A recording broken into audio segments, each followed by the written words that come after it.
et tous les pompées, des plus brillants exploits. God keep our land, glorious and free. O Canada, we stand on guard for thee. O Canada, we stand on guard for thee. Let the doors be open, que l'on ouvre les portes. Merci encore. Statements by members. Déclaration de député. The honourable member from Kitchener Centre. Mr. Speaker, another day, another renoviction in my community. This time it's folks at 250 Frederick who are being made to fear that they'll be on the street if they don't vacate their unit by May 31st. Folks who pay around $1,000 a month in rent can go online and see fake pictures of units in their own building being posted for rent starting at $1,800, while others are being pressured into signing new leases at the higher amounts. Bad faith landlords like this are taking advantage of people across the country because there's nowhere else for them to go. After 3 decades of underinvestment, our social housing stock is down to 3%. This federal government must show it's prepared to at least double social housing across the country. In the meantime, my thanks to Acorn and the Social Development Centre of Waterloo Region for organizing folks at 250 Frederick. By sticking together, they can stand up to this landlord and fight to keep their housing. Local organizations are doing their part. It's past time the federal government does its. The honourable member from Scarborough-Guildwood. Thank you, Mr. Speaker. Alex Navalny was killed on February 16th by Vladimir Putin. Putin ordered him killed in the same manner a mafia don orders a hit. Navalny's only crime was to challenge Putin's illegitimate claim to power and his illegal war on Ukraine. Alex Navalny was a brave man. He knew the risks of challenging a murderous mafia thug. In fact, he anticipated his murder in a documentary entitled Navalny. Vladimir Kara-Murza shares the same courage. He too has challenged the murderous thug. It may be hoped that he may not be murdered, but weak, pathetic people like Vladimir Putin cannot let courageous people live. While we mourn Alex Navalny, let's hope that Vladimir Kara-Murza will not suffer the same fate. Thank you, Mr. Speaker. The honourable member from Red Deer-Lacombe. Mr. Speaker, I rise today to honour the life of my dear friend Jack Donald. In 1964, Jack moved his family to Red Deer, where they opened a service station business called Parkland Oil Products Limited. Through the years, Jack and his wife Joan grew that service station into Canada's largest independent marketer and distributor of fuels, known today as Parkland Fuel Corporation. There is no denying that Jack excelled at business. But Jack was also a community builder. He was president of the Optimist Club, city alderman, citizen of the year, and prominent philanthropist. And along with Joan, has donated millions to causes in Red Deer and Central Alberta, such as the Donald School of Business at Red Deer Polytechnic. But most importantly, Jack was a husband, father, grandfather, great-grandfather, and friend. To Joan, John, Kathy, and all of the family, we share in your sorrow. Know that in this difficult time, Jack left an indelible mark on Central Alberta, and his smile will never fade from our memories. The honourable member from Brampton South. Mr. Speaker, Canada and Nepal have deep ties, and the impact of this friendship can be felt in both our countries as we recognize 59 years of our friendship. In Nepal, Canadian organizations like Food Grains Bank of Canada help fight climate change, support businesses, protect the environment, and support women. In Canada and my city of Brampton, we have a strong and vibrant Nepalese Canadian community. As the chair of Canada-Nepal Parliamentary Friendship Group, I was honored to welcome the chairperson of the National Assembly of Nepal to Canada and to attend many community events led by Canada-Nepal community groups, women's groups, and the local cricket team. Earlier this month, I also attended the opening of Desi Hakka Spice Restaurant in Brampton As we celebrated vibrant Nepalese culture and cuisine in our city, let's continue to celebrate and nurture the tradition and culture of Nepal here in Canada. Thank you, Mr. Speaker. The Honourable Member for Drummond. The Suicide Prevention and Listening Centre of Drummond is celebrating its 40th anniversary. 40 years of promoting life, 40 years of reducing suffering, 40 years of awakening hope. It's called Sowing Happiness. Last year alone, the centre answered over 8,000 calls. Men, women, adults, teenagers, even children. Vulnerability knows no age, Mr. Speaker. 7 days a week, 24 hours a day, there's someone at the end of the phone to lend an empathetic ear to people who can't see past their distress. They diffuse crises, accompany the bereaved, and rekindle the flame of life. The volunteers have the gift of bringing light into the darkest corners of life. I call it working miracles. If listening is an art, the members of the center's team are truly artisans of life. I wish the center a happy 40th anniversary. Thank you for being there to cultivate happiness in our community. The Honourable Member for Saint Laurent. Today is Pink Shirt Day. In Canada, this day is devoted to raising awareness against bullying in schools, workplaces, at home, and online. You may be wondering how Pink Shirt Day came to be. Tout a commencé dans une petite ville. It all began in a small town in Nova Scotia when two teens saw the bullying of a new kid in school because he was wearing a pink shirt. They could have been bystanders, but no, they decided to do something about it. They bought 50 pink tank tops and distributed them to their classmates to wear in solidarity with the student who was bullied. One act of kindness had a ripple effect, and now on this day, people across the country wear pink shirts to stand up against bullying. L'intimidation porte l'atteinte. Bullying infringes upon a person's right to human dignity, freedom, and security. It has an influence on the victim's physical, emotional, and social well-being. It's a problem that can be found in every school, in every workplace. Kind and make this world a better place, one act of kindness at a time. The Honourable Member from Perth Wellington. Mr. Speaker, February 28, 1959 would come to be known as Listowel's darkest day. It was a Saturday morning like any other, and the town's Pee-wee hockey team was on the ice. But at 9:27 a.m., the arena roof collapsed, killing 7 boys and the town's recreation director. The town came together and supported those who were injured, grieved with the families of those lost, and pledged to remember the 8 lives lost. Today, 65 years later, the land where the arena once stood is now vacant, but not for long. The Friends of 59 and the Memorial Arena Park 59 Committee are working to create a permanent park where the arena once stood. The Memorial Arena Park will ensure that Listowel's darkest day is never forgotten, and the light of the 8 lives lost will always be remembered. Thank you, Mr. Speaker. Well done. The Honourable Member from Don Valley East. Thank you, Speaker. As we come to an end to Black History Month, it's important to recognize that Black Canadians continue to make important gains and contributions to our country. They continue to make history, and yesterday history was made. Miss Lily Johnson was awarded the Order of Canada for her outstanding work in healthcare and advocacy for sickle cell awareness. At 101 years old, Ms. Johnson has already received many awards and recognition throughout her long-standing career as a nurse, midwife, and educator. Her experience and accomplishments in healthcare make her a vital resource, eventually leading to becoming the first Black Director of Public Health Ontario. While taking care of patients with sickle cell disease who were disproportionately Black, she realized the impact, the lack of awareness, which led to the creation of the Sickle Cell Association of Ontario. Ms. Johnson, congratulations on this well-deserved achievement, and thank you for your continued advocacy and supporting those with sickle cell. Thank you, Mr. Speaker.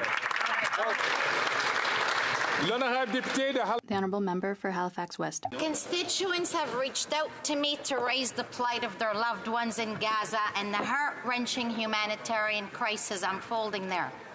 They've asked me to advocate on their behalf for the immediate provision of aid, including food, clean water, medication, and medical supplies.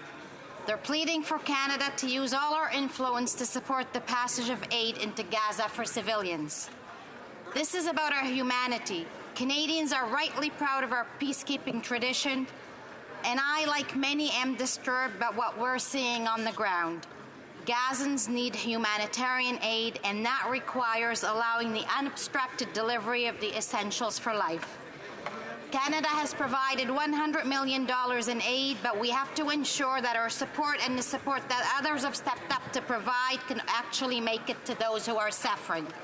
We cannot fail, and lasting peace is the only solution. Thank you. The honourable member from Bow River.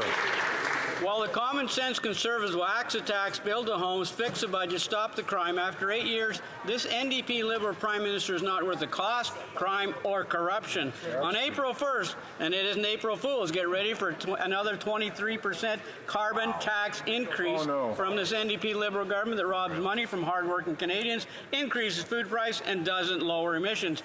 People like Ann, Neil, Scott have called me in desperation, sharing their costs of their skyrocketing energy bills. Some are paying nearly double in carbon tax than the energy they use. But it doesn't seem to matter to these NDP Liberals. If this radical environment minister had his way, all Alberta families would be forced to freeze inside or walk to work -40 on roads and bridges that would no longer exist. Common sense Conservatives will axe the tax for everyone everywhere so Canadians can afford to heat their homes, drive their kids to school, get to work, and get this government to butt out of their lives for good.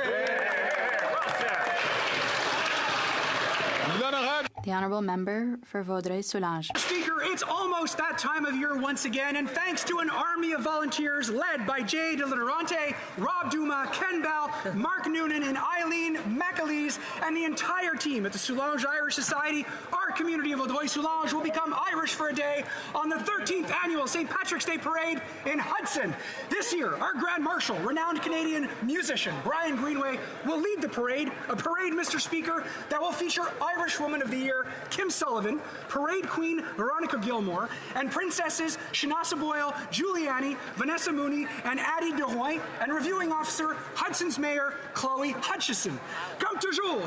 As always, this is an event not to be missed, so Saturday, March 16th at 1 p.m., you're all invited to Main Street to celebrate Irish culture and heritage. And let's make the 13th annual St. Patrick's Day Parade one to remember. Sláinte, Mr. Speaker! The honourable member from Prince Albert. Mr. Speaker, while common sense Conservatives will axe the tax, build the homes, fix the budget, and stop the crime, this NDP Liberal Prime Minister is not worth the cost, crime, or corruption after 8 years. That's right. A typical family of four will now have to pay $700 more in groceries in 2024 because of this Prime Minister's carbon tax. On April 1st, he is increasing the carbon tax yet again by 23% as part of his plan to quadruple it, increasing the misery for Canadian families. Mr. Speaker, families in Saskatchewan can't afford this increase. Yet this NDP Liberal Prime Minister will keep hiking this tax, regardless of how expensive groceries and fuel become. He doesn't understand that if you tax the farmer that grows the food and the trucker who ships the food, the tax passes down to the person who buys the food. That's right. This Prime Minister, he's just not worth the cost. The honourable member for Chicoutimi-Le Fjord. Mr. Speaker, while common sense Conservatives are going to cut taxes, build housing, fix the budget, and stop the crime, this Prime Minister isn't worth the cost, crime, or corruption after 8 years. Initially, the useless ArriveCan application was supposed to cost $80,000, but we learn that at least $60 million were ultimately wasted by this Liberal Prime Minister. While Canadians are trying to make ends meet, struggling to pay their mortgages, and prices continue to rise, he's been picking everyone's pockets without remorse, and it's not the first time. He's done it throughout his term. Mr. Speaker, how could the cost of the ArriveCan app exceed the initial price by 750 times? I can't imagine. Common sense Conservatives have made it our mission to get to the bottom of this other scandal. Canadians deserve an answer, and they will get one. After 8 years under this Prime Minister, things have got to change, and it's only with our common sense leader that we will succeed.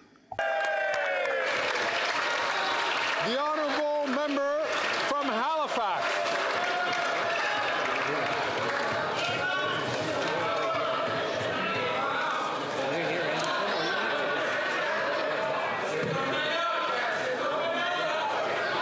À l'ordre, s'il vous plaît.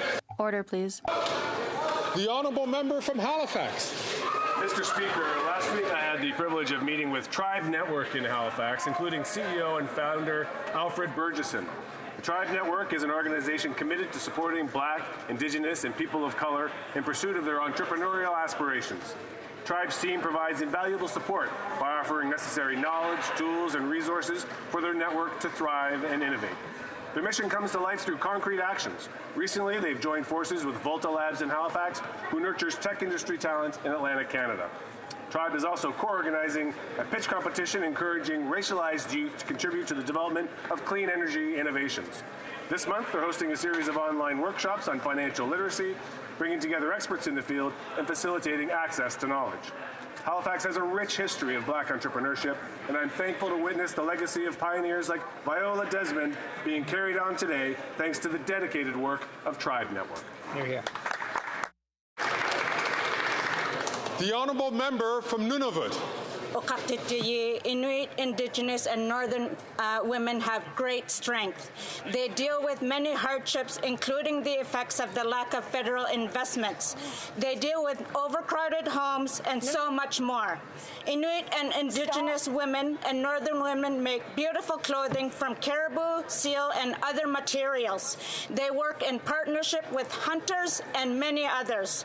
Funding for Inuit, Indigenous, and Northern women has never been enough. Now they are forced to worry about whether even those meager funds will continue. Pond Inlet has overcrowded schools. They must be funded for another. In Cambridge Bay, they ask for funds to keep passing on traditional knowledge. In the Kivalliq, economic development programs must continue. The Liberals are planning to set programs like Inuit Child First Initiative. They need more supports, not less. The Honourable Member for Mirabel. Mr. Speaker, it's already been a year since I proclaimed the riding of Mirabel the maple capital of the world right here in this House. Capital because quality reigns supreme and pride runs through our veins like maple water. And for those who doubt it, a change of capital is a revolution. So I would like to recognize all the maple metropolises in Quebec.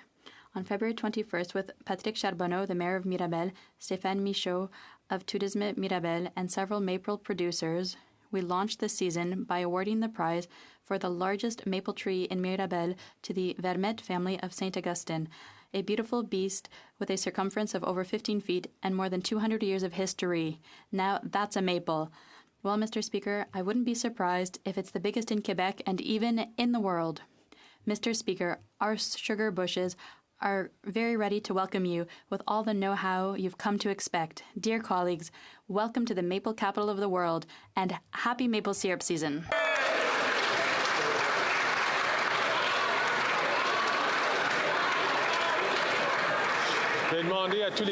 I'd ask all members to lower the volume a bit so that the Speaker can hear the statements by members. From Battle River Crowfoot.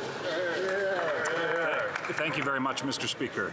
This NDP Liberal Prime Minister is not worth the cost, crime, or corruption after 8 years, especially with revelations related to a Rive scam.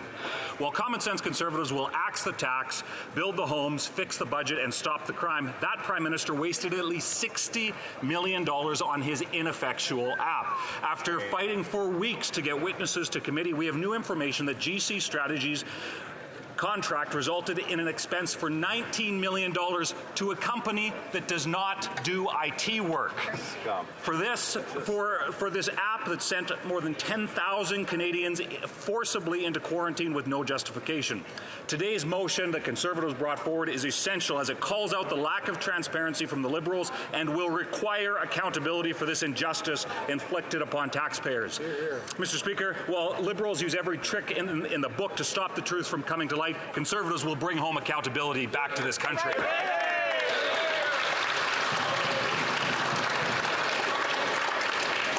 Colleagues, if I could ask, in a previous statement by a member, unfortunately another member had crossed in front of the member while she was making her statement. If I could have unanimous consent to allow this member to please present her standing order again. The honourable member from Nunavut. Inuit, Indigenous, and Northern women have great strength. They deal with many hardships, including the effects of the lack of federal investments. They deal with overcrowded homes and so much more. Inuit, Indigenous, and Northern women make beautiful clothing from caribou, seal, and other materials. They work in partnership with hunters and many others. Funding for Inuit, Indigenous, and Northern women have never been enough. Now they have to worry about those meager funds not being renewed. Pond Inlet has overcrowded schools and must be funded for more. In Cambridge Bay, they ask for funds to keep passing on traditional knowledge, and in the Kivalliq, they are asking for economic development programs to continue. The Liberals are planning to sunset programs like Inuit Child First Initiative. They need more supports, not less. There are great Indigenous women's organizations that this government can work with. I call on this government to keep funding them, not take from them. The honourable member from Mississauga, Erin Mills. Mr. Speaker, this past weekend I joined thousands of people across Canada taking part in the coldest night of the year, a family-friendly walk organized to raise funds supporting those experiencing homelessness, fleeing violence and abuse, families experiencing hunger, and the most vulnerable in our communities.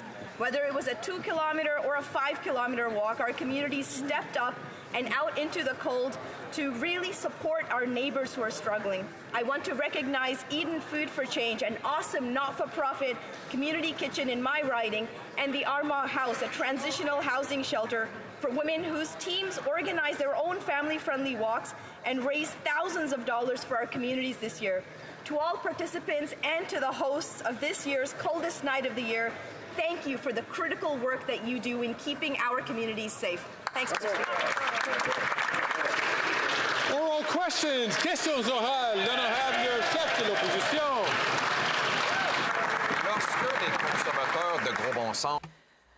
When the common sense conservatives fight to fix the budget, stop the crime, and everything else we're doing, this government just continues with its corruption.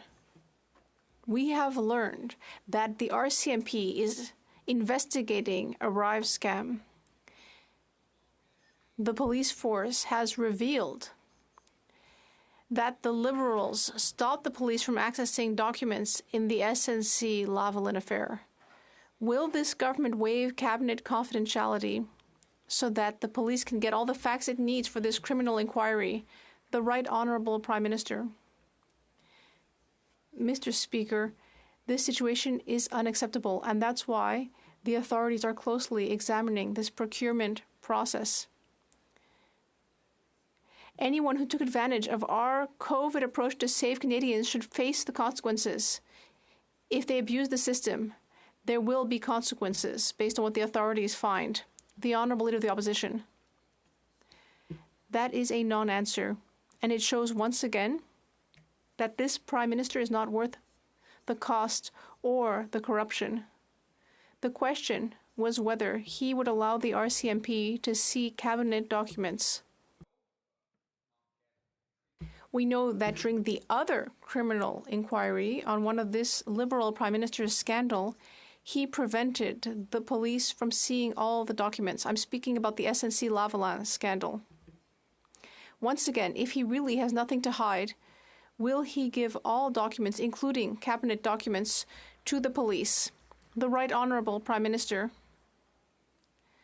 Mr. Speaker, we can see how much this opposition leader loves personal attacks when he dredges up issues that were completely settled 4 years ago. We take the ArriveCAN issue very seriously. That is why the authorities are carrying out responsible inquiries, and there will be consequences for anyone who took advantage of a situation where we are all trying to help Canadians through a global pandemic. Chef de l'opposition. While common sense conservatives fight to axe the tax, build the homes, fix the budget, and stop the crime, this Prime Minister is not worth the cost or corruption. We found yesterday that his government is under RCMP investigation again, this time for a Rive scam. The commissioner of the RCMP revealed, however, that the last time they were investigating him for criminal activity, he blocked them in the SNC-Lavalin affair from getting cabinet documents. So will he lift cabinet confidentiality and hand over all the documents to the police so that they can investigate any of his potential crimes? The Right Honourable Prime Minister.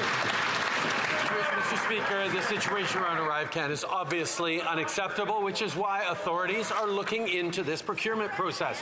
And anyone who took advantage of everything we were doing to try and keep people safe during COVID to get rich will face consequences. That's the way our system works. The Honourable Leader of the Opposition.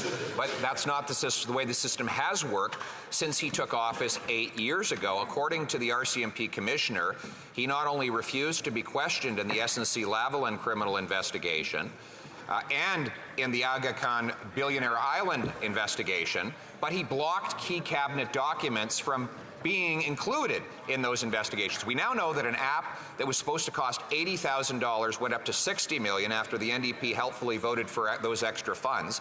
We don't know who criminally benefited from that. So once again, will the Prime Minister waive cabinet confidentiality, turn over all the documents, yes or no?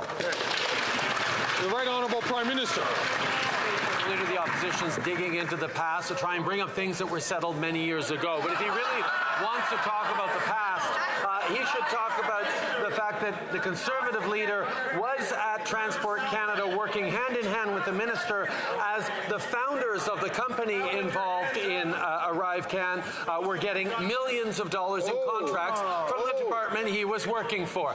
Mr. Speaker, we are taking seriously any concerns around procurement. Authorities are looking into it. There will be consequences for anyone who took care of our COVID protection efforts to get themselves rich. The Honourable Leader of the Opposition. That answer proves again that he's not worth the cost or the corruption. We know that after 8 years of this Prime Minister, the cost of everything has gone up, in part because he's given away money for nothing.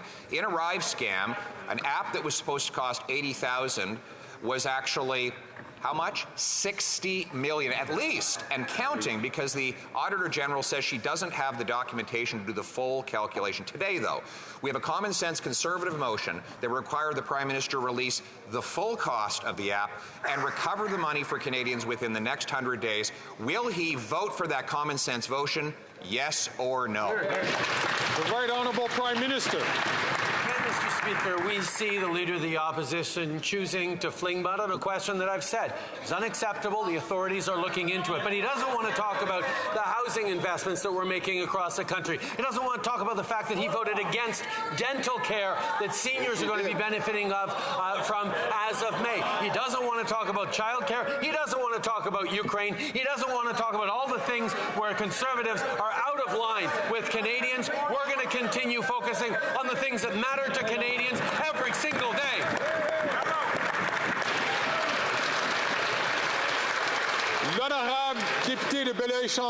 The Honourable Member for Belleuil-Chambly.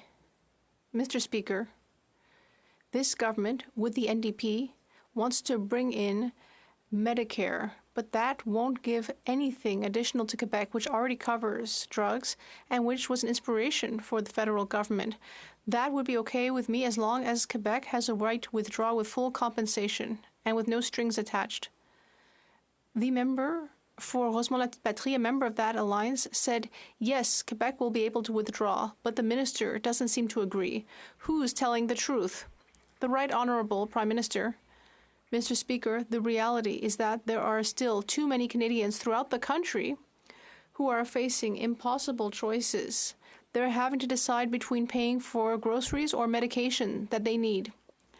We will be there to ensure that people throughout the country can pay for medication. We will work with the provinces, including Quebec, to ensure that we cover the medications Canadians need. The Honourable Member. I agree that many Canadians may not have that service, but Quebecers, yes, they do. That's why we want to be able to withdraw with full compensation. Shouldn't the Liberals and NDP have gotten their stories aligned before speaking publicly? They don't. The left hand doesn't seem to know what the right hand is doing. the Prime Minister has given us such a clear answer. So, as my friend for Richmond, Arthur Baskin, would say, yes or no, will Quebec be able to withdraw with full compensation? The Right Honourable Prime Minister. Mr. Speaker, throughout the country, including in Quebec, people are facing gaps in their Medicare. That's why we will be there to work closely with the provinces, hand in hand, to ensure that people can pay for their medication throughout the country. We will always be there to work constructively with the provinces, always with the goal of offering coverage to all Canadians. Member from Burnaby South. You Democrats have long said that corporate greed is driving up the cost of living. It's also hurting our healthcare system. Galen Weston's Shoppers Drug Mart, which the corporate-controlled Conservatives love, is now ripping off our healthcare system. That means more money in the pockets of Galen Weston and less money for frontline healthcare workers. Yeah. Why does the Prime Minister continue to let Galen Weston get richer while Canadians can't get the healthcare that they need? The Right Honourable Prime Minister. Mr. Speaker, I'll let the Leader of the Opposition answer to why he has a high-profile lobbyist sitting within his caucus meetings for Galen Weston. We're focused on creating more competition for lower prices, more choice, and more innovative products and services for Canadians. Our government recently passed new legislation that empowers the Competition Bureau to hold grocers accountable and prioritize consumers' interests. The Fall Economic Statement also cracks down on predatory pricing, and I urge all parties to vote in favour. Hear, hear. L'honorable député de Burnaby South. To choose between both parties controlled by corporations. Monsieur le Président, le Premier ministre a accordé. Mr. Speaker, the Prime Minister gave more than $4 billion to the Northvolt factory, which is a project with severe environmental risks and no economic benefits before 2037. Before committing to spending so much money, did the Prime Minister have environmental assessments carried out? Or did he just listen to his CEO friends? The Right Honourable Prime Minister. Mr. Speaker, this is the largest private investment in the history of Quebec. This is a company that is not only creating jobs, but also the products of the future. We will have to continue fighting climate change and protect our environment. We are doing that hand in hand with the government of Quebec, hand in hand with companies like Northvolt, where they are building careers, our future, and the fight against climate change all at once. I expect that the NDP will understand that building a strong economy and a future for our environment go together. To axe the tax, this Prime Minister wants to hike the tax. First of all, he wants to quadruple it between now and 2030. And on April 1st, he plans to hike it by 23% with the support of the NDP. The tax hike will be bigger than any increases in the rebate, and therefore people will be bigger, the average families in all the provinces will be bigger net losers under this tax than they were before. With Canadians unable to eat, heat, and house themselves, will the Prime Minister cancel his plan to hike the tax on April 1st? The Right Honourable Prime Minister. I do believe this might be one of the first times the Leader of the Opposition has ever recognized that there is a Canada carbon rebate that he is going to cancel. Checks that he will prevent from delivering to Canadians right across the country. 8 out of 10 Canadians households get more money than they pay in carbon pricing in the provinces in which they apply. In Alberta, $1,800 a year to a family of 4, $1,200 a year in Manitoba. Even in Ontario, $1,120 to a family of 4 in Ontario. That's money in their pockets that he wants to take away. The Honourable Leader of the Opposition. Well, I'm glad he mentioned his phony rebates, because $1,800 in Alberta is the rebate. That's what he said. You heard him. Here's the gross cost, $2,943.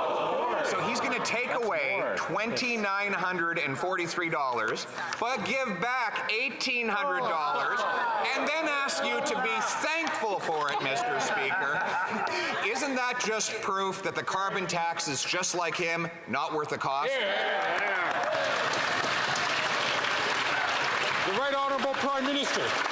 Speaker, the Parliamentary Budget Officer himself recognized that the $1,800 in rebate that we're sending, for example, to a family of four in Alberta is more than that family of four costs with the price on pollution.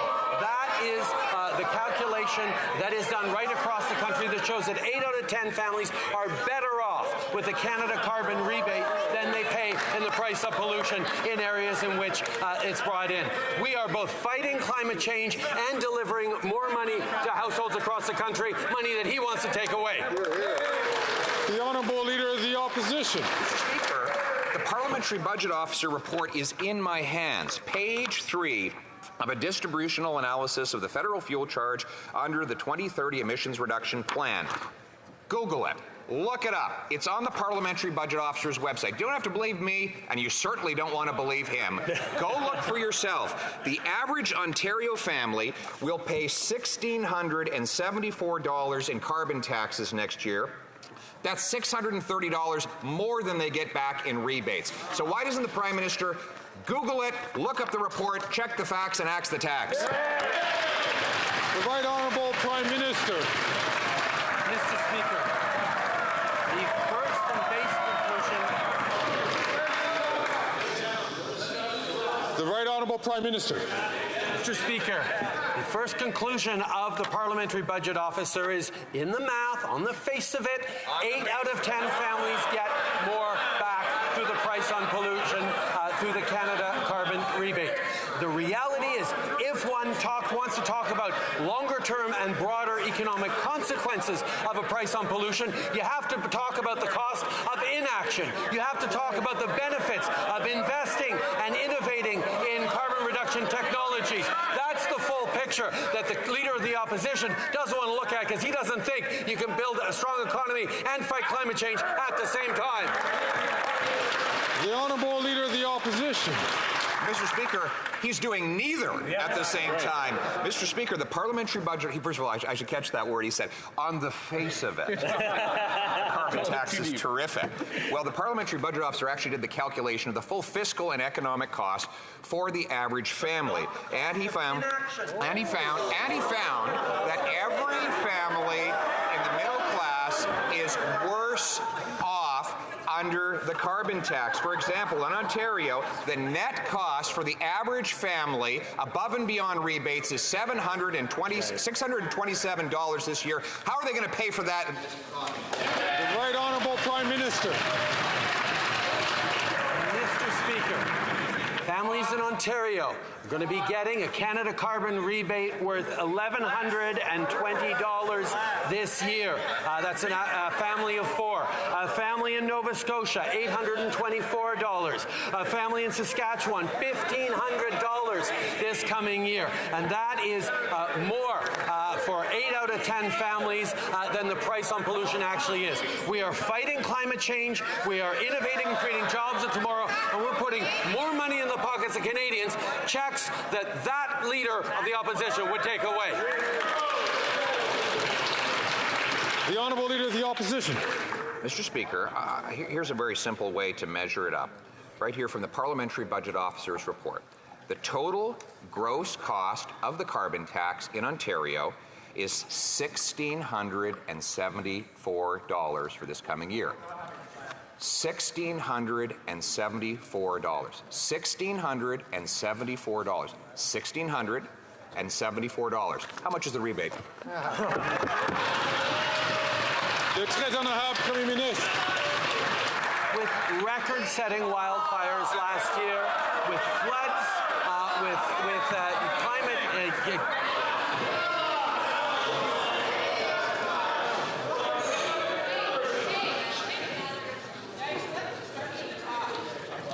Good suggestion, the Honourable Prime Minister from the top.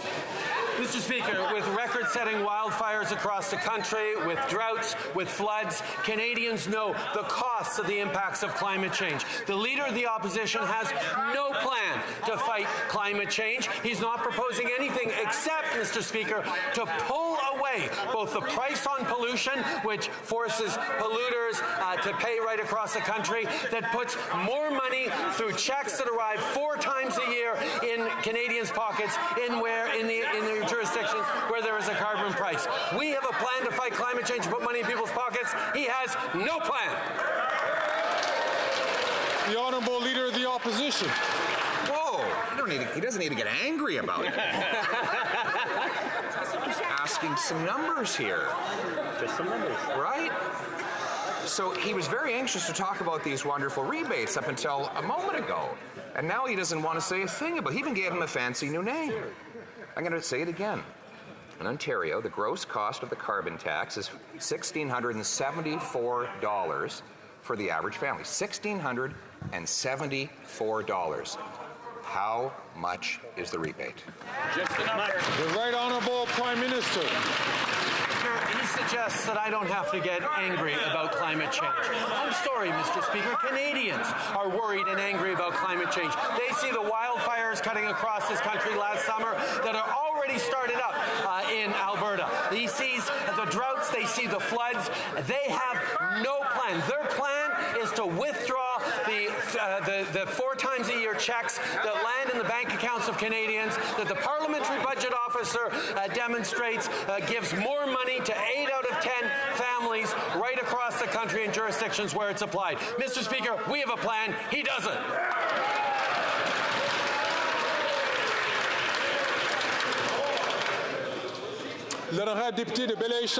The Honourable Member for Belleuil-Chambly.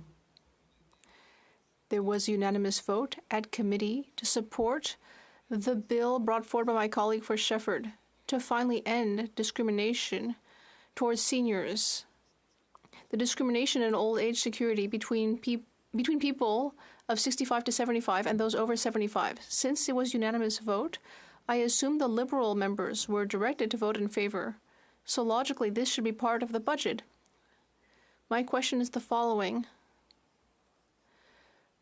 Will the end of this age-related discrimination be in the budget? The Right Honourable Prime Minister. Mr. Speaker, on seniors, we have taken measures to recognize seniors with higher costs. Those over 75, we are giving them more help. In addition, we are providing dental care to seniors. This week, seniors of 70 and over will be able to register for receiving dental care starting in May. We are here to help seniors. We are here to invest and help the most vulnerable among us. We will continue to be there for our seniors throughout the country. The Honourable Member for Belleuil-Chambly. That's all very well, Mr. Speaker, but that's in the past. I want to know what the Prime Minister will do in the future. And I would remind him that his members at committee voted in favour of this bill.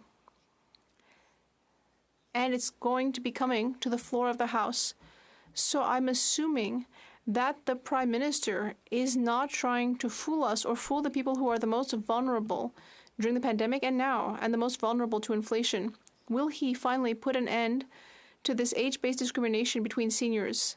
And will he increase old age security for all seniors in the budget? The Right Honourable Prime Minister.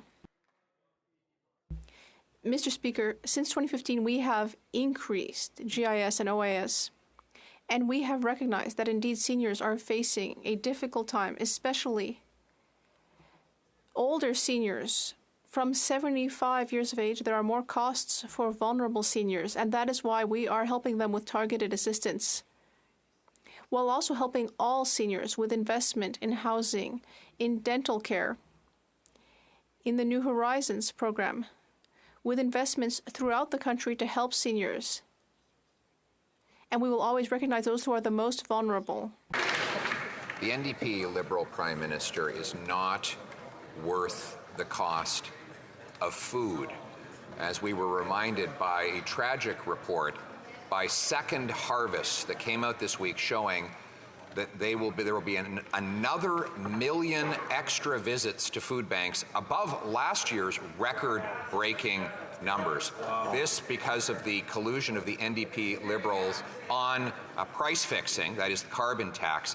Will the Prime Minister cancel his April 1st 23% carbon tax hike on food.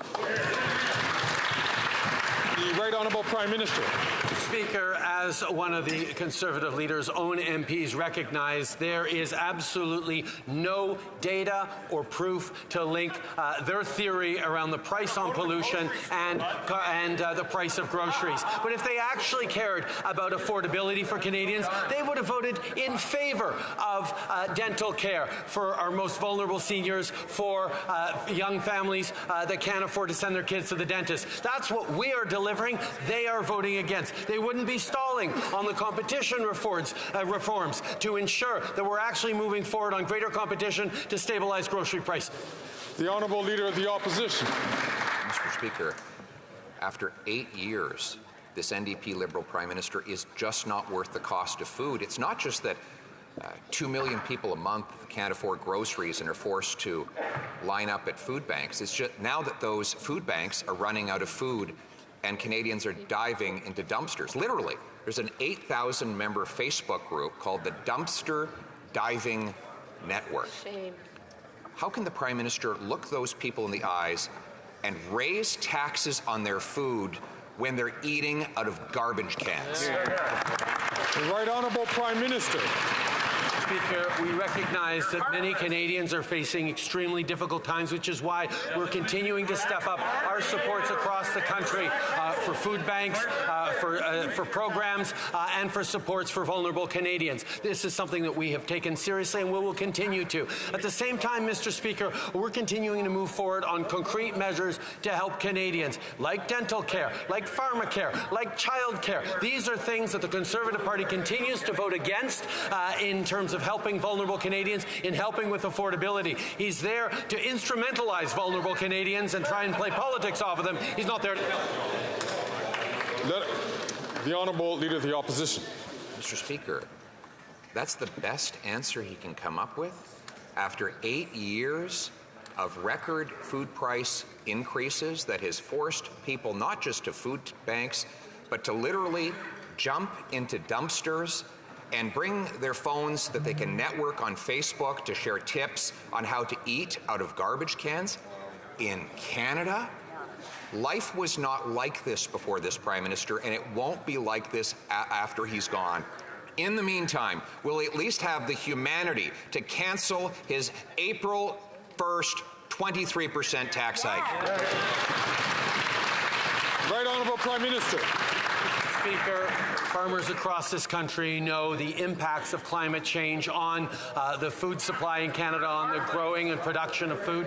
These are things that we are fighting against by fighting against climate change and putting more money in the pockets of Canadians right across the country. We will continue to be there with support for food banks. We will continue to be there with support for vulnerable Canadians. Now, the Leader of the Opposition loves to talk about them and try and score political points off of these vulnerable people, but he is offering no real solutions for them as we continue to step up and deliver supports for people from coast to coast to coast. The Honourable Leader of the Opposition. Selon l'organisme... According to the Second Harvest organization, there have been an additional 1 million visits, or there will be 1 million additional visits this year due to food inflation. These additional visits to food banks have been caused by the Prime Minister. According to some experts, the Prime Minister should at least freeze the carbon tax, but the Bloc Québécois has voted to radically increase the taxes on the farmers who produce our food. Will the Prime Minister ignore the Bloc Québécois for once, cancel the costly coalition, and axe the tax on food? The Right Honourable Prime Minister. Mr. Speaker, no party in this House needs to be preached to by the Conservative Party when it comes to helping vulnerable people, because the Conservative Party just wants to lower taxes on the wealthy, help out well-heeled people, and not support vulnerable Canadians, whether with food banks, dental care, child care, seniors. We know that the Conservatives only have austerity and cuts to offer. We will continue to be there for people and fight climate change. Member from Nunavut. Uqaqtitiyi, Northerners continue to experience the worst housing crisis in the country. Overcrowding is so bad that families sleep in shifts. One home was cracking in half from the melting permafrost and only held together by duct tape. This cannot continue. For years, this government has ignored the territorial's call for investments to housing. They need the housing funding now. Will this Prime Minister respect the territorial governments and deliver the funding they need to build homes? The Right Honourable Prime Minister. Kuyanamik for the question and for the work that the honourable member does to speak up for people in the north. We are always going to be there to invest in housing, to work hand in hand with Premier Ahiaguk and others to make sure we are delivering for people in a situation that is extremely difficult for them. We recognize these challenges, which is why we've sent millions and millions of dollars to the territories for building of new housing, and we will continue to be there with even more. The Honourable Member from Nanaimo Ladysmith. Mr. Speaker, sky-high food prices are driving people to food banks. This didn't happen overnight. It's because consecutive Liberal and Conservative governments put the profits of rich grocery CEOs before people. Visits to Nanaimo's Loaves and Fishes food bank is up 44% in just 6 months. Loaves and Fishes is beyond capacity and requires federal funding in building a distribution centre to keep up with demand. Mr. Speaker, will the Prime Minister provide this funding so that people on Vancouver Island are not left to go hungry? The Right Honourable Prime Minister. Mr. Speaker, we have stepped up our supports as a federal government to food banks and organizations serving the most vulnerable right across the country, and we will continue to. On terms of grocery prices, more competition means lower prices, more choice, and more innovative products and services for Canadians. So we're going to continue to work on our new legislation that empowers the Competition Bureau to hold grocers accountable and prioritize consumers' interests. There is much more to do, and we're going to continue to do it, working alongside anyone in this house who wants to tackle affordability and ensure that we're helping the most vulnerable across the country. The Honourable Member from Mississauga East Cooksville. Mr. Speaker, I've heard loud and clear from unionized workers in my riding about how excited they are about the government's bill to ban the use of replacement workers in federally regulated workplaces. Yesterday marked another significant step in the right direction as Bill C-58 received unanimous support in this House. Workers know that our Liberal government stands with them because the best deals and the most powerful paychecks are made at the bargaining table. Will the Prime Minister update this House on progress on this historic legislation to ban replacement workers? Right Honourable Prime Minister. Mr. Speaker, I thank the member from Mississauga East Cooksville for his continued advocacy for Canadian workers. Indeed, the best deals are made at the bargaining table, but when Canadian workers see Conservative politicians like the members for Battleford's Lloydminster, Sherwood Park, Fort Saskatchewan, and Louis Saint Laurent parrot corporate talking points, they know that the Conservative Party of anti-union bills C-377 and 525 is still alive and kicking. Canadians won't be fooled by this Conservative leader caving to pressure after a steady 19-year political career opposing unions. The Honourable Leader of the Opposition.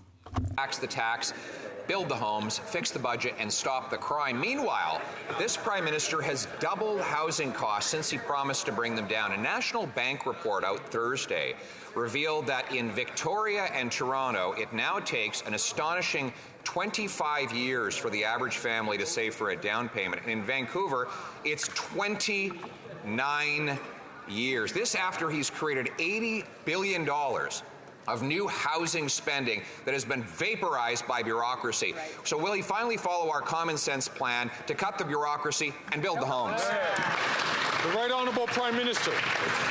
We just announced 2 more housing accelerator agreements today in Whitehorse and Saskatoon, adding to the dozens of agreements we've signed across the country to fast-track the construction of housing with over 600,000 homes.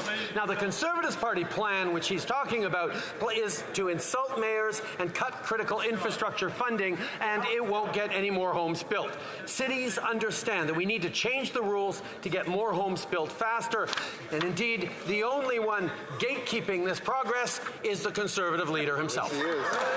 The Honourable Leader of the Opposition. He pretends he hasn't been in government for the last 8 years.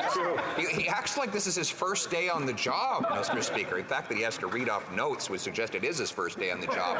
But the reality is that housing costs have doubled since he promised to lower them. Yes, he's created massive programs with wonderful new agreements and beautiful photo ops where politicians pat each other on the back and smile while they cut ribbons. The problem is that after 8 years, nothing is getting built. Why won't the Prime Minister get out of the way, cut the bureaucracy, so we can build the homes? The Right Honourable Prime Minister. Speaker, 19 years as a politician, the Leader of the Opposition, including some time as a housing minister, and his plan to fix housing is anything but a plan. It won't build homes fast enough, it doesn't reach enough cities, and it creates unnecessary bureaucracy. He'd also, get this, rip up the housing accelerator agreements, which are unlocking over 600,000 new homes, and he'd put the GST back on apartment construction. Housing experts like Mike Moffat say the Conservative leader's plan is exceptionally weak, and it's a sign that the Conservatives don't understand the urgency or scale of the housing crisis. The Honourable Leader of the Opposition. He brags that there's a housing crisis after he's been in power for 8 long years. He quotes the same failed liberal academics that gave him the advice that helped him double the price in the first place. Our common sense plan will incentivize cities to speed up and lower the cost of building by requiring they permit 15% more homes as a condition of getting the money. The more they build, the more they get. The less they build, the less they get. We pay builders based on the number of homes they build, realtors on the number that they sell. We should pay municipalities based on the number they permit. Isn't that common sense? The Right Honourable Prime Minister. Mr. Speaker, slogans and buzzwords don't get housing built. Deals, constructive deals with municipalities and provinces do. And Mr. Speaker, we see time and time again, Conservatives have nothing to propose but cuts, conditions, and fights with municipalities, fights with community organizations, crossing their arms and tossing insults at people instead of actually proposing real plans. We are busy working on delivering hundreds of thousands of new homes over the coming years. This is the work that needs to get done. The Conservative leader just needs to get out of the way. The Honourable Leader of the Opposition. This just goes to show again that he is not worth the cost of housing. He says that we're going to build homes. Well, he's been Prime Minister for 8 years. And what's the result? Well, he has doubled the cost of housing. In fact, rent has tripled in Montreal in the past 8 years. What's my common sense plan? Well, I'm going to give municipalities bonuses if they build more and penalties if they build less. That's common sense. Will he finally follow our plan to cut the bureaucracy and build the homes? The Right Honourable Prime Minister. Mr. Speaker, the Conservative leader, what he has to offer is cuts, austerity, and squabbles. He's picking fights with NGOs, with municipalities all over the country. We, however, want to work hand in hand with municipalities, with provinces, with NGOs and not-for-profits to bring down rent prices, to build more housing units, and to create more opportunities for young people and families to buy their homes. We have a plan. We're delivering results. All he has to offer is cuts, fights, and austerity. The Honourable Member for Belleuil-Chambly. The government is dealing with one of the worst financial scandals in the history of the public service, somewhere in the public service.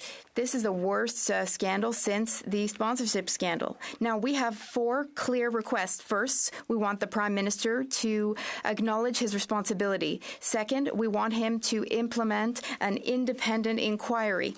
Third, we want him to recover the money. Get the money back, for heaven's sake. And fourth, we want this massive error to be fixed. So let's start with the first request. Does the Prime Minister admit that he, as Prime Minister, should be held to account for Quebecers and for Canadians? The Right Honourable Prime Minister. Well, Mr. Speaker, of course this situation is unacceptable. That's why authorities are following up and investigating this procurement situation, which obviously did not go as planned. Anyone who profited unduly on the actions of a government which was focused on saving lives during COVID-19, anyone who profited from our government to make personal profits should face consequences. We are allowing authorities to investigate as needed. The Honourable Member for Belleuil-Chambly. Well, we agree on something. It's unacceptable. The Prime Minister is responsible for something which is unacceptable. So he should take just a bit of action, shouldn't he? Next, what will he do to recover the tens of millions of misspent taxpayer dollars? For example, the CBSA, will he put them under guardianship? Will he instigate an inquiry? The Right Honourable Prime Minister. Mr. Speaker, as I said, we do agree that this situation is unacceptable. That's why authorities are currently following up on the contracting processes. Authorities are also looking at all years during which individuals who work for these companies may have profited from government procurement contracts. So, of course, we need to take this seriously. And, of course, authorities are taking this seriously. The Honourable Leader of the Opposition. Well, Mr. Speaker, we need to wonder what the Bloc Québécois leader was thinking when the Prime Minister asked him for $24 million for an application that was supposed to cost $80,000. And the Bloc leader, he said, yes, absolutely, no matter the cost, we will vote in favor of it for millions. And the government House leader of the Bloc Québécois, in fact, said it's not the Bloc Québécois' job to scrutinize all government spending. We support the government and we tell them to go ahead. So what is the Bloc even good for?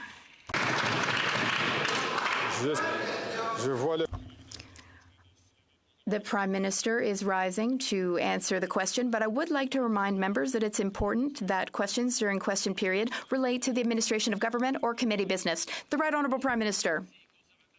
The leader of the Conservative Party asked me what the Bloc is good for. I find that that question is hurtful to Quebecers. Even if I may disagree with the Bloc Québécois and their desire to constantly pick fights, the Bloc Québécois was elected by Quebecers. Those Bloc Québécois members of Parliament sit in this House and they do their jobs. The party across the way disrespects Quebecers. They disrespect mayors in Quebec.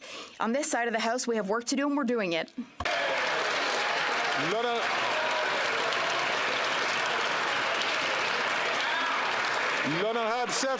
The Honourable Leader of the Opposition. Well, this is really something. There is a marriage here in this House of the Liberals and the Bloc Party. The Prime Minister compliments the Bloc applauds, then the Bloc votes to support more money for Arrive scam. The Bloc votes to drastically increase taxes along with this Prime Minister. The Bloc votes for these housing policies that have doubled the cost of housing for Quebecers. The Bloc is constantly voting with the Prime Minister to release dangerous criminals on parole. This Liberal Bloc marriage, what's it doing? What's it good for? The Right Honourable Prime Minister. Mr. Speaker, it's very clear, once again, that the Conservative Party disrespects Quebecers. Not only do they disrespect Quebecers, but they also disrespect democracy. Mr. Speaker, I have spent my entire political career fighting for federalism in Quebec and fighting for a united Quebec. Often that has involved being against the Bloc Québécois, but I have always respected Bloc Québécois members. I respect anyone who runs to represent constituents and who represents them here. The Conservatives' disregard for democracy and for Quebecers should be of concern to all Quebecers and to all Canadians. The Honourable Leader of the Opposition. Mr. Speaker, I just keep asking the same question, and it's the same question that the Premier of Quebec asked. François Legault asked this question. He asked, what does it do to vote Bloc? Well, we know what it does. We know what it's good for. It's good for the Prime Minister. The Bloc Québécois votes with the Prime Minister. They voted with him to drastically increase taxes on carbon and diesel. They voted with the Prime Minister to ban hunting rifles in the regions of Quebec. The Bloc is voting to release criminals and increase waves of crime on our streets. So when you vote Bloc, what you're really doing is supporting the Prime Minister. The Right Honourable Prime Minister. Mr. Speaker. Once again, what I hear is contempt, disrespect and contempt for Quebecers and for democracy. What I didn't hear, though, was a question. The Honourable Member for Dorval-Lachine-LaSalle. Mr. Speaker, protecting children is a priority for our government. On Monday, we introduced our online harms legislation. But before even having a chance to see the legislation, the Conservatives declared that they would oppose this protection. What's even more surprising is that the Conservatives want Canadians to provide their personal information to questionable websites. Can the Prime Minister explain to Canadian families how our online harms legislation will protect their children? The Right Honourable Prime Minister. Mr. Speaker, I thank the member for Dorval-Lachine-LaSalle for her important question. We are working tirelessly to fight the real consequences of online harms. These consequences are very real and sometimes tragic. How are we doing this? We are ensuring that social media platforms follow their own safety policies. The Conservative leader's plan, though, is to impose a digital identity card on Canadians. He wants Canadians to give their personal information and data to these shady websites. Canadians, and especially Canadian children, deserve to be safe in all aspects of their lives, including online. The Honourable Leader of the Opposition. The Prime Minister is not worth the cost. He's not worth the cost of all the products. He increased an energy tax with the support of the Bloc. He has increased taxes on paychecks, once again, with Bloc support. He has increased inflationary spending, always with the support of the Bloc. The Bloc votes for all of his discretionary spending. Now, the Prime Minister wants to hike taxes on beer, on wine, and on all other types of alcohol. He wants to hike these taxes on these products on April 1st. You know, after all these Prime Minister's taxes, what Canadians need is a drink. Will he cancel these taxes? The Right Honourable Prime Minister. Mr. Speaker, it's very apparent, yet again, that the leader of the Conservative Party is looking to pick fights. We are here to invest to help vulnerable Canadians through dental care, through daycare spots. We are here to invest in seniors as well, to protect their pensions.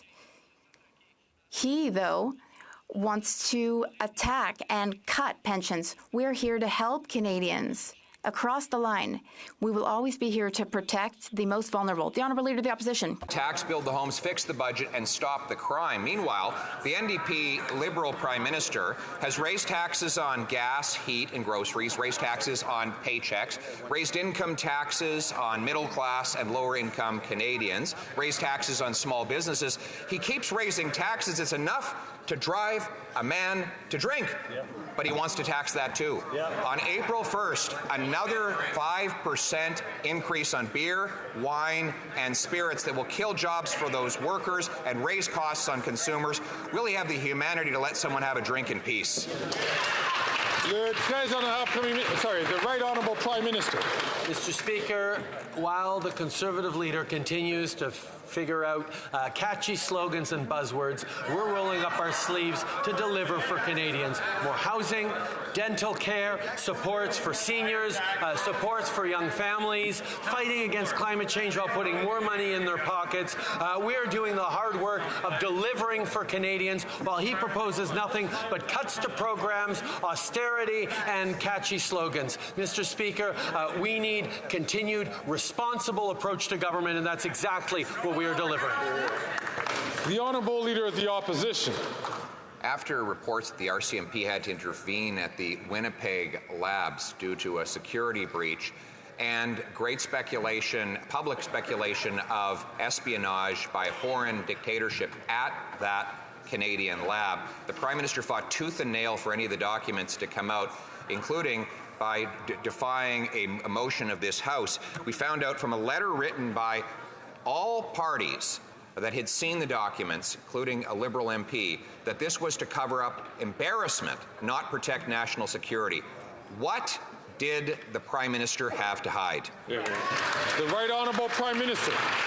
Ministers will be tabling the documents resulting from this process after question period. But I will note, Mr. Speaker, in this question period, following the 2-year anniversary of Russia's invasion of Ukraine, the Leader of the Opposition had nothing to say about this war raging in Ukraine, nothing to say to Ukrainian Canadians, as Canada signed security assurances guaranteeing support to Ukraine for the next 10 years. He demonstrates once again he is non-committal in his support towards Ukraine, in his support towards Ukrainians. Mr. Speaker, it's shameful the Leader of the Opposition won't talk about it.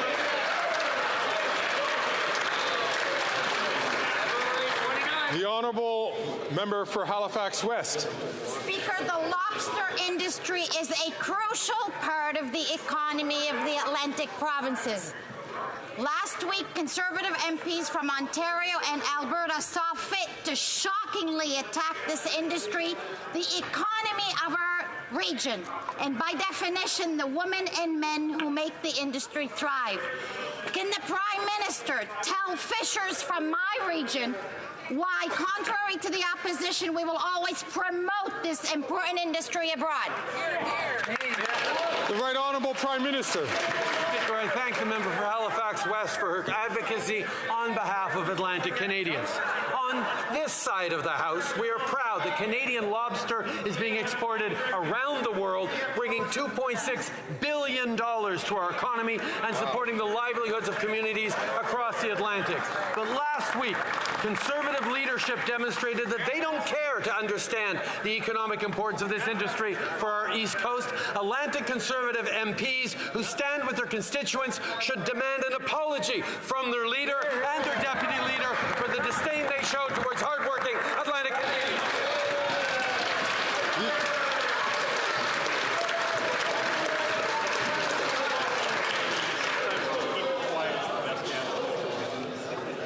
The Honourable Member from Skeena-Bulkley Valley. Mr. Speaker, people across Northwest BC are deeply concerned about the ongoing drought. Last summer saw record wildfires across Canada. Farmers couldn't get their crops. Wild salmon were stranded on their way to spawn. And right now, with very little snow in the mountains, next summer could look even worse. But while the Conservatives remain silent around the harsh impacts of climate change, the Liberals appear to be satisfied with business as usual. So my question, is there a concerted national plan to address the droughts and wildfires we expect this summer? And if there is, what is it? The Right Honourable Prime Minister. Speaker, last year was one of the worst wildfire seasons on record. We saw droughts, we saw floods. We know the impact of climate change is real right across the country, something the Conservative Party continues to deny. The reality is our leaders, our Minister of Emergency Preparedness was there to engage with ministers across the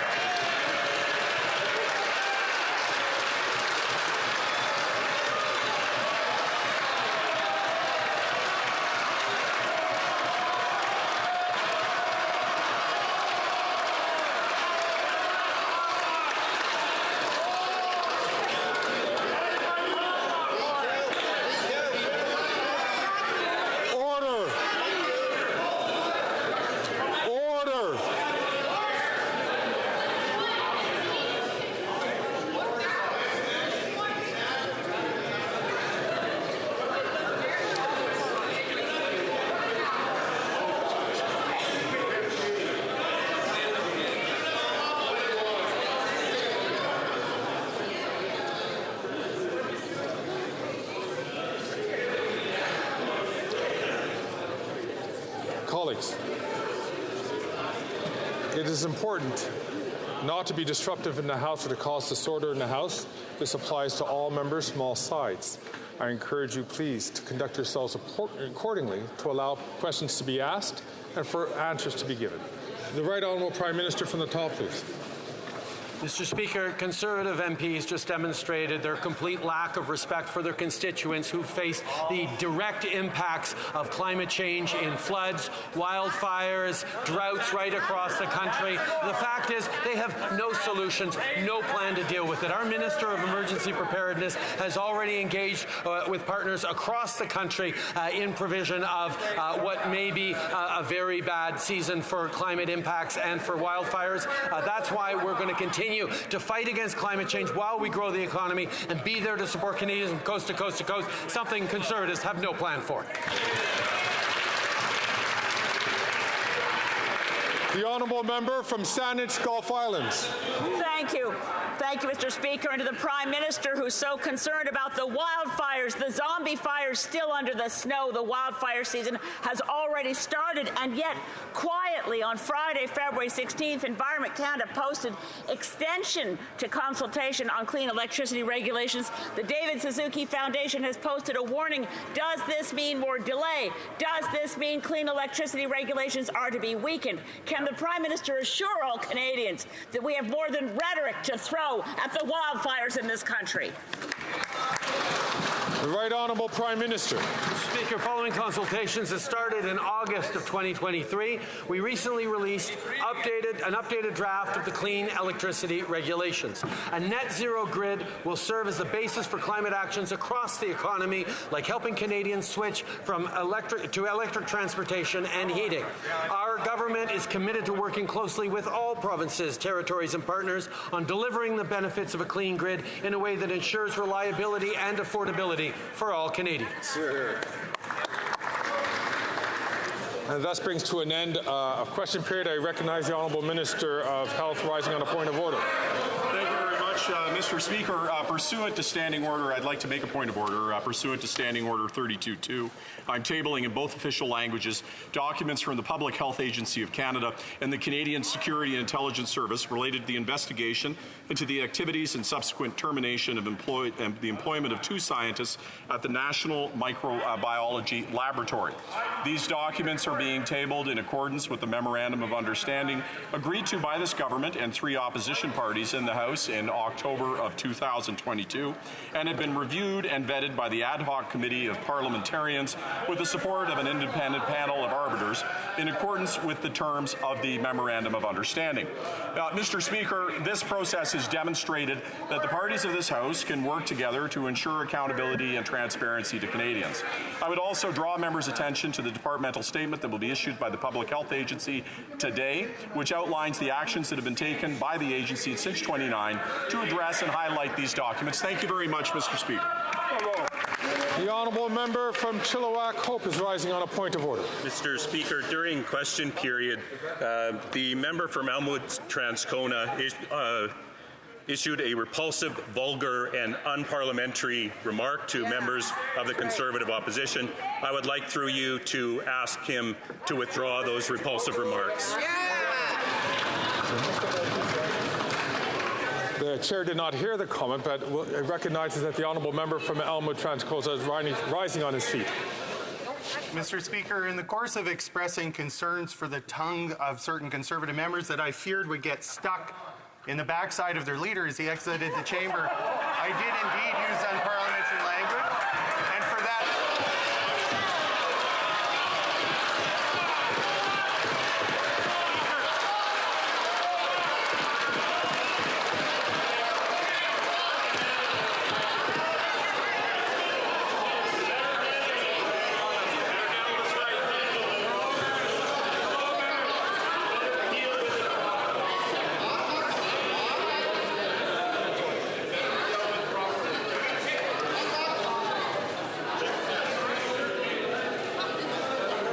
The honourable member from Elmwood Transcona is an experienced member of this House. That language evokes an image which is clearly unparliamentary. I'll ask the honourable member to rise to his feet and to forthwith withdraw those comments. I do unconditionally apologize for the comments, although I do insist on the importance.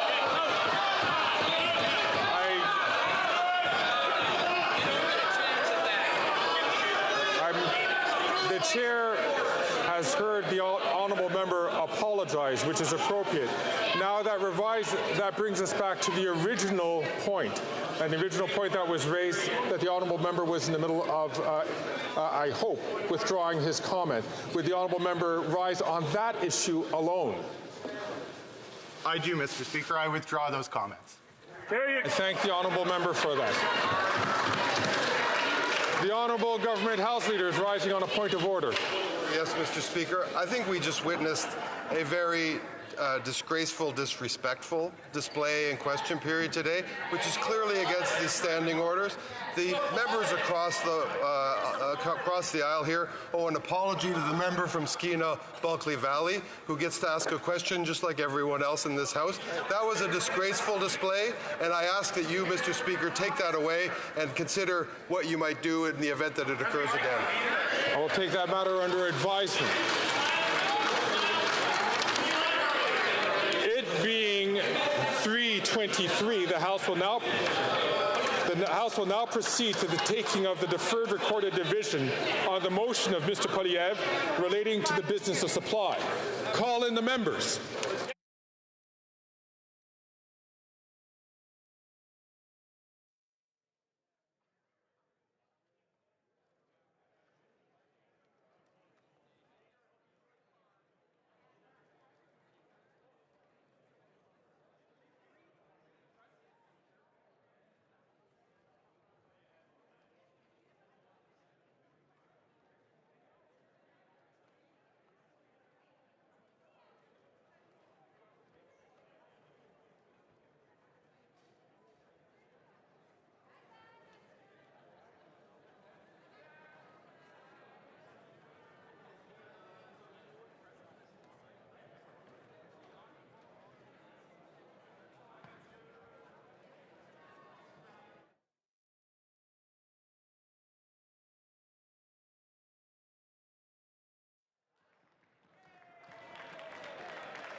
To your seat, take your time.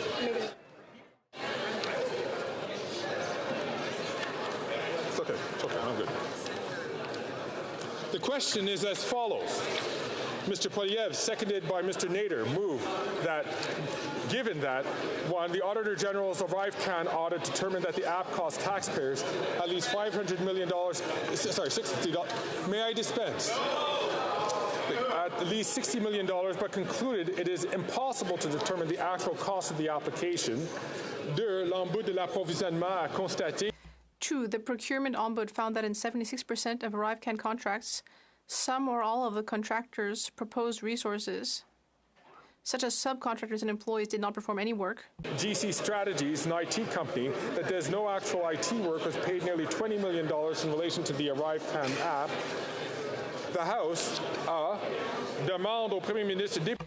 A call on the Prime Minister to table in the House of Commons no later than Monday, March 18th, 2024, a report which details the complete, direct, and associated costs concerning the ArriveCAN app incurred to date, including the total amounts paid to contractors and subcontractors, broken down by contractor or subcontractor, and the value of staff time represented by the salary, bonuses, and other expenses paid to all public servants who worked on the app. In relation to all expenses respecting respecting 1, research and development of the app, 2, management and storage of the data collected by the app, 3, software development, testing, and maintenance, 4, training for government employees for using and troubleshooting the app, 5, call centers used for the app, 6, ArriveCAN related communications with travelers by email or text message, 7, market and opinion research, 8, advertising, 9, public relations, 10, merchandise, gifts, and promotional material, of security clearances.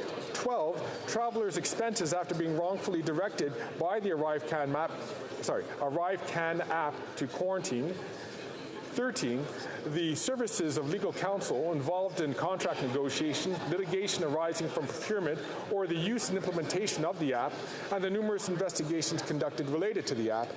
14, any other costs related to the ArriveCAN app. And B, demande au gouvernement de... B, call on the government to collect and recoup all funds paid to ArriveCAN contractors and subcontractors which did no work on the ArriveCAN app within 100 days of this motion being adopted, and for the Prime Minister to table a report in the House demonstrating that taxpayer funds have been repaid.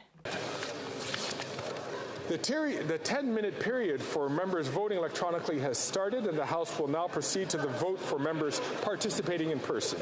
All those in favor of the motion will please now rise. Mr. Scheer. Mr. Scheer. Mr. Schmale. Mr. Schmale. Mr. Bazan. Mr. Bazan. Mr. Kimmich. Mr. Kimmich. Mr. Perkins. Mr. Perkins. Mrs. Thomas. Mrs. Thomas. Mrs. Stubbs. Mrs. Stubbs. Mr. Paulus. Mr. Paulus. Mr. Halland. Mr. Halland. Miss Lewis, Haldeman Norfolk. Ms. Lewis, Haldeman Norfolk. Mr. Barrett. Mr. Barrett. Mrs. Gray. Mrs. Gray. Mr. Barlow. Mr. Barlow. Mr. Moore. Mr. Moore. Mr. Ellis. Mr. Ellis. Mr. Kelly. Mr. Kelly. Mr. Baldinelli. Mr. Baldinelli. Mr. Cooper. Mr. Cooper. Mr. Davidson. Mr. Davidson. Mr. Small. Mr. Small. Mr. Brock. Mr. Brock. Mr. Berthold. Mr. Berthold. Miss Finley. Miss Finley. Mr. Abul Taib. Mr. Abul Taib. Mrs. Kuzi. Mrs. Kuzi. Miss Ferrari. Ms. Ferrari. Mrs. Block. Mrs. Block. Mr. Stewart. Mr. Stewart. Mr. Strahl. Mr. Strahl. Mr. Doherty. Mr. Doherty. Mr. Macaulay and Minton West. Mr. Macaulay, Edmonton West. Mr. Lloyd. Mr. Lloyd. Mr. Brassard. Mr. Brassard. Mrs. Goodridge. Mrs. Goodridge. Mr. Lawrence. Mr. Lawrence. Monsieur Godin. Monsieur Godin. Madame Vien. Madame Vien. Mr. Morantz. Mr. Morantz. Mr. Williams. Mr. Williams. Mr. Malillo. Mr. Malillo. Mr. Chambers. Mr. Chambers. Mrs. Cramp-Nyman. Mrs. Cramp-Nyman. Mrs. Roberts. Mrs. Roberts. Mr. Patzer. Mr. Patzer. Mrs. Gallant. Mrs. Gallant. Mr. Muse. Mr. Muse. Mr. Redekop. Mr. Redekop. Mr. Van Popta. Mr. Van Popta. Mr. Waugh. Mr. Waugh. Mr. Steinley. Mr. Steinley. Mr. Calkins. Mr. Calkins. Miss Roux. Miss Roux. Monsieur Lehoux. Monsieur Lehoux. Monsieur Généreux. Monsieur Généreux. Mr. Lobb. Mr. Lobb. Mr. Major. Mr. Major. Mrs. Vecchio. Mrs. Vecchio. Mr. Martel. Mr. Martel. Mr. Gould. Mr. Gould. Mr. Kurek. Mr. Kurek. Mr. Epp. Mr. Epp. Mr. Caputo. Mr. Caputo. Mr. Kitchen. Mr. Kitchen. Mr. Cram. Mr. Cram. Mr. Tolmie. Mr. Tolmie. Mrs. Wagenthal. Mrs. Wagenthal. Mrs. Falk, Battleford Lloydminster. Mrs. Falk, Battleford Lloydminster. Mr. Bragdon. Mr. Bragdon. Mr. Allison. Mr. Allison. Mr. Nader. Mr. Nader. Mr. Soroka. Mr. Soroka. Mr. McLean. Mr. McLean. Mr. Shipley. Mr. Shipley. Mr. McGuire. Mr. McGuire. Mr. Shields. Mr. Shields. Mr. Falk Provencher. Mr. Falk Provencher. Mr. Mott. Mr. Mott. Mr. Arnold. Mr. Arnold. Mr. Morrison. Mr. Morrison. Mr. Dowdle. Mr. Dowdle. Mr. Albus. Mr. Albus. Mr. Dalton. Mr. Dalton. Mr. Carey. Mr. Carey. Mr. Canna. Mr. Canna. Mr. Leslie. Mr. Leslie. Mr. Majumdar. Mr. Majumdar. Monsieur Terrien. Monsieur Terrien. Monsieur Sainte-Marie. Monsieur Sainte-Marie. Madame Normandin. Madame Normandin. Monsieur Simard. Monsieur Simard. Monsieur Bergeron. Monsieur Bergeron. Monsieur Garon. Monsieur Garon. Madame de Bellefeuille. Madame de Bellefeuille. Madame Michaud. Madame Michaud. Monsieur Fortin. Monsieur Fortin. Monsieur Brunel-Duceppe. Monsieur Brunel-Duceppe. Monsieur Villemur. Monsieur Villemur. Monsieur Thériault. Monsieur Thériault. Madame Gaudreau. Madame Gaudreau. Madame Larouche. Madame Larouche. Monsieur Perron. Monsieur Perron. Monsieur Barcelot-Duval. Monsieur Barcelot-Duval. Monsieur Savard-Tremblay. Monsieur Savard-Tremblay. Madame Posé. Madame Posé. Monsieur Champoux. Monsieur Champoux.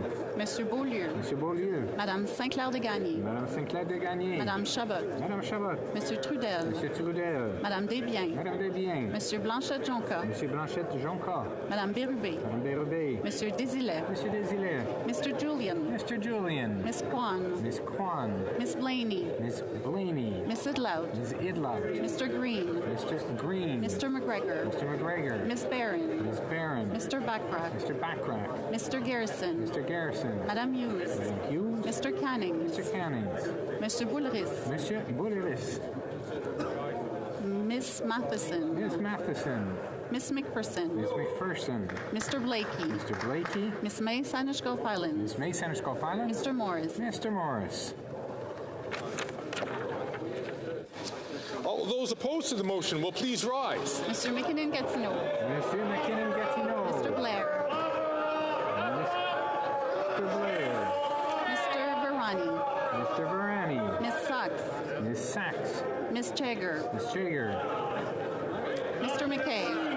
Mr. McKay. Mr. McGinty. Mr. McGinty. Mr. Scarpalegia. Mr. Scarpalegia. Mr. Vandal. Monsieur Vandal. Ms. Kara. Miss Kara. Madame Saint-Onge. Madame Saint-Onge. Ms. Sahota. Miss Sahota. Ms. Jazek. Miss Jazek. Mr. Dollywall. Mr. Dollywall. Monsieur Arsenault. Monsieur Arsenault. Madame Lalonde. Madame Lalonde. Miss O'Connell. Miss O'Connell. Mr. Oliphant. Mr. Oliphant. Mr. Gerritsen. Mr. Gerritsen. Mr. Lamoureux. Mr. Lamoureux. Madame Fortier. Madame Fortier. Mr. Fragascados. Mr. Fragascados. Mr. Biddle. Mr. Biddle. Mr. Bruson. Mr. Bruson. Mr. Vancouverdin. Mr. Vancouverdin. Mr. Baptiste. Mr. Baptiste. Mr. Kuzmerchek. Mr. Kuzmerchuk. Mr. May Cambridge. Mr. May Cambridge. Monsieur El Khoury. Monsieur El Khoury. Mr. Fillmore. Mr. Fillmore. Mr. Fonseca. Mr. Fonseca. Mr. Hardy. Mr. Hardy. Mr. Yacono. Mr. Yacono. Mr. Sidhu Bramptonese. Mr. Cedar Bramptonese. Mr. Badaway. Mr. Badaway. Mr. Sousa. Mr. Sousa. Mr. Duguid. Mr. Duguid. Mrs. Atwin. Mrs. Atwin. Mr. Housefather. Mr. Housefather. Mr. Sarai. Mr. Sarai. Mr. Kellaway. Mr. Kellaway. Ms. Vandenbeld. Ms. Vandenbeld. Monsieur Sanson. Monsieur Sanson. Madame Koutrakis. Madame Koutrakis. Mr. Fisher. Mr. Fisher. Mr. Long. Mr. Long. Mr. Longfield. Mr. Longfield. Mr. Shifke. Monsieur Shifke. Madame Shanahan. Madame Shanahan. Miss Hupfner. Miss Hefner. Miss Sidhu Brampton South. Miss Cedar Brampton South. Mr. Sarbera. Mr. Sarbera. Miss Yip. Yep. Mr. Aldag. Mr. Aldag. Miss Latanzio. Miss Latanzio. Mr. Lewis Kitchener-Conestoga. Mr. Lewis Kitchener-Conestoga. Mr. Van Bynen. Mr. Van Bynen. Mr. Ali. Mr. Ali. Mr. Baines. Mr. Baines. Madame Chatel. Madame Chatel. Mr. Koto. Mr. Koto. Madame Diab. Madame Diab. Mr. Gahir. Mr. Gahir. Miss Kayabaga. Miss Kayabaga. Madame Lapointe. Madame Lapointe. Mr. McDonald Malpec. Mr. McDonald Malpec. Miss Thompson. Miss Thompson. Mr. Carr. Mr. Carr. La Chambre attend remettre. The House will now wait for the electronic voting period to end before resuming its proceedings.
I wish to inform the House that the electronic voting period has ended. If members were not able to vote due to technical difficulties, they may now use the raise hand function and the chair will recognize them. The table will now compile the results of the vote. Yeas pour 170, 170. Nays contre 149, 149. Je déclare la motion adoptée. I declare the motion carried.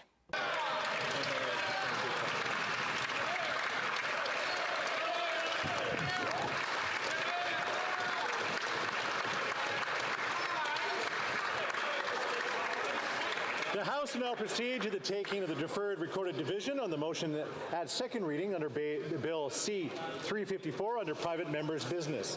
La question est la... The question is as follows.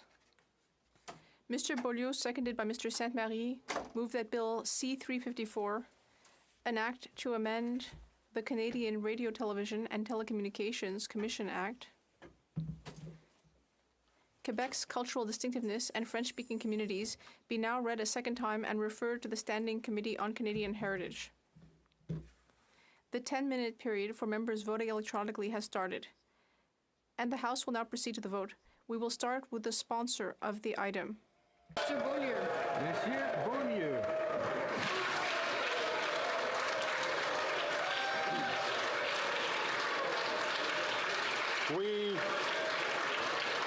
We will now proceed to members participating in person. All those at my left in favor of the motion will please rise in the sixth row. Mr. Morrison. Mr. Morrison. Mr. Dowdle. Mr. Dowdle. Mr. Albert. Mr. Albert. Mr. Dalton. Mr. Dalton. Mr. Carey. Mr. Carey. Mr. Majumdar. No, Mr. Canna. Correction, Mr. Canna. Mr. Canna. Mr. Leslie. Mr. Leslie. Mr. Majumdar. Mr. Majumdar. Monsieur Blanchet-Jonca. Monsieur Blanchet-Jonca. Madame Bérubé. Madame Bérubé. Monsieur Désilet. Monsieur Désilet. Madame Hughes. Madame Hughes. Mr. Canning. Mr. Canning. Cinquième rangée. Fifth row. Mr. Kitchen. Mr. Kitchen. Mr. Cram. Mr. Cram. Mr. Tolmie. Mr. Tolmie. Mrs. Wagenthal. Mrs. Wagenthal. Mrs. Falk, Battleford-Lloydminster. Mrs. Falk, Battleford-Lloydminster. Mr. Bragdon. Mr. Bragdon. Mr. Allison. Mr. Allison. Mr. Nader. Mr. Nader. Mr. Soroka. Mr. Soroka. Mr. McLean. Mr. McLean. Mr. Shipley. Mr. Shipley. Mr. McGuire. Mr. McGuire. Mr. Shields. Mr. Shields. Mr. Falk Provencher. Mr. Falk Provencher. Mr. Motts. Mr. Motts. Mr. Arnold. Mr. Arnold. Madame Sinclair de Gagné. Madame Sinclair de Gagné. Madame Chabot. Madame Chabot. Monsieur Trudel. Monsieur Trudel. Madame Desbiens. Madame Desbiens. Mr. Garrison. Mr. Garrison. Quatrième. Fourth row. Mr. Muse. Mr. Muse. Mr. Redicott. Mr. Redicott. Mr. Van Popta. Mr. Van Popta. Mr. Waugh. Mr. Waugh. Mr. Steinley. Mr. Steinley. Mr. Calkins. Mr. Calkins. Miss Roux. Ms. Roux. Monsieur Lehoux. Monsieur Lehoux. Monsieur Généreux. Monsieur Généreux. Mr. Lobb. Mr. Lobb. Mr. Major. Mr. Major. Mrs. Vecchio. Mrs. Vecchio. Mr. Martel. Monsieur Martel. Monsieur Gourde. Monsieur Gourde. Mr. Epp. Mr. Epp. Monsieur Barcelou Duval. Monsieur Barcelot Duval. Madame Vignola. Madame Vignola. Monsieur Savard Tremblay. Monsieur Savard Tremblay. Madame Posé. Madame Posé. Monsieur Champoux. Monsieur Champoux. Miss Barron. Miss Barron. Mr. Backrack. Mr. Backrack. Troisième rangée. Mr. Doherty. Mr. Doherty. Mr. McCauley and Minton West. Mr. McCauley, Edmonton West. Mr. Brassard. Mr. Brassard. Mrs. Goodridge. Mrs. Goodridge. Mr. Lawrence. Mr. Lawrence. Mr. Godin. Mr. Godin. Madame Vien. Madame Vien. Mr. Morantz. Mr. Morantz. Mr. Williams. Mr. Williams. Mrs. Cramp Nyman. Mrs. Cramp Nyman. Mrs. Roberts. Mrs. Roberts. Mr. Patzer. Mr. Patzer. Mrs. Gallant. Mrs. Gallant. Monsieur Villemur. Monsieur Villemur. Monsieur Thériault. Monsieur Thériault. Madame Gaudreau. Madame Gaudreau. Madame Larouche. Madame Larouche. Monsieur Perron. Monsieur Perron. Mr. Green. Mr. Green. Mr. McGregor. Mr. McGregor. Deuxième rangée. Second row. Mr. Kelly. Mr. Kelly. Mr. Baldinelli. Mr. Baldinelli. Mr. Cooper. Mr. Cooper. Mr. Small. Mr. Small. Mr. Brock. Mr. Brock. Monsieur Berthold. Mr. Berthold. Miss Finley. Miss Finley. Mr. Aboultaïf. Mr. Aboultaïf. Mrs. Cousy. Mrs. Cousy. Miss Ferrari. Miss Ferrari. Monsieur Garon. Monsieur Garon. Madame de Bellefeuille. Madame de Bellefeuille. Madame Michaud. Madame Michaud. Monsieur Fortin. Monsieur Fortin. Monsieur Brunel Duceppe. Monsieur Brunel Duceppe. Mr. Johns. Mr. Johns. Miss Blaney. Miss Blaney. Miss Idlout. Première rangée. First row. Schmale. Mr. Schmale. Mr. Kimmich. Mr. Kimmich. Mr. Perkins. Mr. Perkins. Mrs. Thomas. Mrs. Thomas. Mrs. Stubbs. Mrs. Stubbs. Mr. Paulus. Mr. Paulus. Mr. Halan. Mr. Halan. Mr. Barrett. Mr. Barrett. Mrs. Gray. Mrs. Gray. Mr. Barlow. Mr. Barlow. Mr. Moore. Mr. Moore. Mr. Sainte-Marie. Mr. Saint-Marie. Monsieur Terrien. Monsieur Terrien. Madame Normandin. Madame Normandin. Monsieur Simard. Monsieur Simard. Mr. Bergeron. Mr. Bergeron. Mr. Julian. Mr. Julian. Miss Kwan. Miss Kwan. Katusar Ahmad. All those at my right in favor of the motion will please rise. 6th row. Cinquième rangée. 5th row. Quatrième. 4th row. Miss May Sanishko Filings. Ms. May Sanishko Filings. Troisième. 3rd row. Mr. Blakey. Mr. Blakey. Troisième rangée. 3rd row. Miss McPherson. Deuxième rangée. 2nd row. Miss McPherson. Ms. McPherson. Mr. Boulris. Mr. Boulris. Mr. Boulris. Miss Matheson. Ms. Matheson. All those at my left opposed to the motion will please rise. In the 6th row. In the 5th row. Troisième rangée. 3rd row. Quatrième rangée. 4th row. Troisième rangée. 3rd row. Quatrième rangée. 2nd row. 1st row. All those at my right opposed to the motion will please rise. In the 6th row. Mr. Van Bynen. Mr. Van Bynen. Mr. Baines. Mr. Baines. Madame Châtel. Madame Châtel. Mr. Koto. Mr. Koto. Madame Diab. Madame Diab. Mr. Gahir. Mr. Gahir. Miss Kayabaga. Ms. Kayabaga. Madame Lapointe. Madame Lapointe. Mr. McDonald Malpec. Mr. McDonald Malpec. Miss Thompson. Ms. Thompson.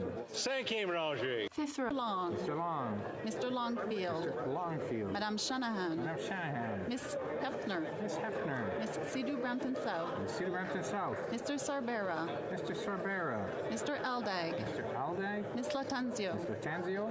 Mr. Lewis Kitchener-Conestoga. Mr. Lewis Kitchener-Conestoga. Quatrième rangée à ma droite. 4th row at my right. Cooley. Mr. El Khoury. Mr. Fillmore. Mr. Fillmore. Mr. Fonseca. Mr. Fonseca. Mr. Hardy. Mr. Hardy. Mr. Yakonu. Mr. Yakano. Mr. Sidhu Brampton East. Mr. Cedar Brampton East. Mr. Badaway. Mr. Badaway. Mr. Sousa. Mr. Sousa. Mr. Dogood. Mr. Duguid. Mrs. Atwood. Mrs. Atwin. Mr. Housefather. Mr. Housefather. Mr. Sarai. Mr. Sarai. Miss Vandenbell. Ms. Vanderbilt. Mr. Sanson.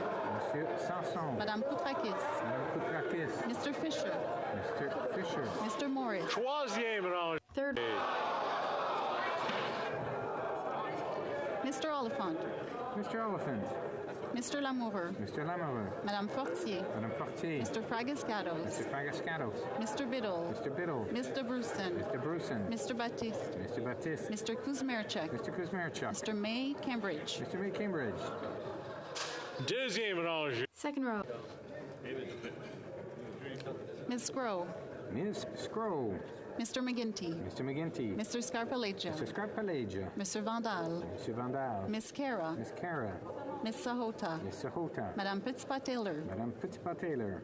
Miss Jacek. Miss Jazza. Mr. Dollywall. Mr. Dollywall. Première rangée à ma 1st row at my right. Mr. Varani. Mr. Varani. Miss Sachs. Miss Sachs. Miss Chagger. Miss Chager. La Chambre attendra maintenant la fin. The House will now wait for the end of the electronic voting before resuming its proceedings.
Wish to inform the House the electronic voting period has ended. If members were unable to vote due to technical difficulties, they may now use the raise hand function. The chair will recognize them, and I don't see them. I will see the whip from the New Democratic Party.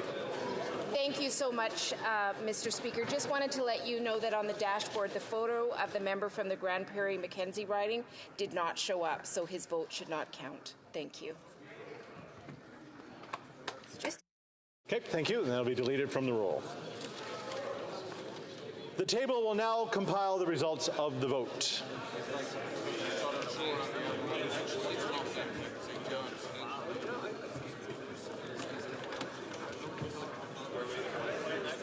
Yeas pour 167, 167. Nays contre 150, 150. I declare the motion carried. Accordingly, the bill stands referred to the Standing Committee on Canadian Heritage.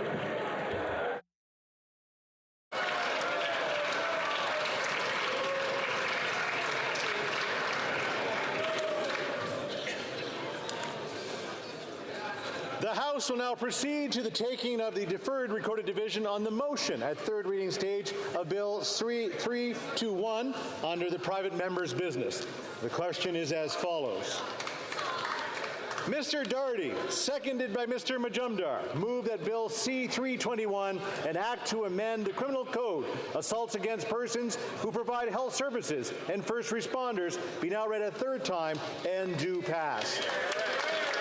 The 10-minute period for members voting electronically has started, and the House will now proceed to the vote. We will start with the sponsor of the item. Mr. Doherty.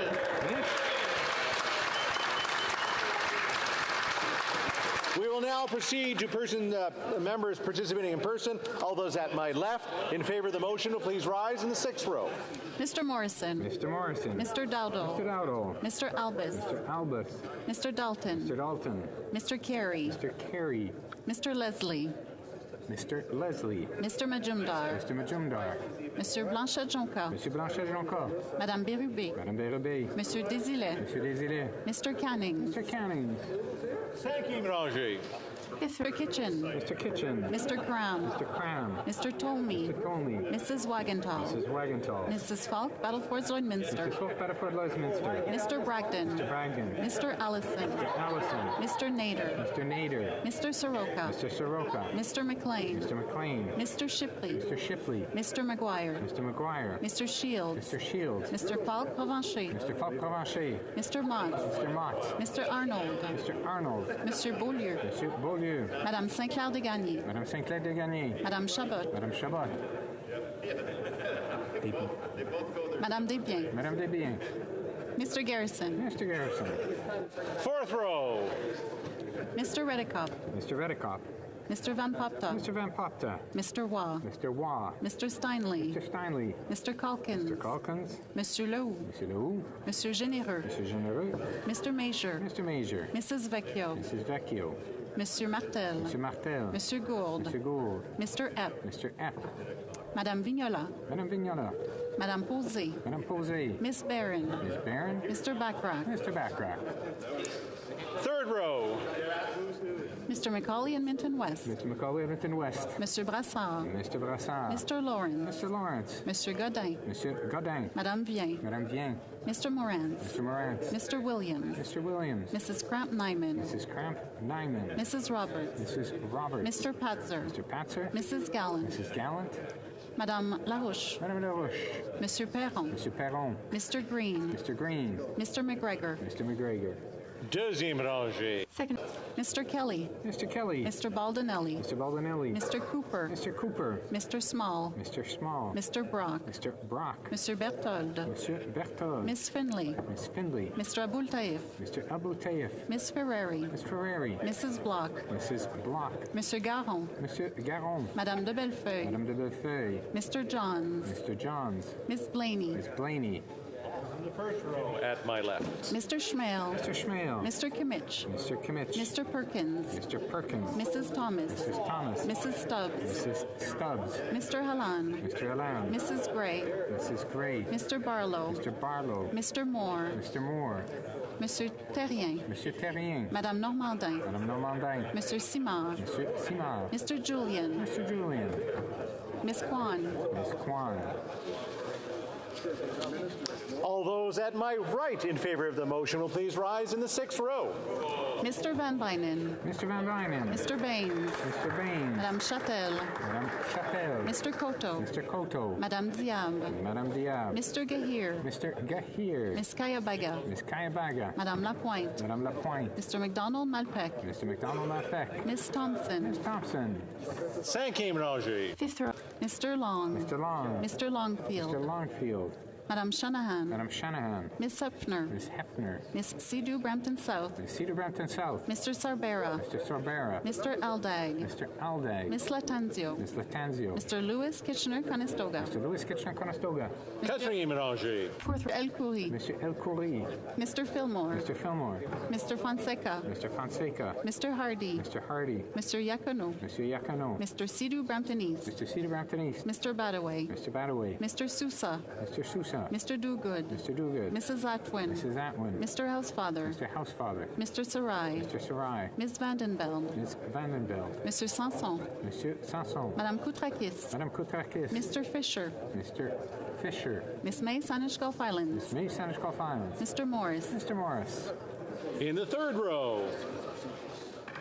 Mr. Oliphant. Mr. Oliphant. Mr. Lamoureux. Mr. Lamoureux. Madame Fortier. Madame Fortier. Mr. Fragiscados. Mr. Fragascados. Mr. Biddle. Mr. Biddle. Mr. Bruson. Mr. Bruson. Mr. Baptiste. Mr. Baptiste. Mr. Kuzmerchuk. Mr. Kuzmerchuk. Mr. May Cambridge. Mr. May Cambridge. Mr. Blakey. Mr. Blakey. In the 2nd row. Miss Groh.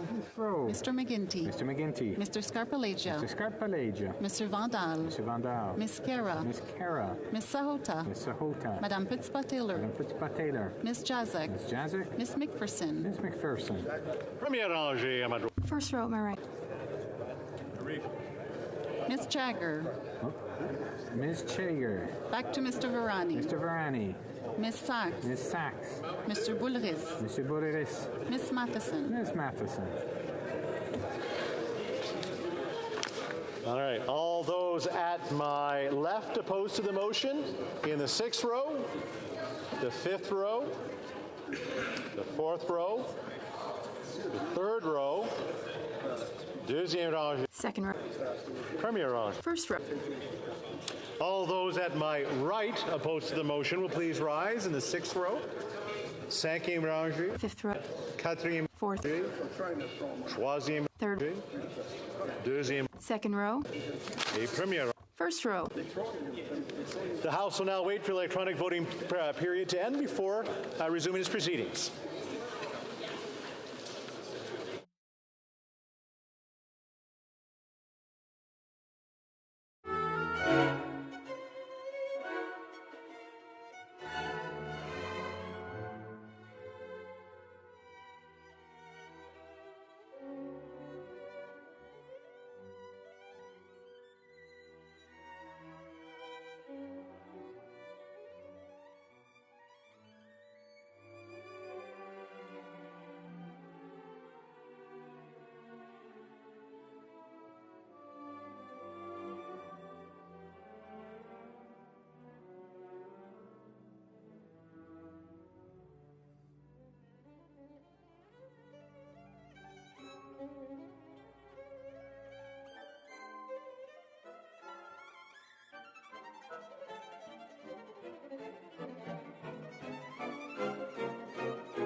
I wish to inform the House the electronic voting period has ended.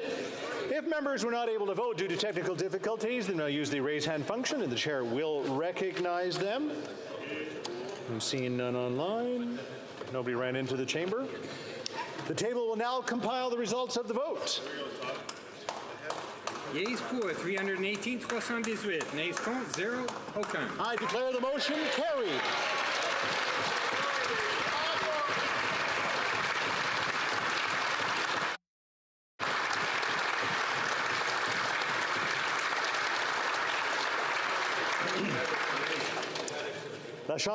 The House will now proceed to the taking of the deferred recorded division on the motion at third reading stage of Bill C-320 under private members' business.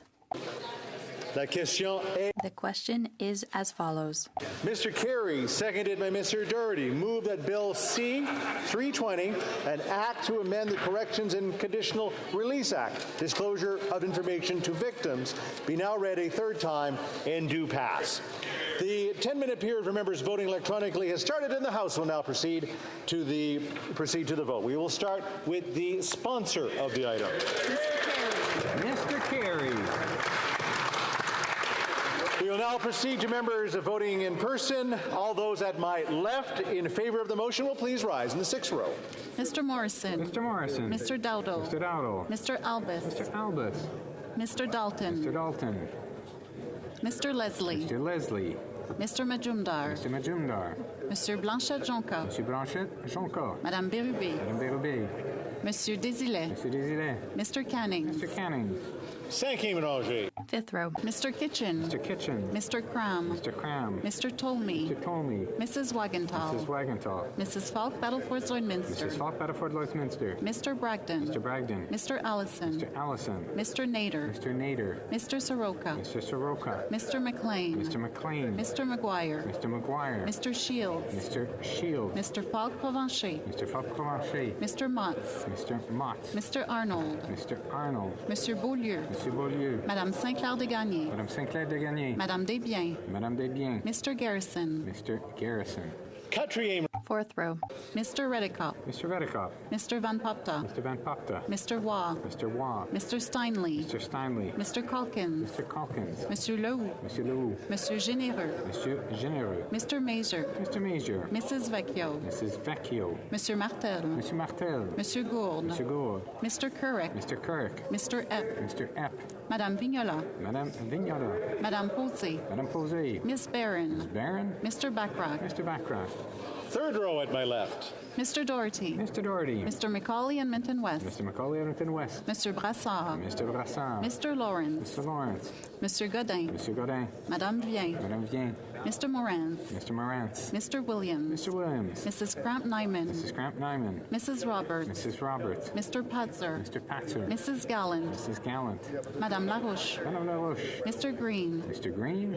Mr. McGregor. Mr. McGregor. Second row. Kelly. Mr. Kelly. Mr. Baldinelli. Mr. Baldinelli. Mr. Cooper. Mr. Cooper. Mr. Small. Mr. Small. Mr. Brock. Mr. Brock. Miss Finley. Miss Finley. Mr. Abul Taif. Mr. Abou Taif. Miss Ferrari. Miss Ferrari. Mrs. Block. Mrs. Block. Monsieur Garon. Monsieur Garon. Madame de Bellefeuille. Madame de Bellefeuille. Mr. Johns. Mr. Johns. Miss Blaney. Miss Blaney. First row. Mr. Schmale. Mr. Schmale. Mr. Kimmich. Mr. Kimmich. Mr. Perkins. Mr. Perkins. Mrs. Thomas. Mrs. Thomas. Mrs. Stubbs. Mrs. Stubbs. Mrs. Gray. Mrs. Gray. Mr. Moore. Mr. Moore. Monsieur Terrien. Monsieur Terrien. Madame Normandin. Madame Normandin. Monsieur Simard. Monsieur Simard. Mr. Julian. Mr. Julian. Miss Kwan. Miss Kwan. All those at my right in favor of the motion will please rise in the sixth row. Mr. Van Bynen. Mr. Van Bynen. Mr. Baines. Mr. Baines. Madame Châtel. Madame Châtel. Mr. Coteau. Mr. Coteau. Madame Diab. Madame Diab. Mr. Gahir. Mr. Gahir. Miss Kayabaga. Miss Kayabaga. Madame Lapointe. Madame Lapointe. Mr. McDonald Malpec. Mr. McDonald Malpec. Miss Thompson. Miss Thompson. In the fifth row, am I right? Mr. Long. Mr. Long. Mr. Longfield. Mr. Longfield. Madame Shanahan. Madame Shanahan. Miss Hepner. Ms. Hefner. Miss Sidhu Brampton South. Ms. Cedar Brampton South. Mr. Sarbera. Mr. Sorbera. Mr. Alday. Mr. Alday. Miss Latanzio. Ms. Latanzio. Mr. Lewis Kitchener-Conestoga. Mr. Lewis Kitchener-Conestoga. Monsieur El Khoury. Fourth row. El Khoury. Monsieur El Khoury. Mr. Fillmore. Mr. Fillmore. Mr. Fonseca. Mr. Fonseca. Mr. Hardy. Mr. Hardy. Mr. Yakano. Mr. Iacano. Mr. Badaway. Mr. Badaway. Mr. Sousa. Mr. Sousa. Mrs. Atwin. Mrs. Atwin. Mr. Housefather. Mr. Housefather. Mr. Sarai. Mr. Sarai. Ms. Vandenveld. Ms. Vandenveld. Mr. Sanson. Monsieur Sanson. Madame Koutrakis. Madame Koutrakis. Mr. Fisher. Mr. Fisher. Miss May Sanish Gulf Islands. Ms. May Sanish Gulf Islands. Mr. Morris. Mr. Morris. Troisième. Third row. Mr. Oliphant. Mr. Oliphant. Mr. Lamoureux. Mr. Lamoureux. Madame Fortier. Madame Fortier. Mr. Fragiscados. Mr. Fragascados. Mr. Biddle. Mr. Biddle. Mr. Brewston. Mr. Brewson. Mr. Baptiste. Mr. Baptiste. Mr. Kuzmerchuk. Mr. Kuzmerchuk. Mr. May Cambridge. Mr. May Cambridge. Mr. Blakey. Mr. Blakey. Deuxième. Second row. Scrow. Ms. Scrow. Mr. McGinty. Mr. McGinty. Mr. Scarpalagia. Mr. Scarpalagia. Mr. Vandal. Mr. Vandal. Miss Kara. Ms. Kara. Miss Sahota. Ms. Sahota. Miss Jazek. Ms. Jazek. Miss McPherson. Ms. McPherson. First row at my right. Miss Chagger. Ms. Chager. Mr. Bouleris. Mr. Boderis. Miss Matheson. Ms. Matheson. All those at my left opposed to the motion will please rise. In the sixth row, in the fifth row, in the fourth row, in the third row, the second row, the first row. All those at my right opposed to the motion will please rise. In the sixth row, in the fifth row, in the fourth row, in the third row, in the second row, and first row. The House will now wait for the electronic voting period to end before resuming its proceedings.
I wish to inform the House that the electronic voting period has ended. Members who are not able to vote due to technical difficulties, they may use the raise hand function, and the chair will recognize them.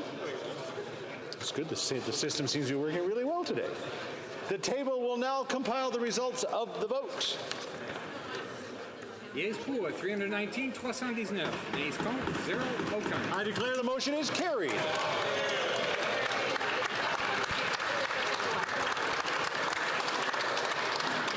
I wish to inform the House that due to the recorded divisions, government orders will be extended by 51 minutes. Daily routine of business, affaire courant ordinaire. Tabling of documents. The Honourable Parliamentary Secretary to the Government House Leader. Thank you, Mr. Speaker. Pursuant to Standing Order 36.8a, I have the honour to table in both official languages the government's responses to two petitions. These returns will be tabled in electronic format. And Mr. Speaker, while I'm on my feet, I move, seconded by the member for Kingston and the Islands, that the House do now proceed to orders of the day. Mr. Lamoureux, seconded by Mr. Gerritsen, move that the House do now adjourn. Nope, that's not it. Hold on a sec. Let's do this to the right page.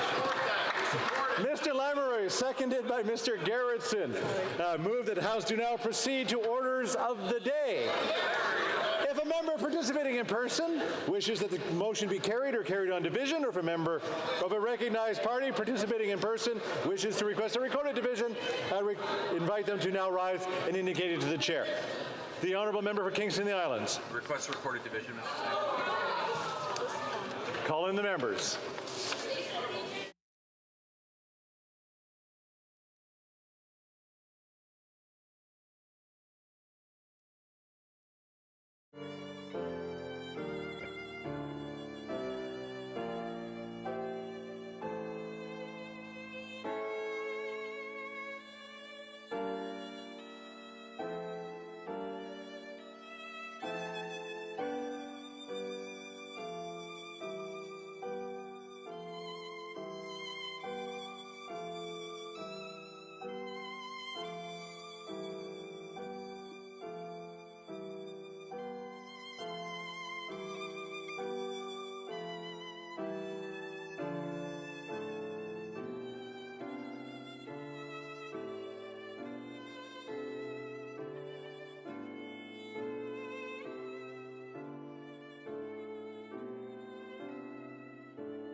La question est suivante. The question is as follows. Lamoureux, seconded by Mr. Gerritsen, move that the House do now proceed to orders of the day.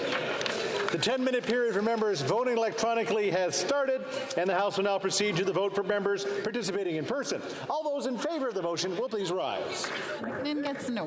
Monsieur McKinnon Gatineau. Miss Jagger. Miss Jagger.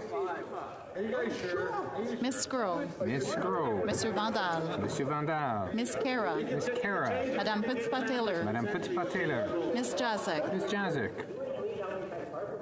Mr. Oliphant.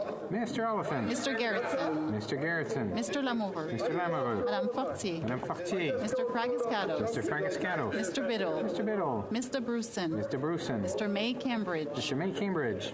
Mr. Fillmore. Mr. Fillmore. Mr. Yacono. Monsieur Yacono. Mr. Sea-Doo Brampton East. Mr. Cedars Brampton East. Mrs. Atwin. Mrs. Atwin. Mr. Sarai. Mr. Sarai. Ms. Vandenbelt. Ms. Vandenbelt. Mr. Sanson. Monsieur Sanson. Madame Koutrakis. Madame Koutrakis. Mr. Fisher. Mr. Fisher. Mr. Long. Mr. Long. Mr. Longfield. Mr. Longfield. Mr. Morrissey. Mr. Morrissey. Miss Hefner. Miss Hefner. Mr. Chang. Mr. Chang. Miss Sea-Doo Brampton South. Miss Cedar Brampton South. Mr. Sarbera. Mr. Sorbera. Miss Latanzio. Miss Latanzio. Mr. Van Bynen. Mr. Van Bynen. Mr. Chahal. Mr. Chahal. Madame Chatel. Madame Chatel. Mr. Koto. Mr. Coteau. Madame Diab. Madame Diab. Mr. Gahir. Mr. Gahir. Madame Lapointe. Madame Lapointe. Mr. McDonald Malpeck. Mr. McDonald Malpeck. Miss Thompson. Miss Thompson. Mr. Julian. Mr. Julian. Mr. Johns. Mr. Johns. Miss Blaney. Miss Blaney. Miss Idlout. Miss Idlout. Mr. McGregor. Mr. McGregor. Miss Barron. Miss Barron. Mr. Backrack. Mr. Backrack. Monsieur Boulris. Monsieur Boudris. Miss Matheson. Miss Matheson. Miss May Saanich Gulf Islands. Miss May Saanich Gulf Islands. All those opposed to the motion will please rise. Mr. Schmale. Mr. Schmale. Mr. Kimmich. Mr. Kimmich. Mr. Perkins. Mr. Perkins. Mrs. Thomas. Mrs. Thomas. Mrs. Stubbs. Mrs. Stubbs. Miss Lewis Haldeman Norfolk. Miss Lewis Haldeman Norfolk. Mrs. Gray. Mrs. Gray. Mr. Moore. Mr. Moore. Mr. Kelly. Mr. Kelly. Mr. Baldinelli. Mr. Baldinelli. Mr. Cooper. Mr. Cooper. Mr. Davidson. Mr. Davidson. Mr. Small. Mr. Small. Miss Finley. Miss Finley. Miss Ferrari. Miss Ferrari. Mr. Doherty. Mr. Doherty. Mr. Brassard. Mr. Brassard. Mr. Lawrence. Mr. Lawrence. Monsieur Godin. Monsieur Godin. Mrs. Cramp Nyman. Mrs. Cramp Nyman. Mrs. Roberts. Mrs. Roberts. Mr. Patzer. Mr. Patzer. Mrs. Gallant. Mrs. Gallant. Mr. Muse. Mr. Muse. Mr. Redikoff. Mr. Redikoff. Mr. Steinley. Mr. Steinley. Mr. Calkins. Mr. Calkins. Mr. Major. Mr. Major. Monsieur Martel. Mr. Martel. Mr. Kitchen. Mr. Kitchen. Mr. Cram. Mr. Cram. Mr. Tolmie. Mr. Tolmie. Mrs. Falk, Battleford Lloydminster. Mrs. Falk, Battleford Lloydminster. Mr. McLean. Mr. McLean. Mr. McGuire. Mr. McGuire. Mr. Shields. Mr. Shields. Mr. Motts. Mr. Motts. Mr. Arnold. Mr. Arnold. Mr. Dowdle. Mr. Dowdle. Mr. Albus. Mr. Albus.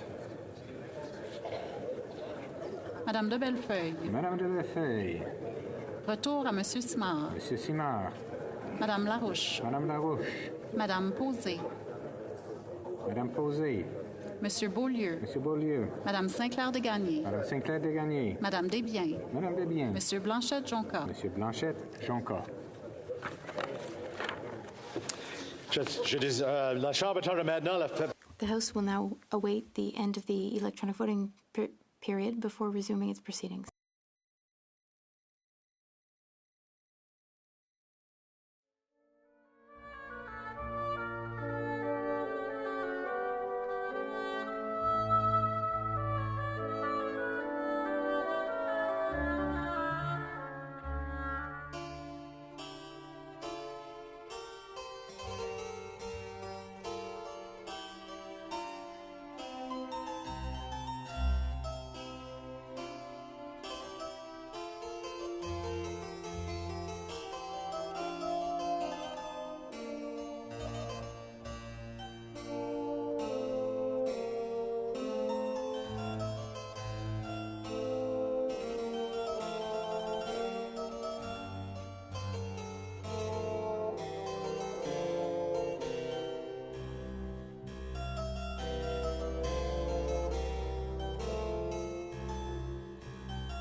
I wish to inform the House the electronic voting period has ended. If members not able to vote due to technical difficulties, they may now use the raise hand function, and the chair will recognize them. Nobody online, but I also see the member from Battleford's Battle River Crowfoot. Thank you very much, Mr. Speaker. I want to confirm that my vote was counted as a nay. However, I would note, as a technical challenge during the voting period, the timer on the app did not match the timer that was on the screens, both in the lobby and within the House of Commons. So, Mr. Speaker, I would ask to ensure that certainly it said that there was 3 minutes left when there was only a few seconds left. So not only would I ask for my vote to be confirmed as nay, but certainly that's something that should be looked at because we would not. Okay, appreciate the input. It's confirmed as a nay. The Honourable Member for Montmagny, Lisla, Kamouraska, Rivière-du-Loup. Mr. Speaker, I'd like to vote against, please.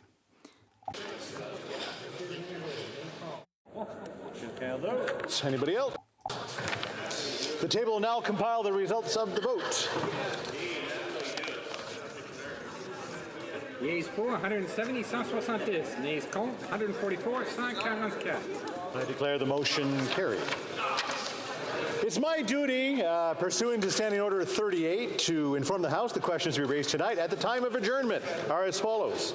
The Honourable Member for Dauphin, Swan River, Neepawa on carbon pricing. The Honourable Member for Courtenay Alberni on taxation. And the Honourable Member for Calgary Nose Hill on public safety. I think we have a point of order from the Honourable House Leader. Mr. Speaker, in relation to Government Business Number 35, I move, seconded by the Minister of Diversity, Inclusion and Persons with Disabilities, that debate not be further adjourned. Close enough. I'll just wait for the copy there.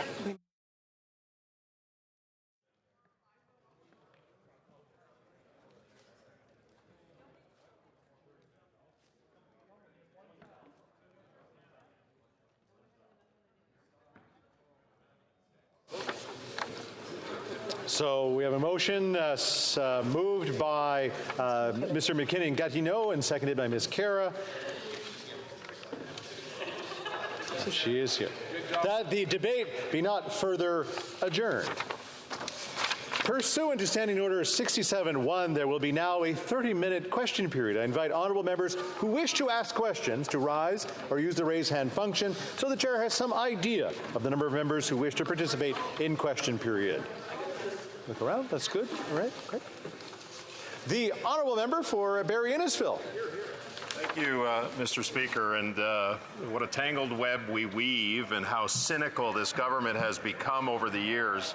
I recall in 2015 when the Prime Minister, with hand over his heart, was standing there saying that better was possible and things were going to be different. In fact, the 2015 election, one of the things they talked about was making Parliament more functional, actually allowing the opposition parties to be the voices of their constituents. And yet here we are again, Mr. Speaker, with this motion effectively controlling this place like the Prime Minister has had a propensity to do in the past. Mr. Speaker, my question to the government House Leader is, does he not understand the significance of his action for future parliaments and what this could mean for the future of this place? Because in this place, things as they relate to the standing orders are built on consensus. This is anything but. This is the government strong-arming itself over the will of Parliament. That's right. Honourable Government House Leader. Well, Mr. Speaker, I fail to, first of all, I reject the premise of the member's question. I fail to see how a motion that expands the time available for members to debate bills and budgets and motions in this chamber is somehow undemocratic. In fact, we are giving the opposition more opportunity to do so. But as the member well knows, because he attends their caucus meetings, the word from on high from Mr. Leader of the Opposition is block everything. Don't allow any progress on any bill. It doesn't matter if it's child care. It doesn't matter if it's supports for Canadians. It doesn't matter if it is dental care. It doesn't matter if these things are positive and can impact positively on Canadians' lives. It's obstruct, obstruct, obstruct all the time. So what we're doing is allowing the members of the opposition to debate these things for a longer period of time, and I fail to see how that creates anything but a healthy precedent in terms of the hours we spend in this chamber. Questions and comments? Question commentaire, the Honourable Member for New Westminster Burnaby. Thank you very much, Mr. Speaker. I've said this many times. There are two bloc parties in the House of Commons. There's the Bloc Québécois and there's the Bloc Everything Party, which is the Conservatives, which is what they have done systematically, blocking every piece of legislation. Now, Mr. Speaker, if they read the motion, and I'm not sure my colleague from Barrie Innisfil actually read what is before this House, but there are two aspects to it. First, of course, Mr. Speaker, is the fact that we would be working into the evening. It would allow more time for debate in evenings, more time for members of Parliament to be heard. But secondly, Mr. Speaker, and this is perhaps the most important aspect, eliminating what has been toxic overnight voting propelled by the member from Carleton, who didn't even show up last time. 30 hours of votes, he showed up for an hour. This just shows... I can't believe we're getting into this discussion once again to underline who's here, who's not. I would just sort of say, there's this. I will get to you in a second when I'm done with my thought on this one. I do have thoughts. I know it's hard to believe sometimes that when we bring up who voted or when they voted, whether they were here, whether they were not, we're not supposed to say that part. How they voted and what the public record is full game, and what happens in this House. The Honourable Member for New Westminster Burnaby. Thank you very much, Mr. Chair. Yes, absolutely, Mr. Speaker. He voted 6 times in person, and the rest of the time voted, I guess, online. The reality is that we need to ensure that the employees of this House of Commons, they're really the bastion of this democracy, aren't forced to work overnight for 25 or 30 hours straight. And the health break, the 9-hour health break, actually makes a big difference for ensuring the health and safety of the employees that work here, as well as members of Parliament. And my colleague, a good friend, the member from Saanich Gulf Islands, what happened to her last June has to be a wake-up call for all of us. And so, as a result, I simply asked my colleague across the way why the Conservatives have been blocking a motion that basically does two things: allows more members of Parliament to speak in evening sessions, but also stops that toxic overnight voting that the member of Carleton always seems to run away from. Honourable Government House Leader. Well, I certainly want to thank my colleague for that excellent summary of what this motion accomplishes, which is, simply put, to allow more time for debate. Every time we have discussions amongst parties, it is often stressed that we require from parties on any corner of the House that we need more time to debate bills.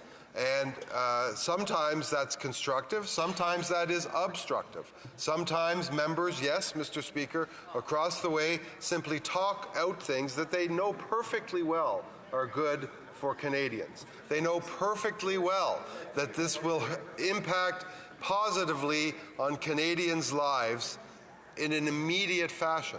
But they still persist in blocking and obstructing and blocking and obstructing. So we're going to give them more opportunities to speak and see whether they, in fact, can bring some constructive elements to the debate. And as to the health break, Mr. Speaker, I mean, you know, long-haul truckers, nurses, hard-working Canadians, with the advances of the past few years in working conditions, no Canadian is expected to do 30 hours around the clock, much less to vote on billions of dollars of public expenditures. You want to talk irresponsibility with public expenditures, Mr. Speaker?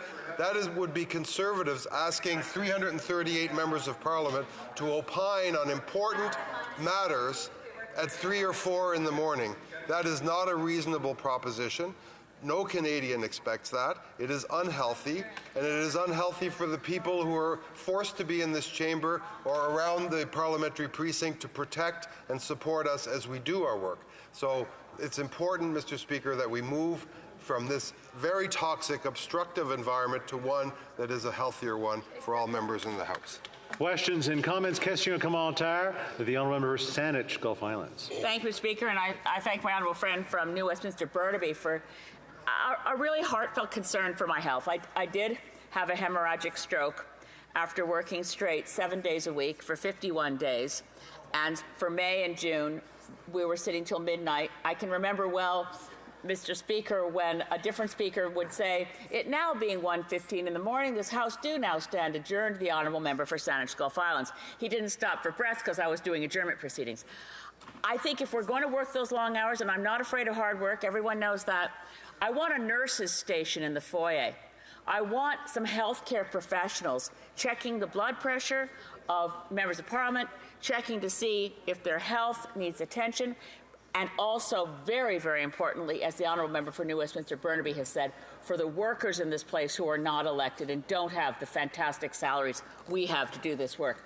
I also believe, Mr. Speaker, that if we use the rules that exist, for instance, against reading a speech, as in the Parliament of Westminster, we could more expeditiously schedule our work so that we would have meaningful debate as opposed to what sometimes, I hate to say, I shouldn't say it, resembles sort of bad high school theater.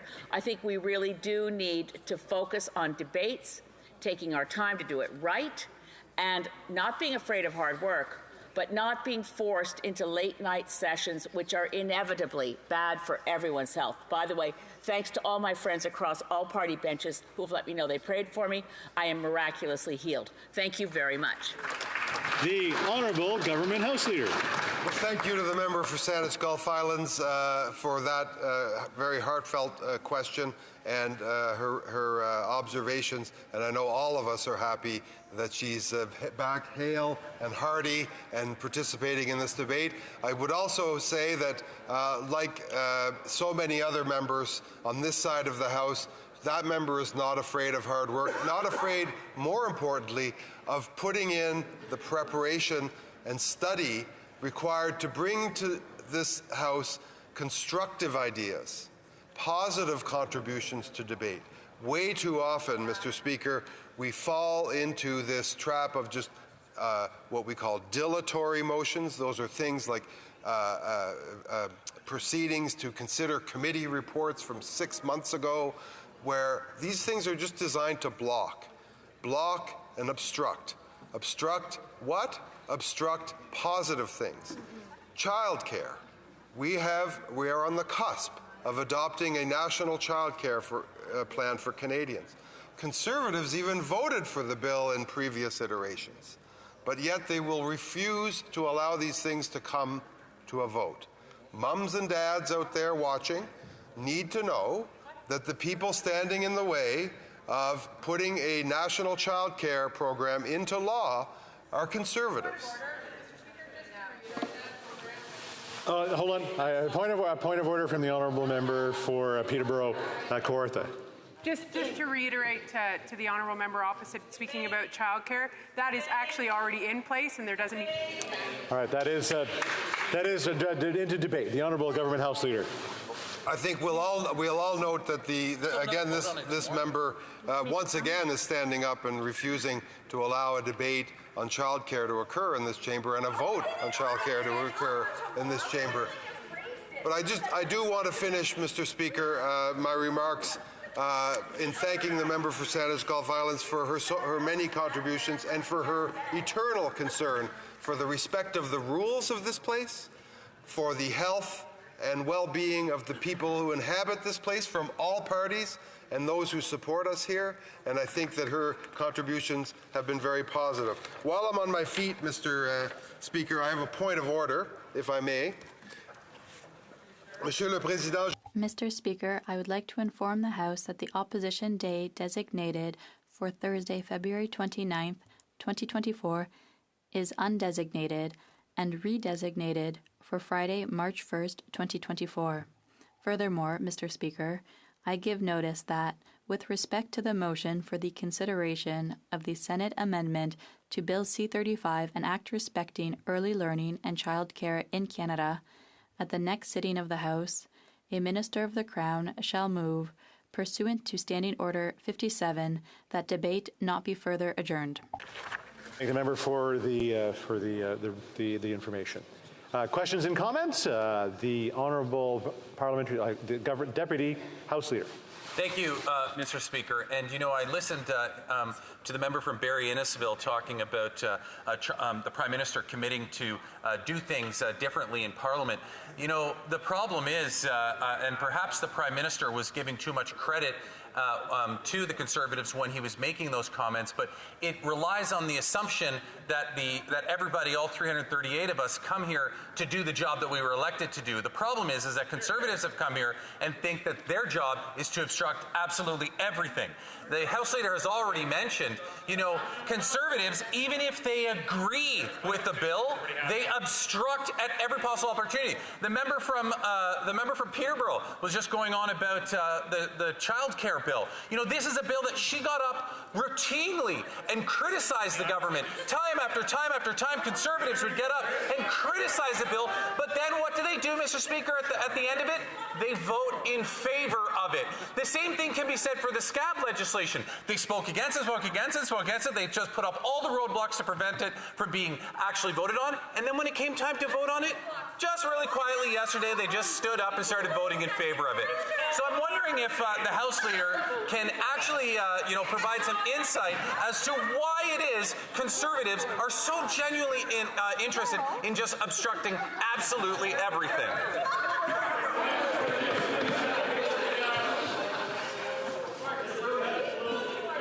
The Honourable Government House Leader. I don't reject the premise of that question, Mr. Speaker. I can't speak to their motivations, but I can speak to the phenomenon that we see. We see it south of the border. We see it in some parts of Europe. We see it in this populist right wing that seeks to toxify our democratic institutions, that seeks to conflate minor things, that seeks to make so toxic and so negative the proceedings of places like this, the most solemn of our democratic chambers in this country, so that Canadians turn away. So that Canadians turn away in anger or in sorrow from the debates that we have in this place and tune out the very important things that we discuss here.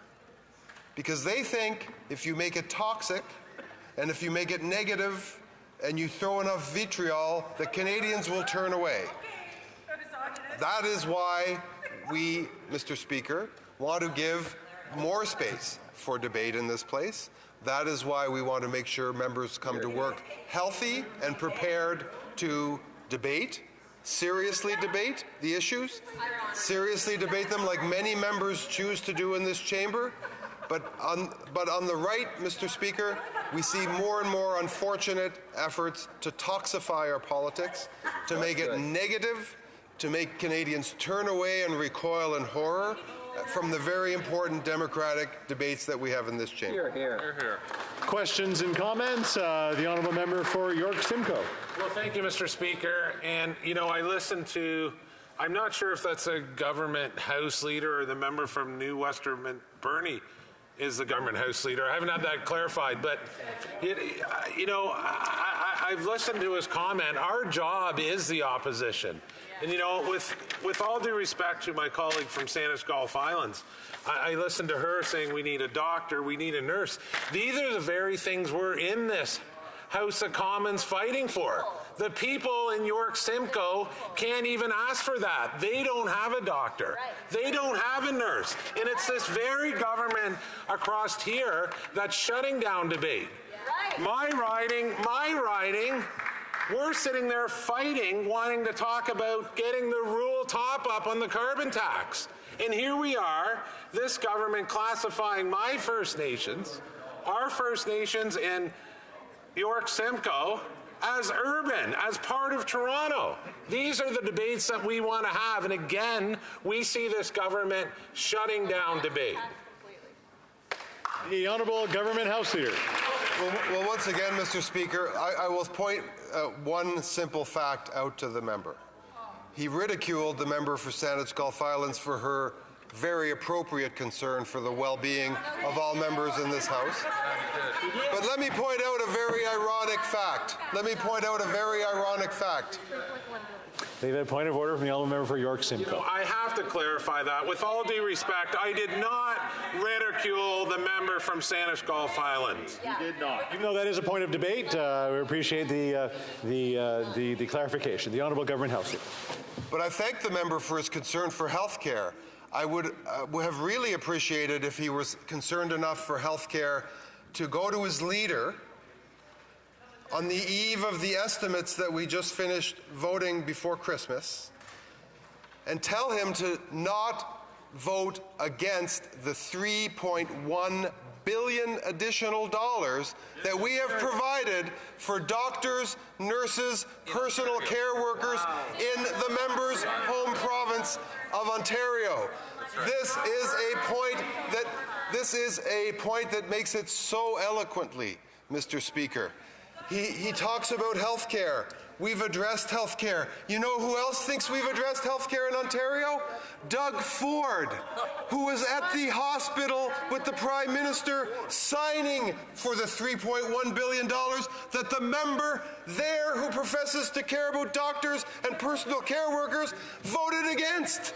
Wow. That is shameful, that is obstructive, that is toxic, that is cynical, and that does not help the people in York Simcoe or the people anywhere in this country, Mr. Speaker. I'm just going to remind people, colleagues, that if we keep our questions short and we keep our answers short, then more people can participate, because there's a lot of people that have lots of great comments on this issue today. Questions and comments? Question commentaire. The honourable member for Courtney Alberni.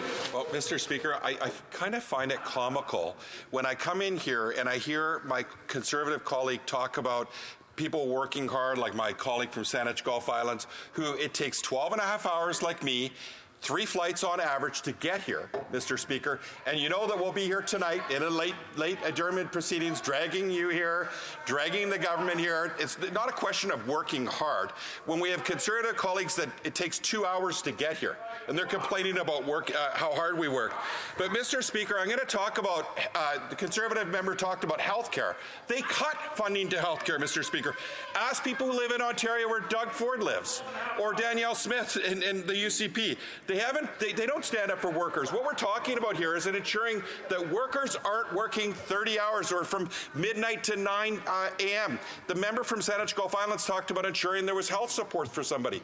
We can't wait till somebody dies of a heart attack. It's not worth the cost, is what the Conservatives keep talking about. Well, someone losing their life here by working from midnight to 9 in the morning, that is not standing up for workers' rights. That is not being responsible, and that's not showing leadership. And if we listen to experts, a physical doctor or a mental health doctor, they would say this isn't sustainable and it's not appropriate. And if we're going to show leadership in this country, it's time that we stop sitting all night from midnight to 9 in the morning. I want to be here till midnight. I want to work. I came here to work. But we got to take responsibility and show leadership. I think this is the right decision, and it's long overdue. The Honourable Government House Leader. Well, I want to thank the member for Courtney Alberni for that, because it is time to actually address this in a very, very serious manner. There are 338 of us in this chamber. It is not healthy for any single one of us to be forced to vote on billion-dollar items for 30 straight hours. That is not healthy, Mr. Speaker. That is not healthy for anyone. And there are people in this House with health conditions, with issues that quite predictably make their families, their friends, their constituents anxious, because they should not be here voting for 30 consecutive hours and forced by the Leader of the Opposition and an obstructive, toxic force across the way to vote for 30 hours. That is not okay. And then to think that someone would be seriously harmed by that, Mr. Speaker, I used to be the Chief Government Whip. The welfare of the members was very important to me, as it is to our current Chief Government Whip, as I'm sure it's important to all whips. The fact is, Mr. Speaker, that we cannot make sure that the resources, like the member from Saanich Gulf Island was calling for, or any of the other supports that are required, are here, so that we can be certain that all members are safe. And we need members to be safe. No one sends us here to be unsafe and to enjoy unsafe working conditions. Those are unsafe working conditions. You know who knew they were unsafe, Mr. Speaker? The Leader of the Opposition, who did 6 votes from his seat and 124 of them from a McDonald's franchise and a Conservative fundraiser. I got a point of order from the honourable member for Northumberland Peterborough South. After this member was a lobbyist for numerous multinational corporations, he has been in the House for a long time, and he knows that you cannot refer to whether a member is in the House or not in the House. Well, let's stick to points of order while we've got 10 minutes of debate left. The honourable member for Kingston the Islands. On that point of order, Mr. Speaker, it's a public record how a member voted, whether it was in person or on the app, and that's all that the House Leader did was reference that. That's right. I mean, I think I've said that on many occasions so far in the last few days, that the record is full game. If it's booked in the book, it's actually a public record. But we just can't say whether someone is in the chamber or not. Questions and comments, and I've almost lost track of who asked that last one. I think it was over there. So the honourable Parliamentary Secretary, the Government House Leader. Yes, so thank you, Mr. Speaker. And one of the things when I look in terms of what is actually being proposed by the government is in a response to the need to have additional debate time in order to be able to have more debate on government legislation. So that's really what this is all about, in addition to not having to sit or vote 30 hours straight type thing between midnight and, let's say, 9 a.m. So it's to enable members to address and debate more on government legislation. I would think, Mr. Speaker, that would be a good thing. That members opposite would want to support having more time, because I often see them on the other side crying, saying we want to have more time. We are giving them more time, and I would think that they would then support the motion to extend the times. Many Canadians from coast to coast to coast, they work into the evenings. There's nothing wrong with members of Parliament having to work a few extra hours in the evening to allow for more debate. And just to get the Government House Leader's thoughts on that. The Honourable Government House Leader. That is, of course, exactly why we reject the premise that this in any way undermines the rights of parliamentarians. In fact, it expands them. It allows members more time and more opportunities, potentially, to debate bills that are contentious. We do hope that the time available and afforded to the official opposition allows them to make more constructive interventions and to participate in debate a little more constructively rather than obstructively, and put up all of these fake roadblocks and obstacles that they like to put up to, again, toxify the environment here, have Canadians turn away from the proceedings of this institution, and have them disengage from the public life of our country. We don't want that. We do want them to make positive, constructive interventions in the debate, and we'll be allowing them the time to do that. Questions and comments? Question Kamal Tyre, the Honourable Member for Elgin Middlesex London. Very much, and I'm coming to this, and hopefully we'll get an answer on this, because I know, working on the Subley Committee and working as a chair, that I saw a lot of cancellations of committee meetings due to the fact that the resources were tight. And committees is where we're finding out about some of these horrible things that are happening. Sometimes it's in the community, and sometimes it's because of the government's actions. So I am wondering how much time is going to be cancelled from committee work, where we're unfolding and finding out all of this information on government programs and scandals, per se. How much are you taking away from committee work to be able to resource this? With about 6 minutes and 26 seconds left, the Honourable Government House Leader. The answer is not nearly as much as was taken away by making interpreters work for 30 hours straight. So no answer. Questions and comments? Question Kamal Tyre, the Honourable Member for New Westminster Burnaby. Thank you very much, Mr. Speaker. I have a rhetorical question for my colleague, and the rhetorical question is simply this. What boss would force their employees to work 30 hours straight, interpreters, administrative assistants, clerks, parliamentary security, for 30 hours straight and then run off after 1 hour of voting? And I'm not pointing the fingers to anybody in particular, like the member from Carleton, but it does seem to me that that's an abusive boss. Honourable Government House Leader. Well, to extend this hypothetical situation, what kind of boss would hypothetically say, we are not letting anyone leave this chamber until Christmas if I don't get my way, and we are going to make sure we stay in that house and make those people vote until Christmas. That was Pierre. And we're going to make them stay until Christmas until we get our way. But then 5 minutes later, that person, hypothetically, went to a fundraiser on the island of Montreal. And on his way back, hypothetically, visited a McDonald's franchise and made a big, gaudy spectacle of coming in here with bags of French fries and hamburgers for the skeleton crew that was left behind. While 158 or so Liberal members were here protecting the things Canadians hold dear. People from the Bloc Québécois, people from the New Democratic Party, but the guy who wanted to keep us here till Christmas and wasn't going to flinch, he flinched awful fast, Mr. Speaker. In comments, question commentaire, the honourable member for King Vaughan. Thank you, Mr. Speaker.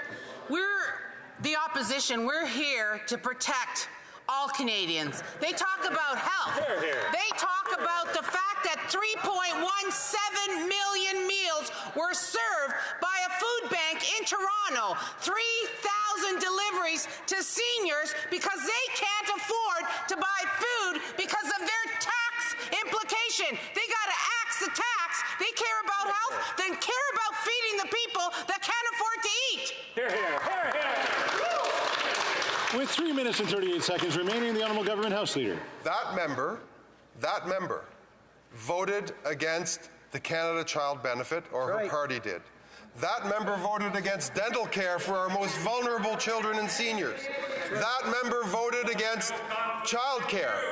That member obstructs regularly and voted against 130 measures before Christmas that would support the very people she professes to want to help.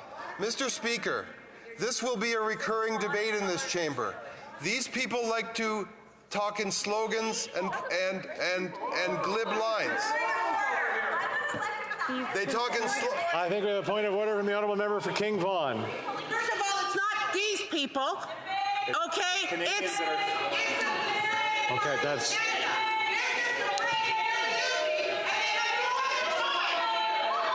Okay, that is descending into debate.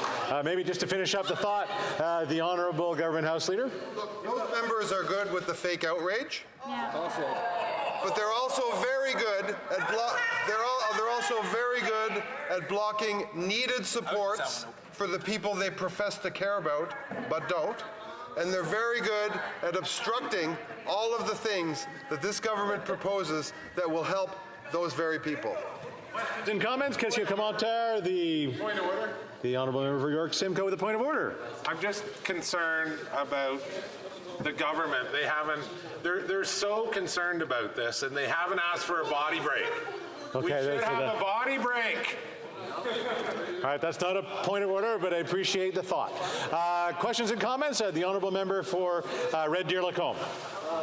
Thank you very much, Mr. Speaker. I just want to remind members of this House, many of which, including the member for Courtenay Alberni, that wasn't here when I first learned about all-night voting, and it was back when Stephen Harper was the Prime Minister and the NDP moved hundreds, if not thousands, of amendments to a piece of legislation to discuss Canada Post and forced all-night voting. As a matter of fact, I believe, Mr. Speaker, if you check the record, that voting went on for in excess of 24 hours, and I even believe the member for Saanich Gulf Islands has moved a number of motions and amendments that created long-term marathon voting as well. So I just want to remind everybody that this is where we're actually at. And the issue that the government House Leader doesn't understand is that It's the agenda that they're trying to get passed that is actually causing the frustration in the House. They can monkey around with all of the standing orders that they want, but unless they actually have an agenda that Canadians want, and Canadians are rejecting their agenda right now, the polling numbers clearly indicate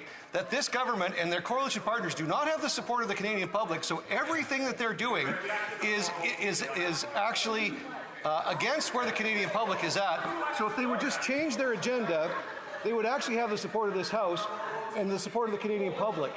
If you have the support of the public, you'll have the support in the House. They don't have the support of the House because the public doesn't support their agenda. They can monkey with the standing orders all they want, but it's not going to change the fact that they've got bad ideas, and that's why those ideas aren't getting through the House.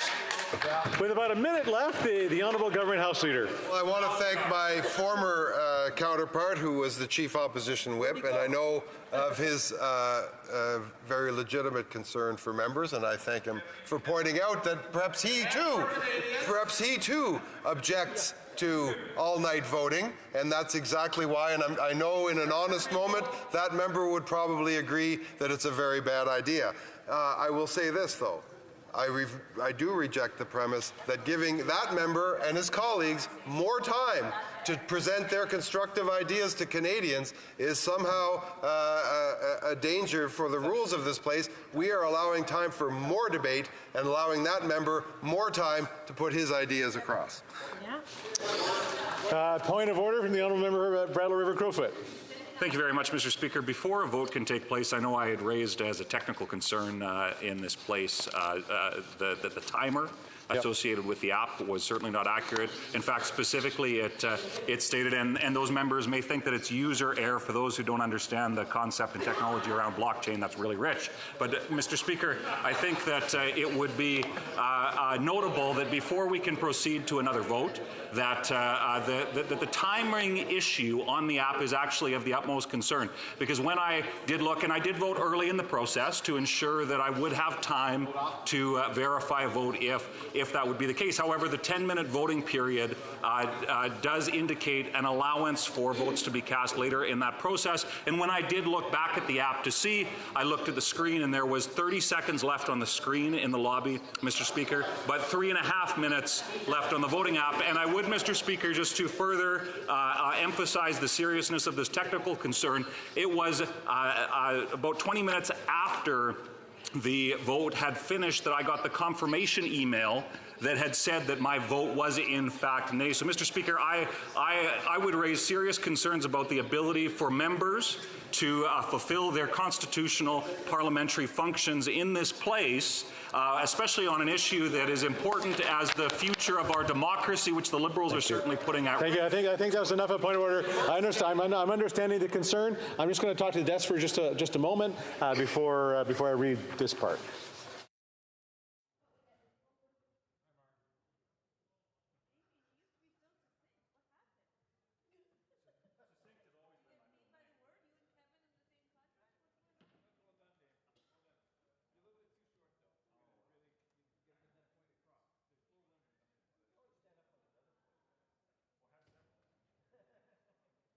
Listen, I appreciate the input. We will look closely at what had transpired because well, I'm going to continue talking for a moment until we're going to there you go. So we're going to look at it closely. There were another 100 or so votes that were actually cast in a proper manner. So we're going to go back and look at the system while the bells are ringing, so that we can make sure that the system works as positively as possible for the members that are voting online. The Honourable Member for Battle River Crowfoot. Thank you very much, Mr. Speaker. Just to ensure that the table has the information that is made, that emphasizes some of the technical challenges, including the email that arrived late, I would ask for unanimous consent to table the particular email in regards to the confirmation that I received that was late and therefore indicates some of the possible. I'm already hearing a number of no's. So, but I will ask the honourable member maybe to come up when the bells are ringing and I will say to the member from Battle River Crowfoot to maybe come up to the desk and you can share that information with the desk at the time so that we can make sure that this doesn't happen to other members. It being my duty to interrupt the proceedings at this time and put forward every question on the motion. Now before the House, the question is as follows.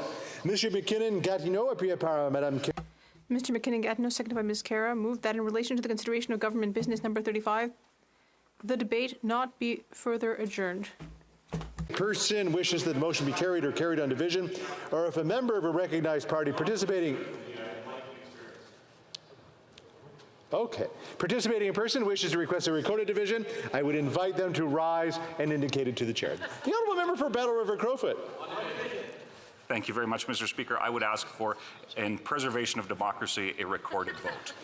Call in the members.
La question. The question is as follows. Monsieur McKinnon, Gatineau. Mr. McKinnon Gatineau, seconded by Ms. Kara, moved that in relation to the consideration of government business number 35, the debate not be further adjourned. La période de 10 minutes. The 10-minute period for members voting electronically has started, and the House will now proceed to the vote for members participating in person. All those in favor of the motion will please rise. Mr. McKinnon-Gatineau. Mr. McKinnon-Gatineau. Ms. Suggs. Ms. Suggs. Ms. Chagger. Ms. Chagger. Mr. Vandal. Monsieur Vandal. Ms. Kara. Ms. Kara. Ms. Sahota. Ms. Sahota. Madame Petitpas-Taylor. Madame Petitpas-Taylor. Mr. Gerritsen. Mr. Gerritsen. Mr. Lamour. Mr. Lamour. Madame Fortier. Madame Fortier. Mr. Fragiscatos. Mr. Fragiscatos. Mr. Biddle. Mr. Biddle. Ms. DeBrusen. Ms. DeBrusen. Mr. May Cambridge. Mr. May Cambridge. Mr. Yacono. Monsieur Yacono. Mr. Sidhu Brampton East. Mr. Sidhu Brampton East. Mr. Maloney. Mr. Maloney. Mr. Kellaway. Mr. Kellaway. Mr. Long. Mr. Long. Mr. Longfield. Mr. Longfield. Mr. Morrissey. Mr. Morrissey. Mr. Shifke. Mr. Shifke. Ms. Hepfner. Ms. Hepfner. Ms. Sidhu Brampton South. Ms. Sidhu Brampton South. Ms. Latanzio. Ms. Latanzio. Mr. Van Bynen. Mr. Van Bynen. Mr. Koto. Mr. Koto. Madame Diab. Madame Diab. Ms. Thompson. Ms. Thompson. Back de retour à Madame Lapointe. Madame Lapointe. Mr. McDonald Malpec. Mr. McDonald Malpec. Mr. Julian. Mr. Julian. Mr. Johns. Mr. Johns. Ms. Idlout. Ms. Idlout. Mr. McGregor. Mr. McGregor. Mr. Blakey. Mr. Blakey.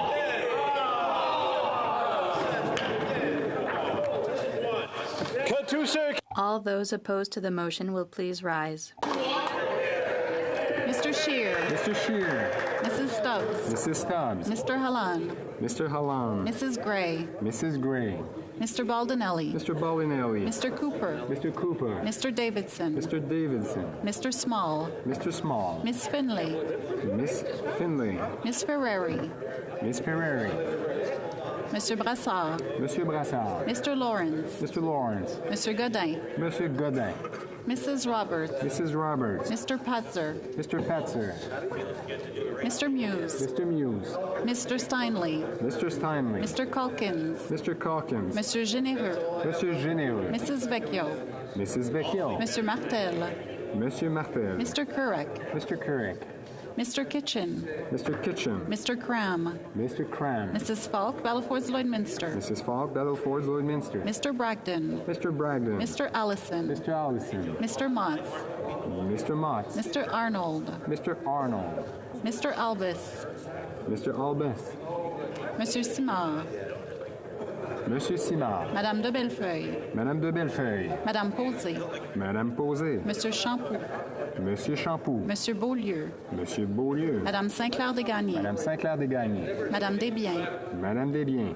Monsieur Blanchette-Jonca. Monsieur Blanchette-Jonca. The House will now wait for electronic. Oh, the honourable member for Sandwich Gulf Islands.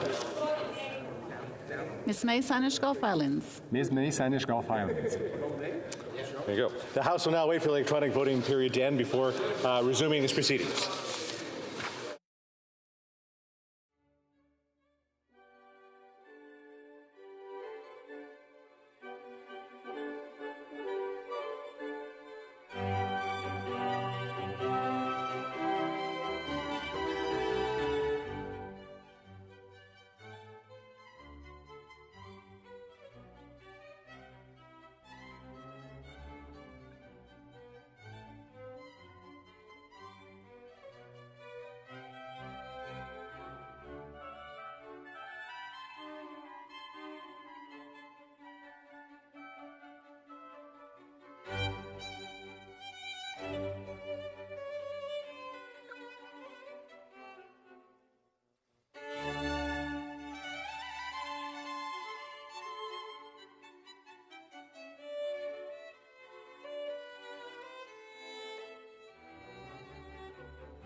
I wish to inform the House the electronic voting period has ended. If members were unable to vote due to technical difficulties, they may use the raise hand function, and the chair will recognize them.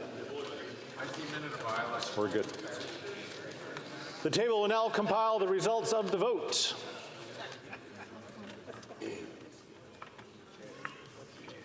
Yeas pour 168, 168. Nays contre 145, 145. I declare the motion is carried. I believe in a point of order, the honourable member for Waterloo. Mr. Speaker, I believe if you seek it, you will find unanimous consent. That I have the honor to can I just go into it then? Okay. Mr. Speaker, I have the honor to present in both official languages the 61st report of the Standing Committee on Procedure and House Affairs. The committee advises that pursuant to Standing Order 91-12, the Subcommittee on Private Members' Business met to consider the items added to the order of precedence on Tuesday, February 13th, 2024, and recommended that the items listed herein, which it has determined should not be designated not votable, be considered by the House. Those opposed to the honourable member moving the motion, please say nay. There, that agreed. The House has heard the terms of the motion. All those opposed to the motion, please say nay. Motion is carried. Pursuant to Standing Order 91-12, the report is deemed adopted. It being 6:24, the House will now proceed to the consideration of private members' business as listed on today's order paper. Private members' business consideration at report stage of Bill C-318, an act to amend the Employment and Insurance Act and the Canada Labour Code adoptive and intended parents. There being no motion at report stage, the House will now proceed, without debate, to put the putting of the question on the motion to concur in the bill at report stage. Mrs. Falk, Battleford's Lloydminster, seconded by Ms. Ferrari, moves that Bill C-318, an act to amend the Employment Insurance Act and the Canada Labour Code, adoptive and intended parents, be concurred in at report stage. If a member participating in person wishes the motion be carried or carried on division, or if a member of a recognized party participating in person wishes to request a recorded division, I'd invite them to rise and indicate it to the chair. The honourable member for Battleford Lloydminster. Pass on division. Passed on division. Agreed? Agreed. That one there?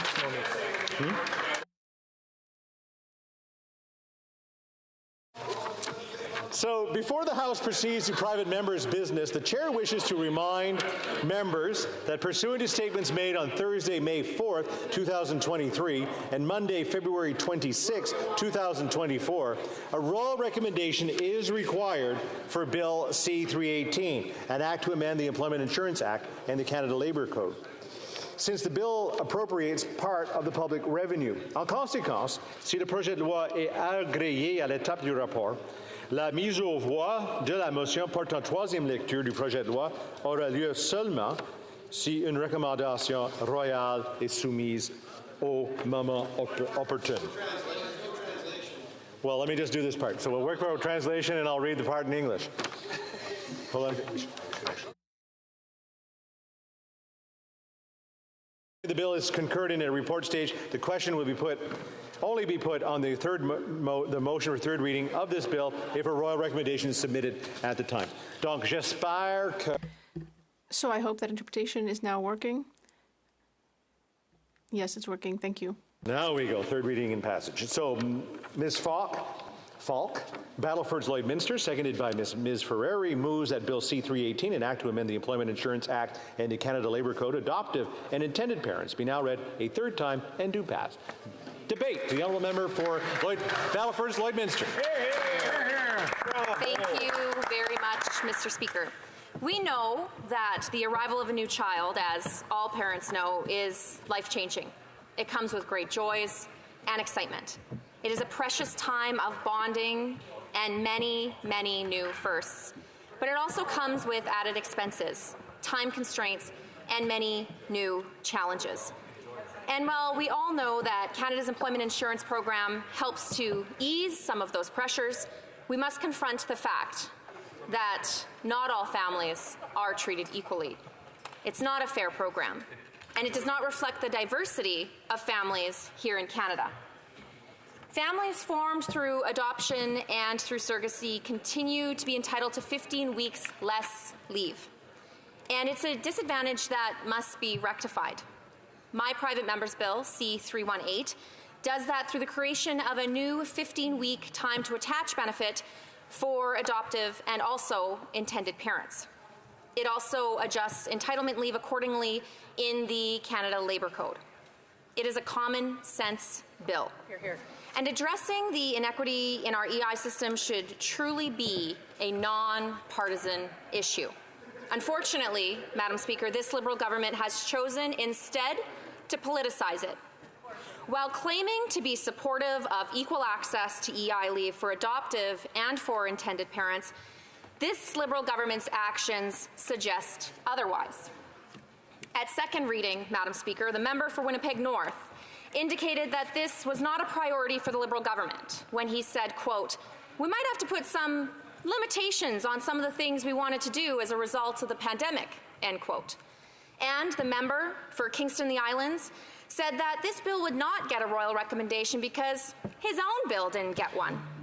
And of course, Madam Speaker, this was followed with all but a handful of Liberal members of Parliament voting against the bill at second reading. Following the committee's consideration of this bill, this Liberal government challenged amendments which sought to remove any ambiguity that there would be around parental benefits for Indigenous peoples. The opposition to this from the Liberals raises concerns about their intentions around achieving equal access to EI benefits for Indigenous families with customary care arrangements. Now, at third reading, this bill risks being dropped from the order paper altogether if a royal recommendation is not provided by the Liberal government. And by all indications, unfortunately, that does not seem forthcoming. The Liberal government's decision to include a benefit for adoptive and intended parents in Bill C-59 was a clear declaration that they do not intend to collaborate on this issue. Shameful. And that they are more focused on political games than rectifying the discrimination in our EI system in a timely manner. C-59, Madam Speaker, is an omnibus budget bill that does not course correct the harmful policies of this NDP Liberal government. Policies that are fueling the affordability crisis in this country. Not only did this Liberal government tie their proposed benefit to a costly and convoluted omnibus bill, but they have not even made this legislation a priority. It is this Liberal government that sets the agenda in this place, and they have not brought C-59 up for debate since January. Wow. Frankly, it just has not been a priority for them. In fact, they have never made a priority in addressing the discrimination in our EI system. They have been promising this to adoptive parents since 2019. And they also extended this promise to intended parents last year after I introduced C-318. Providing equal access to EI leave for adoptive and intended parents should not be a complicated problem to solve. Even more so with the agreement of all of the opposition parties. But this Liberal government has voted against C-318, failed to provide the royal recommendation needed, refused to work collaboratively, and failed to exercise the political will necessary just to get the dang job done. Shamefully, the Liberal government's broken promises, delays, and political games are at the expense of families. Families who are hopeful and anxiously waiting to know if they will get the time that they need and that they deserve with their child. And it is the children who do not get the time that they need with their parents who are the greatest victims. Adoptive and intended parents are not less deserving, and they certainly do not need less time with their children. It is often the case that these families face additional challenges in bonding and in attachment. Access to equal leave can go a long way to support these families. The Human Resource Committee heard compelling testimony from adoptive parents and adoptees about the challenges they experience attaching. We heard repeatedly how meaningful additional time to form strong and secure attachments would have been for their families, and how 35 weeks was not enough time for these families. We need to listen to these voices, Madam Speaker, and we need to act in a timely manner. Voices like Cassandra Eisner, an adoptee herself, who shared with the Human Resources Committee that, quote, moving in with people who were recently strangers is intimidating and very scary, and that the time to attach is something that would have helped that 11-year-old little girl. Or Shelley Rottenberg, also an adoptee, who shared that if there had been more time early on, her mother would not have had to worry about going back to work and leaving her with someone else, and that it would have sped up the process of growing and building trust and the bond to have a more secure attachment. Kathy Murphy, who shared that it took 3.5 years for her son to call her mama instead of hey lady. Julie Despatie, who shared that she ultimately did not return to work after her leave because she needed more time to support her 3 adopted children. Erin Clow, who wrote that near the end of her leave she felt a weight, which is difficult to articulate, laden with emotions of sadness, of fear, of guilt, of grief, knowing that as a family, they needed more time to attach. And there are so many more examples. Providing adoptive families with an extra 15 weeks leave is not only fair, but it will help improve their long-term outcomes and help set these children up for success. Madam Speaker, I've also heard a lot from intended parents who are growing their families through surrogacy. Parents who need to make a decision about their leave options in the immediate term. Many who are expecting their child, who are hopeful that they will have access to an additional 15 weeks leave. And I have also heard from parents who have made the decision to take the extended parental leave at a significant financial disadvantage. Often it's not because they want to take a 2-year leave, but rather they are wanting the same opportunity to be home with their child in their first year of their life. Canadians growing their families via surrogacy face a lot of added costs, and the disparity in benefits add to those financial pressures. Childcare is another consideration. It is more costly to get childcare for an infant under a year old, and the reality across the country is there are limited infant childcare spaces. These added costs are made even worse given the growing affordability crisis. Baden Colt shared with the Human Resource Committee that having a child through surrogacy poses challenges that are not faced by most new parents, and these financial obstacles are compounded by the inability to access the same 15 weeks of maternity leave that most new parents get.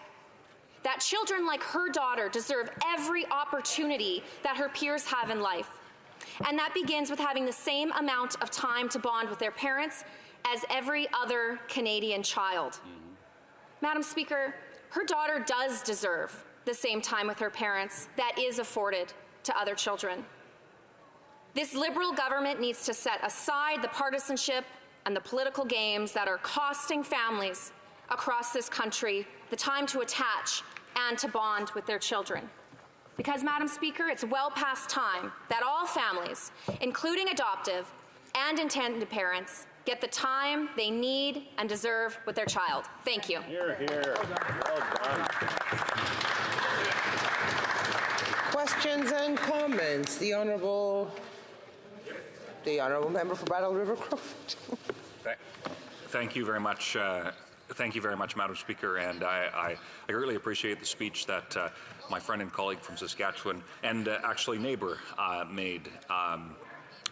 regarding this issue. I would ask if she could share maybe any additional stories of examples where the practical change that she has proposed would be truly life-changing to adoptive parents and those adopted children that are given that chance to have the appropriate bonds and whatnot that are required for, and so essential for the development of children in those essential relationships.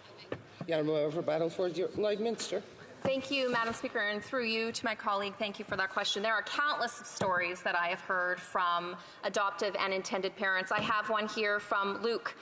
He says, the existing leave time was insufficient to help me build an attachment relationship with my son, who had a history of abandonment and childhood trauma, and needed to have additional time with me as his new parent in order to feel secure and settle into my home. As such, I needed to take additional time off at expense to my family. And I think these 15 weeks, hearing from Canadians across the country, and this isn't just a regional issue, this is literally from coast to coast, from every area of the country. These parents just want time to attach with their children, to put them in a safe and secure environment. Questions et commentaires, questions and comments. The Honourable Parliamentary Secretary to the Minister of Employment, Workforce Development and Official Languages. Speaker, I wanted to thank my honourable colleague across the way for her excellent speech, her excellent advocacy for this really important policy change. I wanted to ask if she can talk about the importance of having leave time between parent and child before the arrival of the parent to prepare the home and prepare the family for the arrival of the child. Thank you. I'm a member for Battleford Lloydminster. Thank you very much, Madam Speaker, and through you to my colleague across the way, thank you for that question. Leave is important. That time to prepare for baby to come or child, because a lot of children are adopted, not necessarily as infant, but all the way up to age of 18 is important. Yeah, I guess it is important to have that time to prepare as well as the time to attach. Questions et commentaires, questions and comments. The Honourable Member for Peterborough Court. Thank you, Madam Speaker. And I want to thank my colleague for all of her hard work on this file and this bill and the work that she's put into this. And as a mama for herself, she's done incredible work. My question is, what is different versus her bill versus what was in the Liberals C-59 or 58, I believe it is? Why is this bill still really important to get passed and get royal recommendations so that intended and adoptive parents will get the leave that they deserve? The Honourable Member for Battleford Lloydminster. Thank you very much, Madam Speaker, through you to my colleague for that question.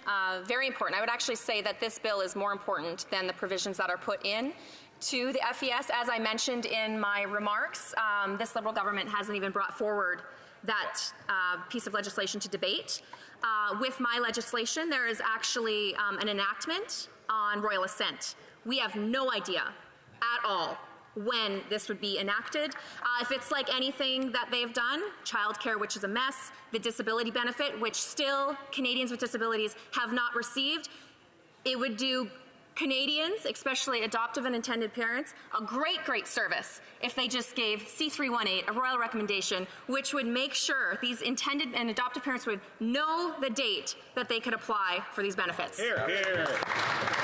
Questions and comments, the Honourable Parliamentary Secretary to the Government House Leader. Yes, thank you, Madam Speaker. The member knows well, because she's already made reference to it, that it's actually incorporated the changes into the fall economic statement, which will in fact be passing, and it does seem to cover a bit more in terms of the concerns that have been raised by adoptive parents for children. We recognize the value. In fact, it was a part of our election platform and a part of the mandate letter. The question I have for the member is, does she support that aspect of the budget?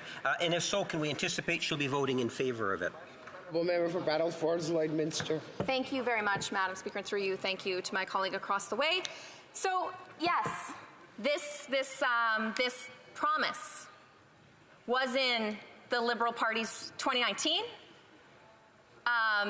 2021 mandate letters, and nothing got done till I did the work, and my office did the work, and we actually wrote legislation Then you guys, sorry, Madam Speaker, through you, then the Liberals scooped it up, and I think it's pretty, the member across the way is being a little presumptuous. But we're way over time. I'm really sorry. Resuming debate. The Honourable Parliamentary Secretary to the Minister of Employment, Workforce Development and Official Languages. Well, thank you, Madam Speaker, and I am pleased to have the opportunity today to participate in this debate on the bill introduced by the Honourable Member of Parliament for Battlefords Lloydminster. And I want to thank that member for bringing attention to an issue that matters to Canadians. Adoptive parents have been telling us that they want a new employment insurance benefit that provides them with the same number of weeks as birth parents. Currently, under the EI program, workers who are pregnant or have recently given birth, including surrogates, can receive 15 weeks of maternity benefits to support their recovery from pregnancy and from childbirth. This is in addition to the 40 shareable weeks of standard benefits or up to 69 shareable weeks under the extended option. Adoptive parents also have access to support under the EI program. However, adoptive and parents of children are only eligible for 40 shareable weeks of standard benefits or up to 69 weeks support. In short, the difference lies in the fact that adoptive parents do not have access to the 15 weeks of benefits that parents who give birth do. Madam Speaker, in 2024, this needs to change. And that is why these improvements to the EI program are included in Bill C-59, the Fall Economic Statement Implementation Act 2023. The measures in Bill C-59 would create a new 15-week EI benefit that would add flexibility and better address the needs of adoptive parents and parents of children through surrogacy during the weeks surrounding the actual placement of the child. The comprehensive measures in Bill C-59 reflect what we heard during our consultations with Canadians on the EI program in 2021 and 2022. They reflect the diverse and inclusive way families are formed today, and they provide needed flexibility. Before I go into more detail about Bill C-59, let me outline how it resonates with the consensus we heard at the EI consultations on the issue of an inclusive program. In particular, the government absolutely acknowledges in Bill C-59 that adoptive parents and parents of children conceived through surrogacy have income support needs that are related to their unique processes. Time devoted to a child helps create a family bond. This is true for birth and adoptive parents. In the case of adoptive parents, it can help the child make up for any developmental delays or health setbacks and give that child a better chance to reach their full potential. Every extra week spent with an adoptive child in the first year after adoption has an impact on their development and their lifelong relations with others. There's no question that for any new parent, having the time and resources to welcome and care for their child or children is precious, and it requires support. Also, additional time for adoptive parents to be with their children can also be beneficial for employers. It will put these parents in a better state of mind when they return to work.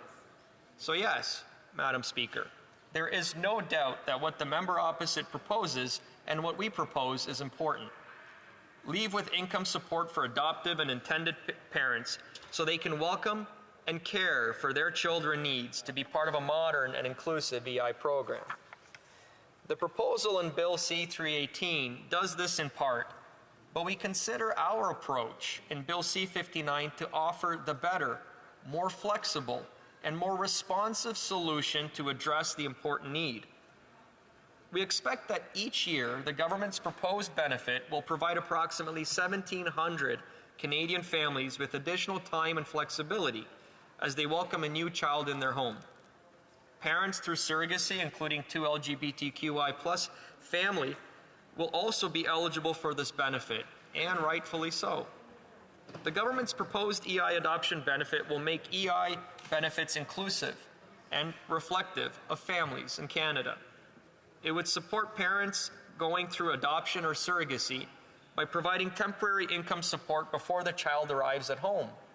For example, while they are finalizing the placement or traveling abroad to bring the child or children to Canada. That support would also extend to the early weeks of a child's arrival into the new family. This equalization was a key ask by our stakeholders. It is the right thing to do, and it is an idea whose time has come. All of this will happen if Bill C-59 receives royal assent. I also want to know, as we were told during EI consultations, the profile of children and youth being adopted are often unique. Adoptive kids are typically older, have sibling groups, and have special needs. As Kathy Murphy, chairperson, Child and Youth Permanency Council of Canada, told us during the consultations, and I quote, "Even if a youth is joining their family at age 12 or 13, it's really important for that parent or caregiver to be there, to be able to meet them after school or to maybe take them out to their favorite lunch spot over lunch hour once a week, because that's usually the only way you're going to get them out to lunch." And she continues, "By continually showing up and being actively involved in their life, they are going to realize after an extended period of time that their parents are there for them." Madam Speaker, for the past 8 years, we have been busy improving important programs so life is more affordable for Canadians. From day one, the government has kept its promise to protect all Canadians, and we are using all the tools at our disposal to do so. Canadians want an EI system for the 21st century. The government has heard these calls.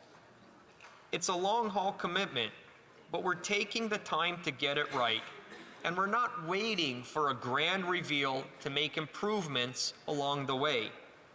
Let me reassure my colleague opposite that the Government of Canada is taking a thorough approach to EI to ensure its continuous improvement for the benefit of all Canadians.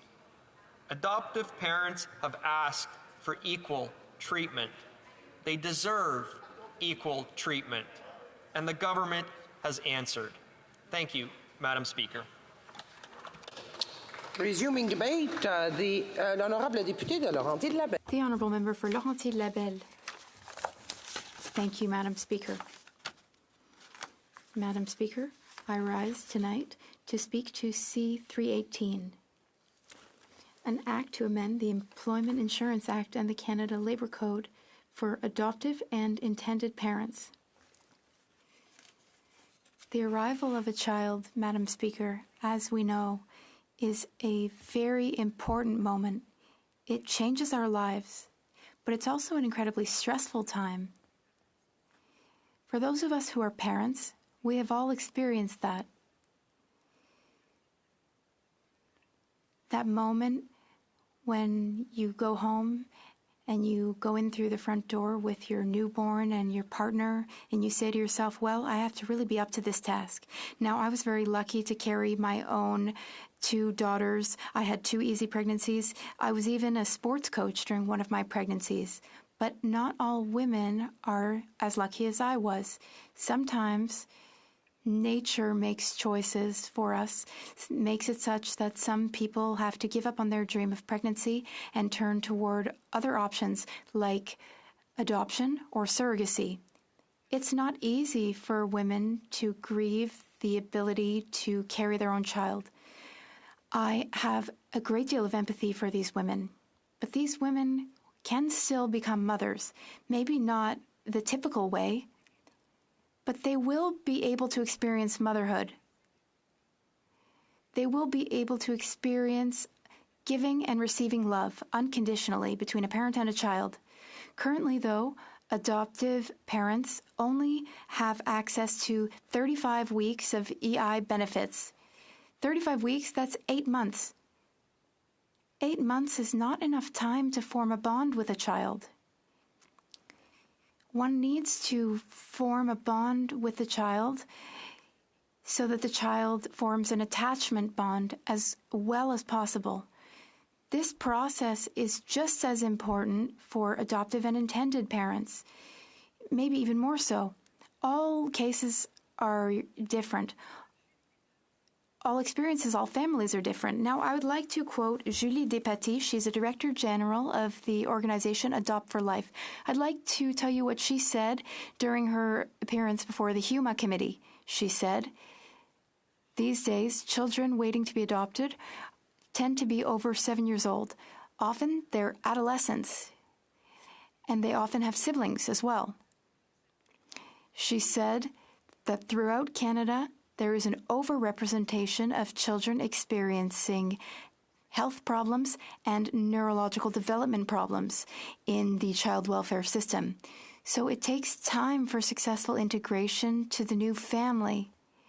And this integration needs to be done smoothly with patience, kindness, love, and empathy.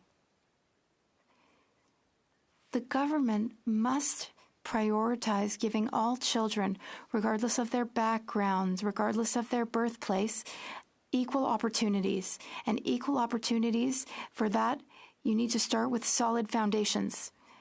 I would also like to quote Anne-Marie Morel, President of Quebec's Adoptive Parents Committee, during her HUMA appearance. She said, "Each additional week spent bonding with an adopted child during the first year with the child has an impact on the child's development and on the child's relationships throughout the rest of their lives. We elected officials have a responsibility to make this possible. We need to bring back fairness. We need to restore equality and fairness." Now, Madam Speaker, I'd also like to mention same-sex male couples who will be positively affected by the changes proposed in this legislation. Now, in 2024, our society is open to LGBTQ+ rights, but we still have work to do when it comes to same-sex parenting. Now, homosexual males who want to have a family are discriminated against by nature. They cannot have children without recourse to adoption or surrogacy. But as you know, international adoption is a very difficult process. It's very difficult for heterosexual couples, but it's even basically impossible for homosexual couples, because some countries that give up children for adoption discriminate towards members of the LGBTQ community. And as for surrogacy, that's not necessarily easy either. When a homosexual couple decides to have a child, the process can be very long, difficult, and costly. So, even if neither of the two parents can carry a child, we should not create two categories of parents. It is our duty as lawmakers to ensure that the child-parent bond is solid, lasting, and unshakable. New parents should have the same rights because they have the same duties. These new parents have the same feelings, the same experiences, but they also have the same desire that natural parents have to give their children everything they can. Healthy attachment helps children face different situations in life as they grow up. For example, separating from the parent, like when they start going to daycare or to school. Healthy attachment also helps them interact with other children, and it helps them with self-control. Through a strong attachment bond, children learn to trust others, which will help them later on in their lives to have healthy relationships. So tonight I've told you how I feel about the situation. But this is an issue that only affects Canada, not Quebec, because Quebec in 2006 implemented the Quebec parental EI regime. So once again, Quebec led the way. Once again, Quebec demonstrated that it takes care of Quebecers, of its people. Once again, Quebec had empathy. In 2020, Quebec went even further in eliminating discrimination in benefits for new parents. So tonight, Madam Speaker, I call on my colleagues to be humane to be caring and kind, as much so as the members of the National Assembly of Quebec. Give women and couples who use adoption and surrogacy the same rights as those who have natural pregnancies. Let's stop having two classes of parents. Stop the injustice. Stop the unfairness. Stop the discrimination. Let's stop basing benefits on only one typical standard way of creating a family. Madam Speaker, motherhood, fatherhood, and parenthood must be respected, regardless of how one becomes a parent. Thank you. C'est correct pour les écouteurs? Yeah. The honourable member for Winnipeg Centre, could she lower her mic, please, before starting to speak? The honourable member for Winnipeg Centre.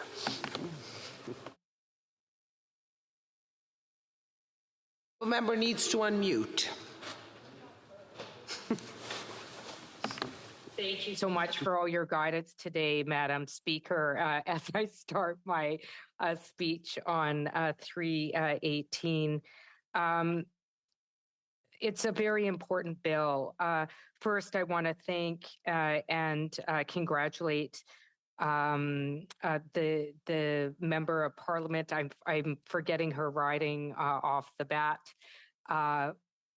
If I could, but I would like to congratulate her on putting forward this bill and all the family members and advocates that pushed to, make this a reality today. It's a very good bill in its original form. However, I was deeply disappointed that amendments that I pushed in committee to change it, to amend the bill so that we could uphold Canadian law to ensure that this new piece of legislation that hopefully will go forward would be consistent with a Bill C-15, the act that was adopted in the last Parliament to ensure that all legislation going forward was consistent with the United Nations Declaration on the Rights of Indigenous Peoples. But instead of upholding that law, upholding our constitutional obligations to ensure that this was reflected in this current legislation, the Liberals in committee, first of all, voted against it, and then the member from Winnipeg North brought forward a point of order to throw my amendments out. Now, this is a pattern of behavior that I have witnessed from this government, a failure for this current government to uphold the very own law that they put forward in the last House, a government bill. I want to point specifically to Bill C-15, Article 5, which states the following: the Government of Canada must, in consultation and cooperation with Indigenous peoples, take all measures necessary to ensure that the laws of Canada are consistent with the Declaration.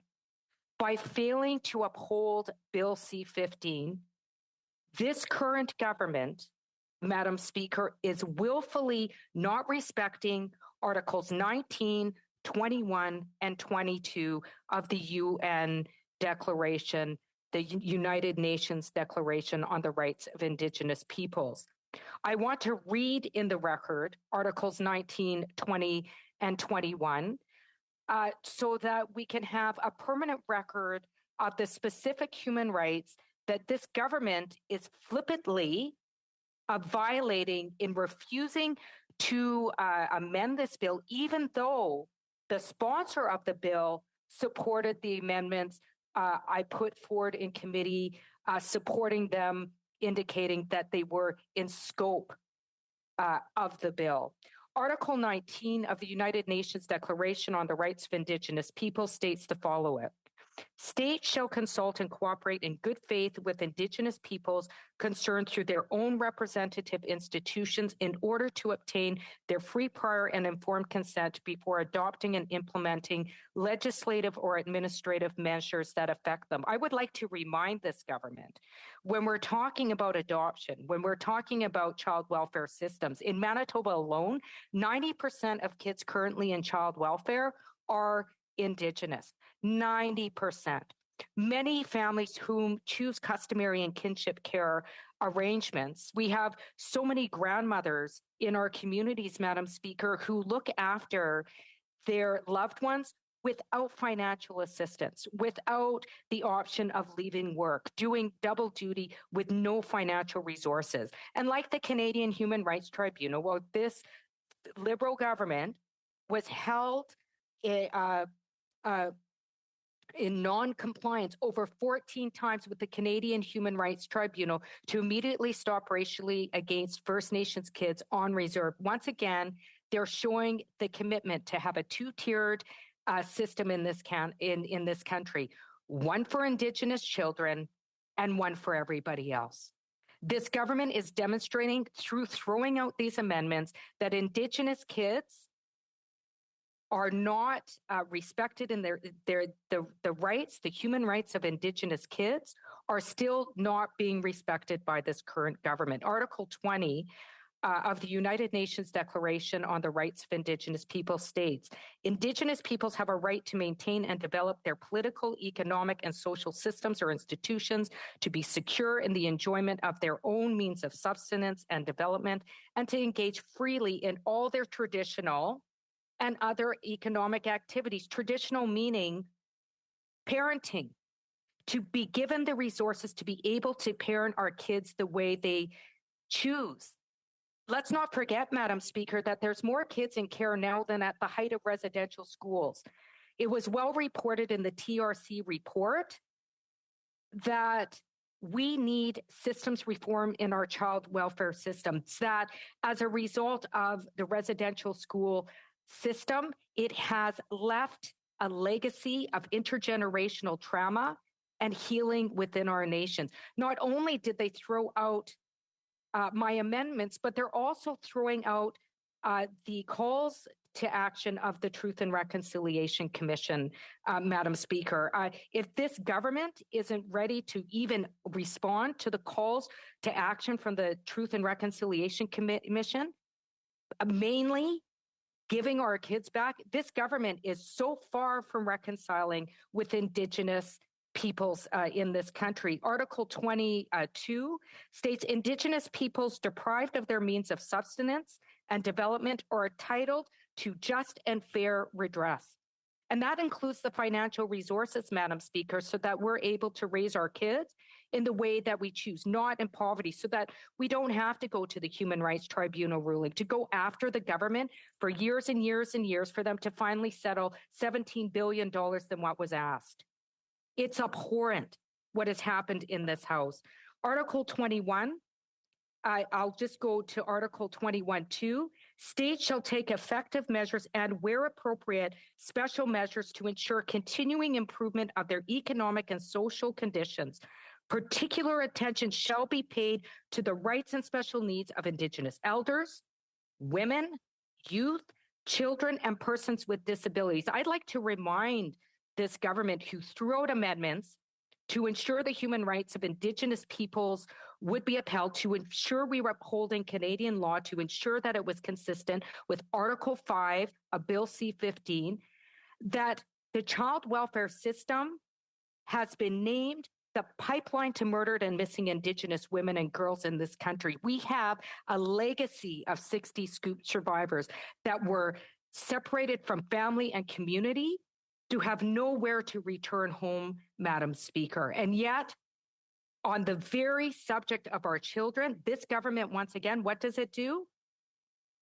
It fails to take the opportunity to reconcile with Indigenous peoples in Canada by giving us the resources we need to uphold our human rights, to be able to raise our children in kinship and customary care arrangements. Now, although the speaker ruled on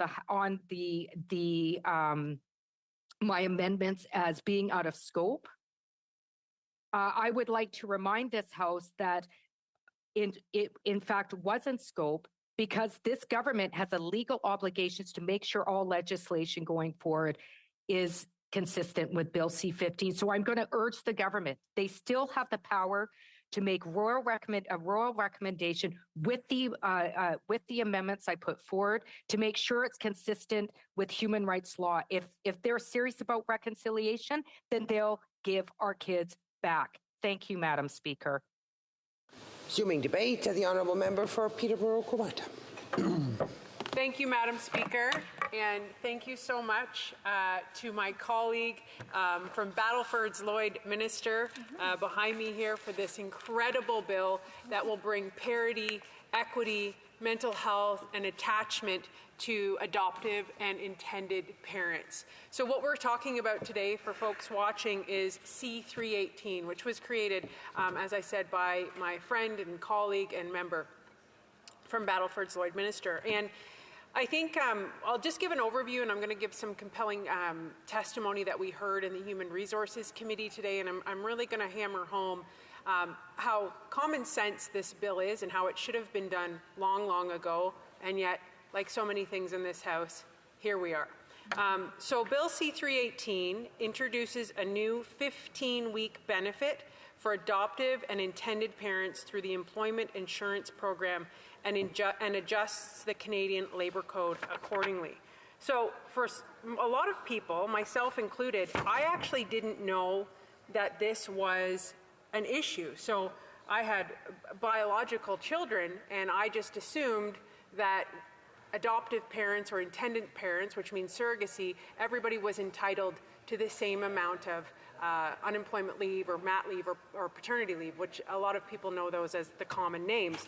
So we get, I was entitled to 52 weeks. But the reality is the way that the current system works is that they don't have access to that. They're cut 15 weeks short. And you would say, well, why? And it's a great question. Why? It's no more financial stress on the system, and we know these parents need this time to attach. So I want to tell you a little bit about the politics that always bleeds into this place and why common sense often gets left behind. This was an election platform promise in the last 2 elections by the Liberals that they would have this in their policy. And here we are.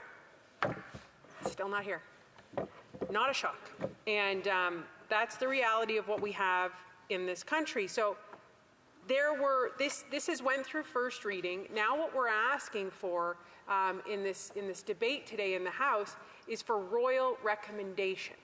And nothing will happen if we don't get that. And we've had the support of this House. It's passed through the first reading. In fact, everybody voted in favor of this except Liberals. 4 Liberals supported it, and thank you to those that did and parked their partisan politics for the greater good and for parity. This article I want to go through with you because I think it really highlights the human component of this. I think sometimes when we talk about policy and legislation, it feels very clinical, but there are very real human consequences to the decisions made in this House. Everything does come back to policy. So this is an article that was written by Aaron Clow. It was posted in The Province, which is a news publication. And I want to read to you some of these words that she has written. At the end of my first leave in 2020, I long for more time with our son. Nearing the end of this leave, I feel a weight that is difficult to articulate, laden with sadness, fear, guilt, and grief, knowing that we as a family need more time to attach. In the early days of both parental leaves, the hours, days, and weeks seem long. Honestly, we were strangers who overnight became a family. We knew very little about each other, and most importantly, we didn't know how to trust, let alone love one another. Each day was a monumental exercise in courage. We spent our time learning about one another, learning about routines, what they liked and what they didn't like, learning how to be parents, learning to love one another. Now, again, I kind of come back to my own experience as a first-time mom, and that's exactly how it feels when you give birth. But imagine taking and adopting a child that has already lived in the world, has already formed feelings and emotions, and you have to attach, you have to make up for all of that time. Yeah. Ideally, actually, adoptive and intended parents should have more. If you think about the biology and the physiology of what they have to overcome, and yet they have less under this legislation. It makes no sense. It took months for me to start becoming the parent they deserved. I would challenge you on that, Erin. I bet you were exactly the mother they needed from the day they were born and you were meant to be together. But I know that feeling of mom guilt. Now all that remains are 27 days. This supported parental leave will end in 27 days, and I can say without a doubt we need more time. Isn't that the most valuable commodity we have on this planet, Madam Speaker? Our daughter and son need additional time. We need months, not days, to continue the process of facilitating secure, enduring attachment for all members of our family. And, you know, I think it's just a very powerful article that she writes that really reiterates what it's like for these adoptive parents. And I want to go through some of the testimony that we heard in committee, and I want to reiterate sort of the common sense of this in terms of a financial piece, because parents are already paying into the system. It's not like you're trying to find this money. It's already funded. Like so many programs that we see right now that the Liberals are pushing out to people, they're not funded, right? Their pharmacare program, that's their child care program, that's underfunded and not working. It's not funded. This is a really common sense bill that makes it easy to give the foundation for kids to thrive and for families to thrive. And quite frankly, another conversation a lot of people don't want to have in this country is the cost of living is increasing so much. Young people, my daughter said this to me, she goes, I can't have kids. I could never afford that. What a feeling to have. What a feeling to have in this country to not feel like you can afford to have a house, to feed your family, or to choose to have children, which is the greatest, most gift in the world. And not for people who choose not to have children, it's totally fine, but I'm saying to take away that choice, it's a real issue in our country.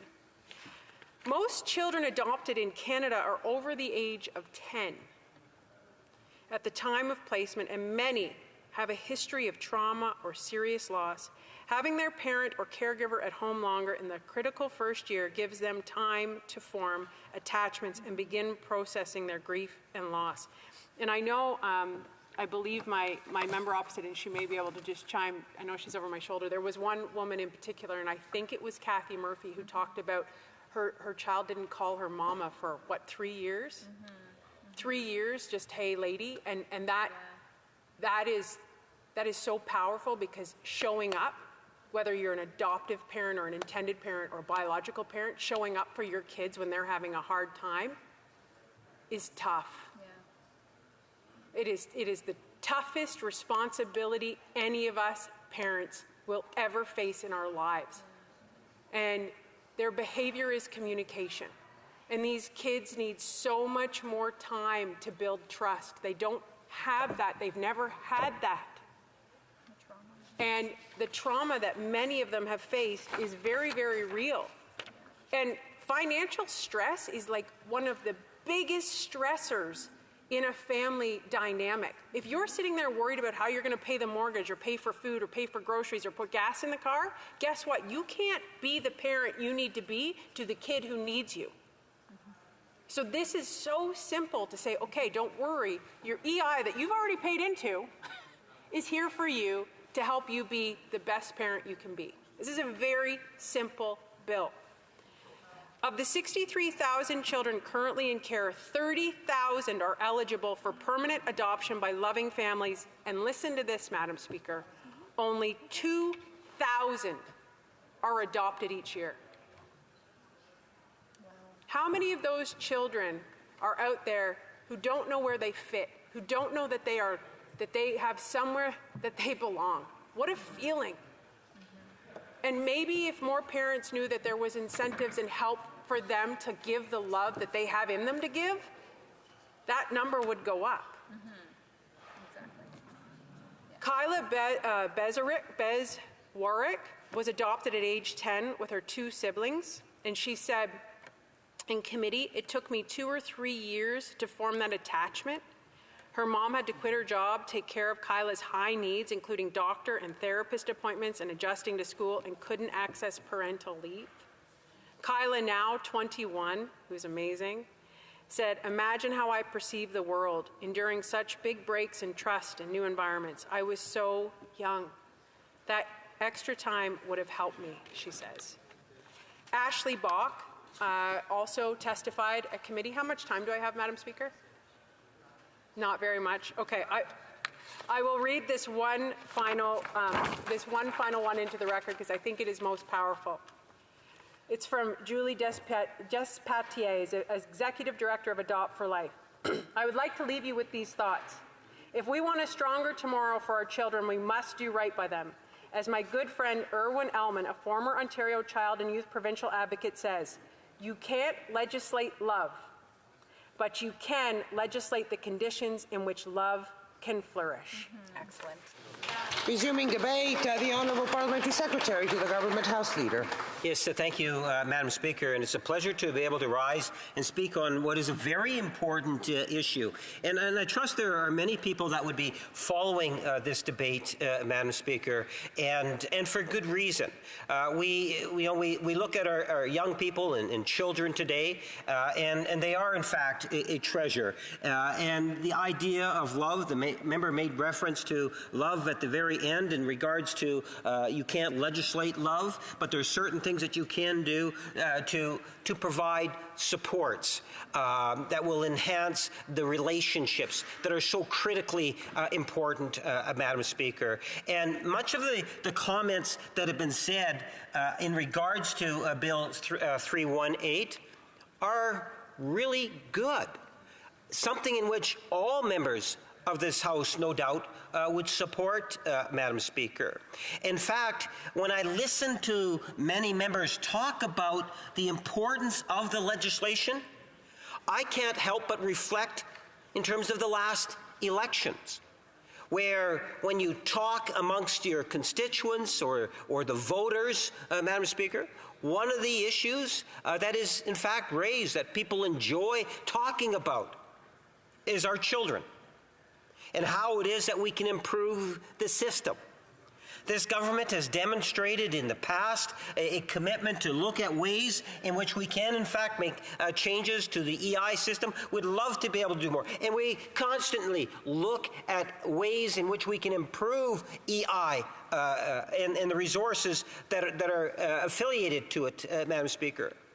But during the election, we as a political party made a commitment to do, in essence, what it is that's being proposed by the member through her private member's bill. What surprises me, Madam Speaker, is that we actually have legislation today that's in second reading on this very topic. And I would suggest to you, Madam Speaker, if the member that's proposing Bill 318 were to take a look at the fall economic statement, you will find that there's even more of a benefit for those that are adopting, Madam Speaker, because it talks about having supports even before the date in which the family is united. So I would suggest to you that it is healthier legislation all round. And one of the reasons why, when the member introduced it here for third reading, I had posed the question in regards to listening to what she and others are saying. Why wouldn't you just give that support for that aspect, at the very least, in the fall economic statement? I would argue that there's lots of wonderful things in the fall economic statement, Madam Speaker, but that specifically is there, And based in terms of the discussions and the debates on the floor here, and no doubt I wasn't at the committee, but I suspect there would have been good, healthy discussions there also, that should be a good indication of supporting Bill C-59, the fall economic statement. And we know it's going to pass. You know, it's interesting. It was actually at report stage today. And because it was at report stage, Madam Speaker, we could have very easily played a game and said, well, we want a recorded vote on the report stage. But we didn't do that. We supported the Conservatives because they wanted to get onto third reading today. So we supported that by allowing it to not have a recorded vote, Madam Speaker. And often you'll see on private members' business, there's recorded votes. But we didn't do that because we recognized that it was important for the member to have that debate. And it allows us to be able to have the discussion we're having right now, which is a good thing. But, Madam Speaker, I can tell you the changes, which are even greater and more beneficial for adoptive parents, is actually in C-59. And where is C-59 today? The fall economic statement, which was introduced last year, Madam Speaker? It's still in second reading. Why? Because the Conservative Party is playing games with it, Madam Speaker. Her own party is actually preventing C-59 from passing. And, Madam Speaker, if C-59 were to pass, then I would suggest to you that the type of benefits that we're all talking about are going to be there. Because it was not only a platform election issue for us as a government, but supported by all members of the House. It was also in the mandate letter. It was referenced indirectly through the budget of 2023 a year ago, and then brought in terms of the fall economic statement, so that it's there. You can open it up and read it. The real issue is why didn't it pass back in December or even earlier this month? And the answer to that question, Madam Speaker, is because the Conservatives, as we're going to find out shortly when we get into the next step of debate after private members' hour. And I must interrupt the honourable member. We have come to the end. The time provided for the consideration of private members' business has now expired, and the order is dropped to the bottom of the order of precedence on the order paper. Orders of the day. Orders of the day, ordre du jour, government orders, government business, resuming consideration of motion 35 on extension of sitting hours and conduct of extended proceedings. Honourable member for New Westminster Burnaby has 5 minutes. Thank you so much, Madam Speaker. And as I was saying when I was interrupted just a couple of days ago, was that this motion is absolutely essential to do two things. For us to work harder on behalf of our constituents, allowing more time for debate in the evenings, something the NDP has always called for. But also, Madam Speaker, we believe absolutely fundamentally that we need to be respectful for our employees and staff that run this bastion of democracy here in the House of Commons, and that have been forced into 30-hour voting marathons by the member from Carleton.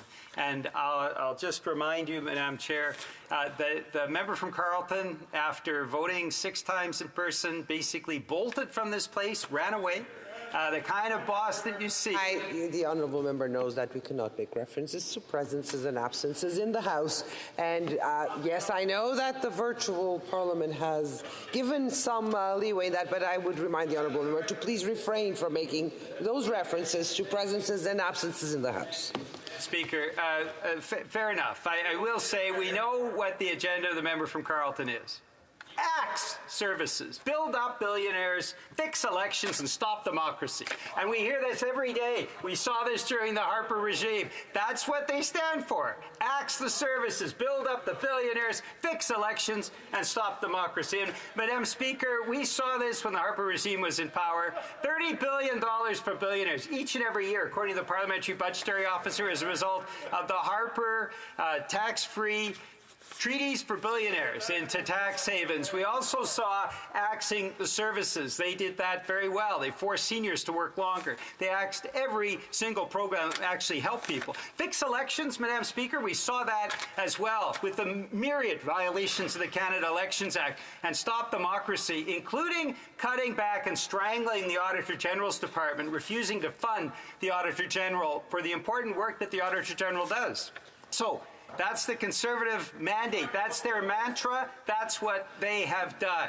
Axe the services, build up the billionaires, fix elections, stop democracy, and that's why, Madam Speaker, New Democrats will oppose the Conservative agenda each and every day, and that's why we support the idea that we work smarter and not harder, and we actually show the respect that we need to show to the employees that keep this Parliament running and have that health break every day rather than run into the health problems that we have seen. So, Madam Speaker, I'm looking forward to questions and comments from my colleagues. I just want to remind the House again, though, that the member from Carleton, after an hour, bolted from this House rather than going through the 30-hour marathon. Okay, the honourable member knows, and I just reminded the honourable member that we cannot make references to presences and absences in the House. This is not, yes, the honourable, may I finish, please? This is not a new thing, and this is something that we all members are aware of, that we cannot reference any members' presence or absence in the House. The honourable member for Courtney Alberni. Madam Speaker, I just want some clarity here in terms of identifying people that are voting virtually. That's seen by the public. We know that they're voting virtually, and people that are voting in the House. Like, for example, when 2/3 of the Conservatives voted virtually to end virtual Parliament, Madam Speaker, that would be an example of people seeing that Conservatives are voting virtually against something that they want to use. I mean, don't want to, they're against, you know, they're using their app to vote against. I take the honourable member's point, and I did mention it when I first got up on this issue, that obviously virtual Parliament has sort of blurred the lines a bit, but it remains a fact that we don't on purpose make references to absences and presences in the House.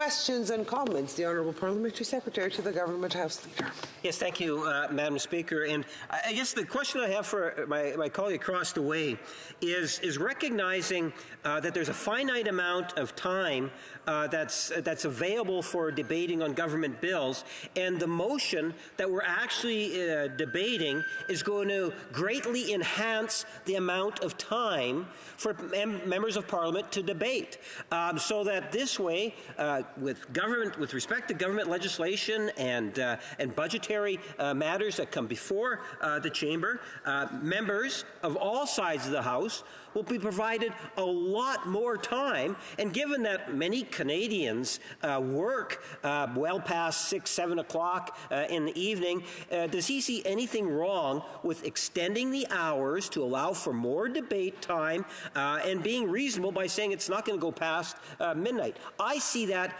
as a positive win for democracy. And if he could provide his thoughts on that. The Honourable Member for New Westminster Burnaby. There's no doubt the New Democrats have always said that we need to work harder and smarter, and that's why we believe and have always supported having evening sessions. This is something that's not new for New Democrats. What I find perplexing is Conservatives' opposition to this idea that we would provide health breaks for employees and that we would work through evening sessions. And I find it equally perplexing, Madam Speaker, that Conservatives oppose dental care. The NDP's plan for dental care helps on average, Madam Speaker, 30,000 constituents in each and every Conservative MP, yet they voted against it. Affordable housing, which helps thousands of people. We saw under the Harper regime, they destroyed 800,000 affordable housing units. Now the NDP has been fighting to put those housing units back. and Conservatives vote against it. They voted against the grocery rebate, and I gather, Madam Speaker, that they're going to vote against pharmacare,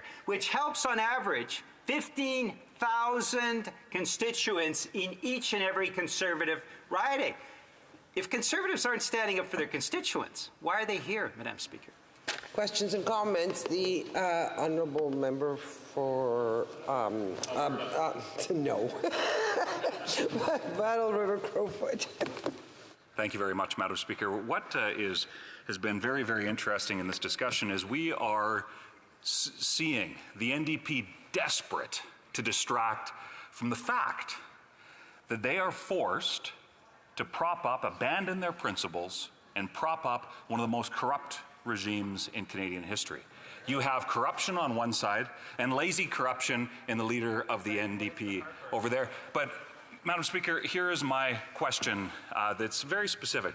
Why is that member, through the forcing through, limiting debate on standing orders, something that should be able to be done through consensus, why is he showing Canadians that he and those Liberals, the NDP and the Liberals, are allergic to work when it's certainly that member has obviously never pulled a calf on a cold March morning, certainly never sat in a combine at 3 a.m. in September when we know that the weather is turning. Why are they so terrified of working for Canadians in this place? And specifically to that member, why is he so bent on propping up the corruption that we see within the Liberal Party? Member for New Westminster Burnaby. Well, thank you very much, Madam Speaker. First off, the Harper regime was the most corrupt in Canadian history. I don't need to mention that members of the Harper regime went to jail. Does the member not remember this? Does he not remember Conservative members of Parliament being led away in handcuffs? Secondly, Madam Speaker, for him to raise the issue of working people to a person like myself who worked as a laborer for many years, worked the midnight shift in factories, worked in an oil refinery, did real hard work, when the member from Carleton's sum total of work experience before he arrived with the incredible Conservative milk machine of pouring all kinds of money in young Conservative candidates, his sum total of work was 1 month in a Dairy Queen. That's all he brought. No work experience whatsoever. And yet the member tries to question the work experience of real working MPs that are here. A farmer behind me, the member from Owens Transcona, worked as an electrician. People who did real work, who got their boots dirty, and the member from Carleton actually showed on Twitter his boots with a little bit of... The honourable member for Battle River Crowfoot is rising on a point of order. Madam Speaker, I think Canadians demand an answer from that MP as to whether or not he's saying that younger Canadians should or should not be involved in politics, because that is an absolute disgrace. That is debate. That is not a point of order. That is debate. And I will allow the honourable member for New Westminster Burnaby to finish his answer.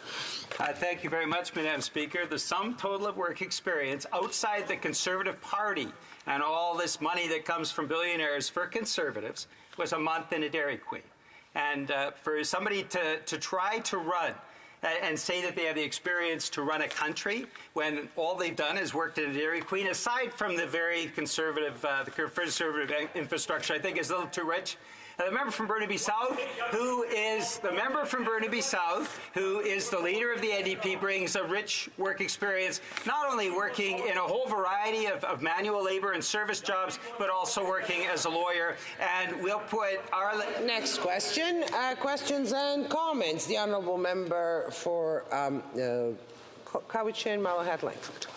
Thank you very much, Madam Speaker. I'm going to try and lower the temperature. I think today's debate on this motion, I really actually want to put it in the context of Bill C-50, because I think that bill in particular illustrates the reasoning behind the motion. Now, we know that when C-50 was at committee, the Conservatives, I highly suspect, used ChatGPT's AI technology to generate 20,000 amendments. Now, their plan failed because those amendments were actually cleared in about an hour's time because they didn't do their homework. They are now trying the same thing at the report stage with 200 amendments. And through you, Madam Speaker, because I think some people watching this debate may get the incorrect idea that we're doing away with the votes. I'm just wondering through you, Madam Speaker, can the member for New Westminster Burnaby be clear that we are still going to have those votes, but the motion is just going to allow members to have those health breaks, to have the important staff who support this place have those health breaks. So we're not putting anyone's health at risk while still conducting the democratic needs of the nation in this House. The Honourable Member for New Westminster Burnaby. Thank you very much, Madam Speaker. I thank the member from Cowichan Malahat Langford for his very thoughtful question. He's asking the kind of questions that should be asked in this place. Unfortunately, the Conservatives never seem to ask a question that has any depth at all. In the case of the member from Cowichan Malahat Langford, he does extraordinary work in the Agricultural Committee, and he's done work in a wide variety of areas to help really advance public policy in Canada. And he's absolutely right that what the Conservatives are endeavouring to do is basically stop up Parliament, stop getting legislation through that is actually going to help people. They want to block everything. And that's why a bill like C-50 that actually provides for energy workers good, well-paying jobs in the energy industry. And, Madam Speaker, I come out of the energy industry, having worked in an oil refinery. The Shelburne Oil Refinery, sadly now closed in Burnaby, BC. I know for a fact it's important for energy workers to have access to good, unionized, well-paying jobs. And what was the Conservative response? A little bit like Daniel Smith in Alberta that wants to shut down clean energy and ensure that those jobs don't come to Albertans. Conservatives want to block legislation, and they want to make sure that those good, clean energy jobs are not available. That's why it's important to get it right, and that's why it's important to have the health breaks when they provide for obstruction. And the NDP, as the adults in the room, are going to make sure that we get the job done, and we do it in a way that doesn't harm the health and safety of the many, many employees that keep this place running. Questions et commentaires.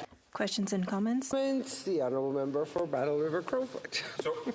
So Madam Speaker, I think something needs to be cleared up here, because that member is suggesting that somehow young people shouldn't be involved in politics. He is suggesting, Madam Speaker, that because the leader of the opposition, proud to be involved in this case, Conservative politics, but he's suggesting somehow that young people don't have a role to play in our democracy.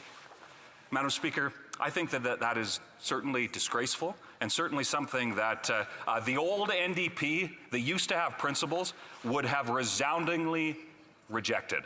So, Madam Speaker, when are they going to stand up for the namesake that is their party and actually defend democracy as to simply being the lackeys for the Liberals and supporting their corruption?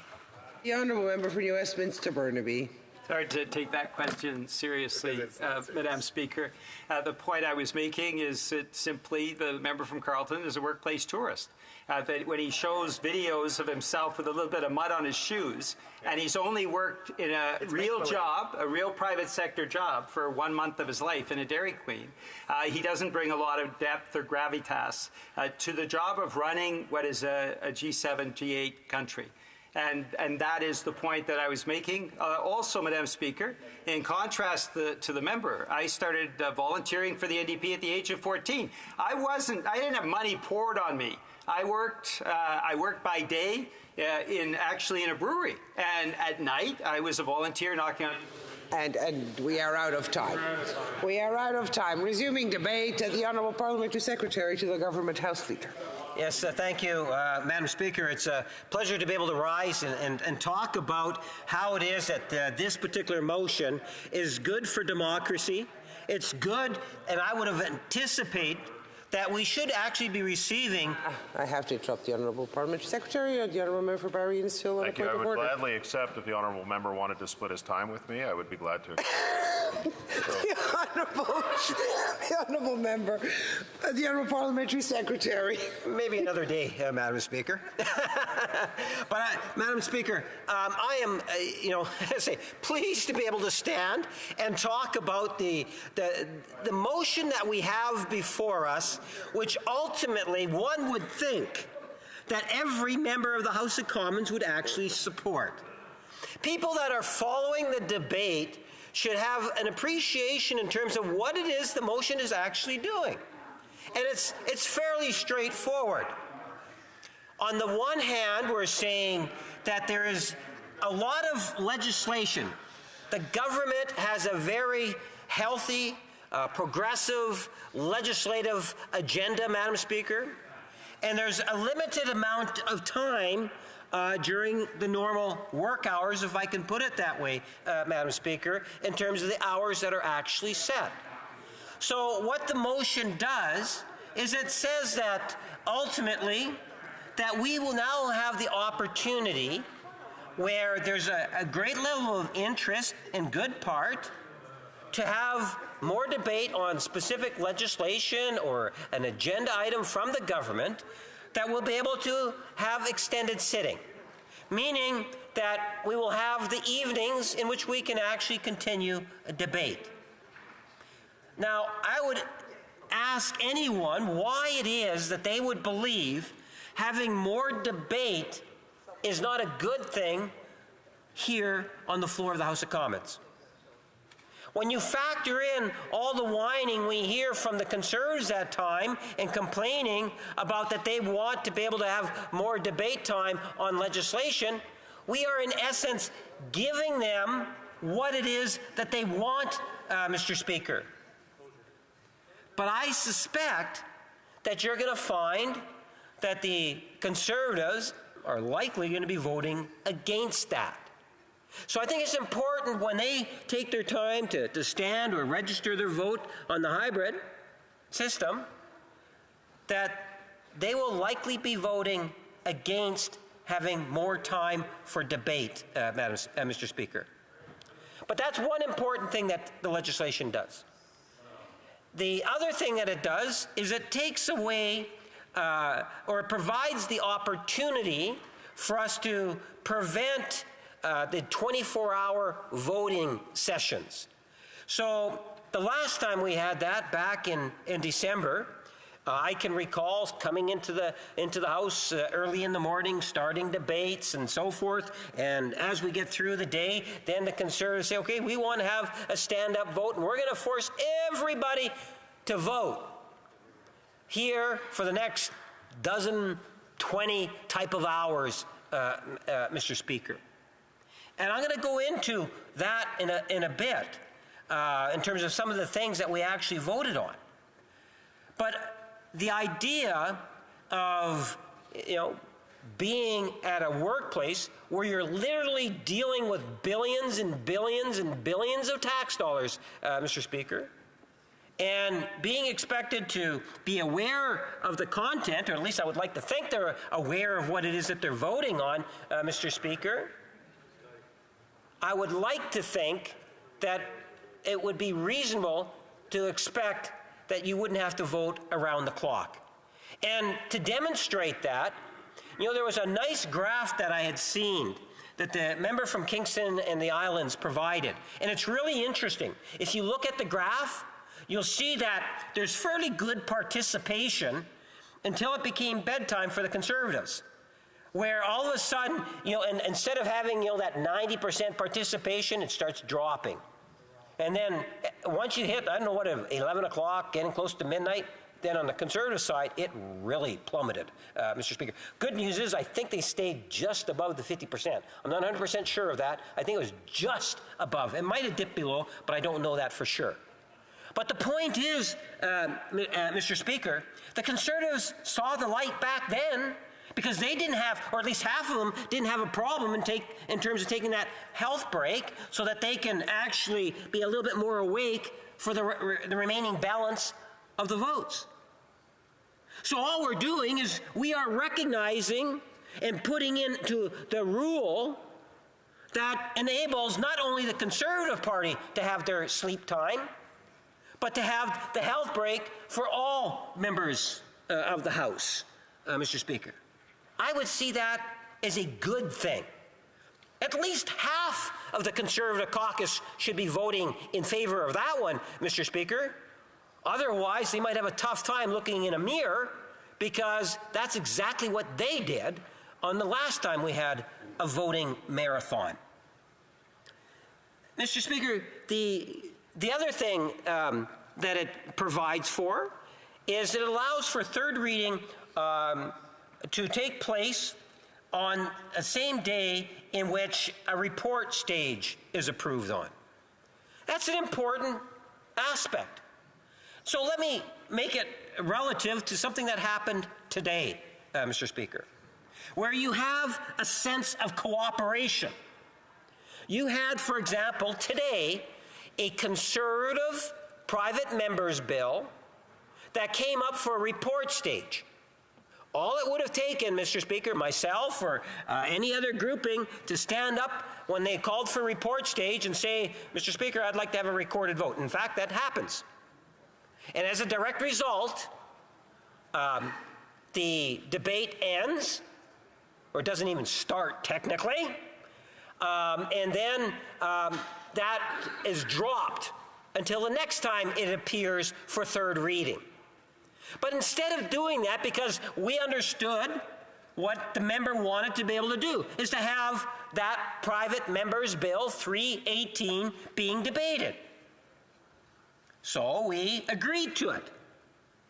And then the debate started in third reading, Mr. Speaker.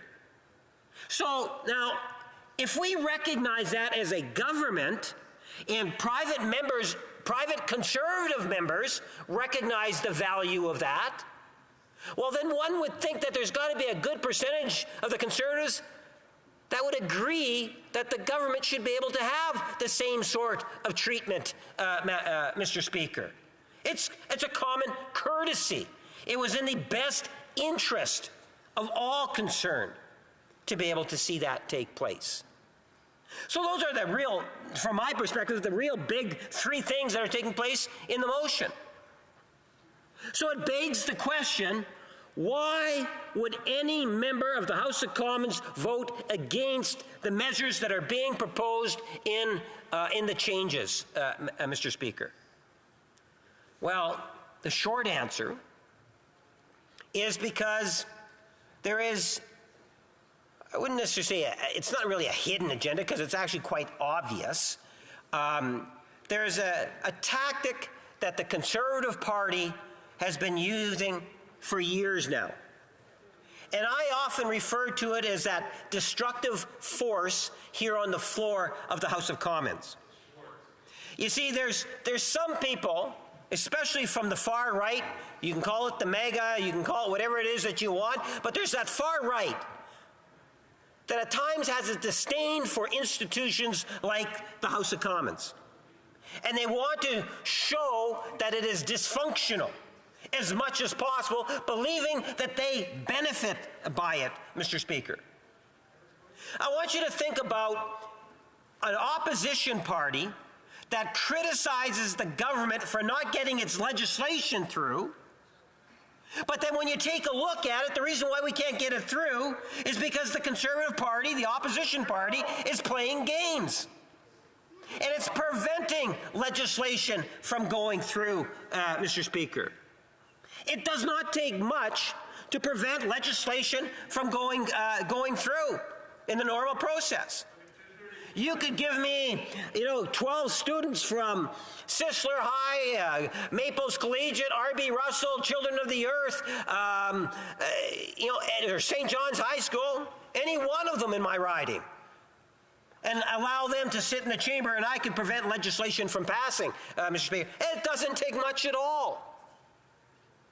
I remind my Conservative friends to realize what a majority of members inside this chamber have realized, and that was in the last election, a minority government was elected. That means that the government has to, no choice, work on consensus and build with at least one willing partner in order to be able to get things through. Otherwise, it's not going to happen, Mr. Speaker. That's one of the things that the government should take away from the last election. But the official opposition also has a role to recognize. And this official opposition, in particular the current leader, Mr. Speaker, does not recognize any sense of responsibility that has been given by the people of Canada back in 2021. The member has a responsibility, and that I have not witnessed at all. What I have seen is ongoing games from the Conservative Party in order to do whatever it can to prevent legislation from passing and then criticize the government for not getting legislation passed. Mr. Speaker, there are so many examples of that. If I was to comment on Bill C-318, we just finished an hour of debate. In fact, I was the last speaker on it, Mr. Speaker.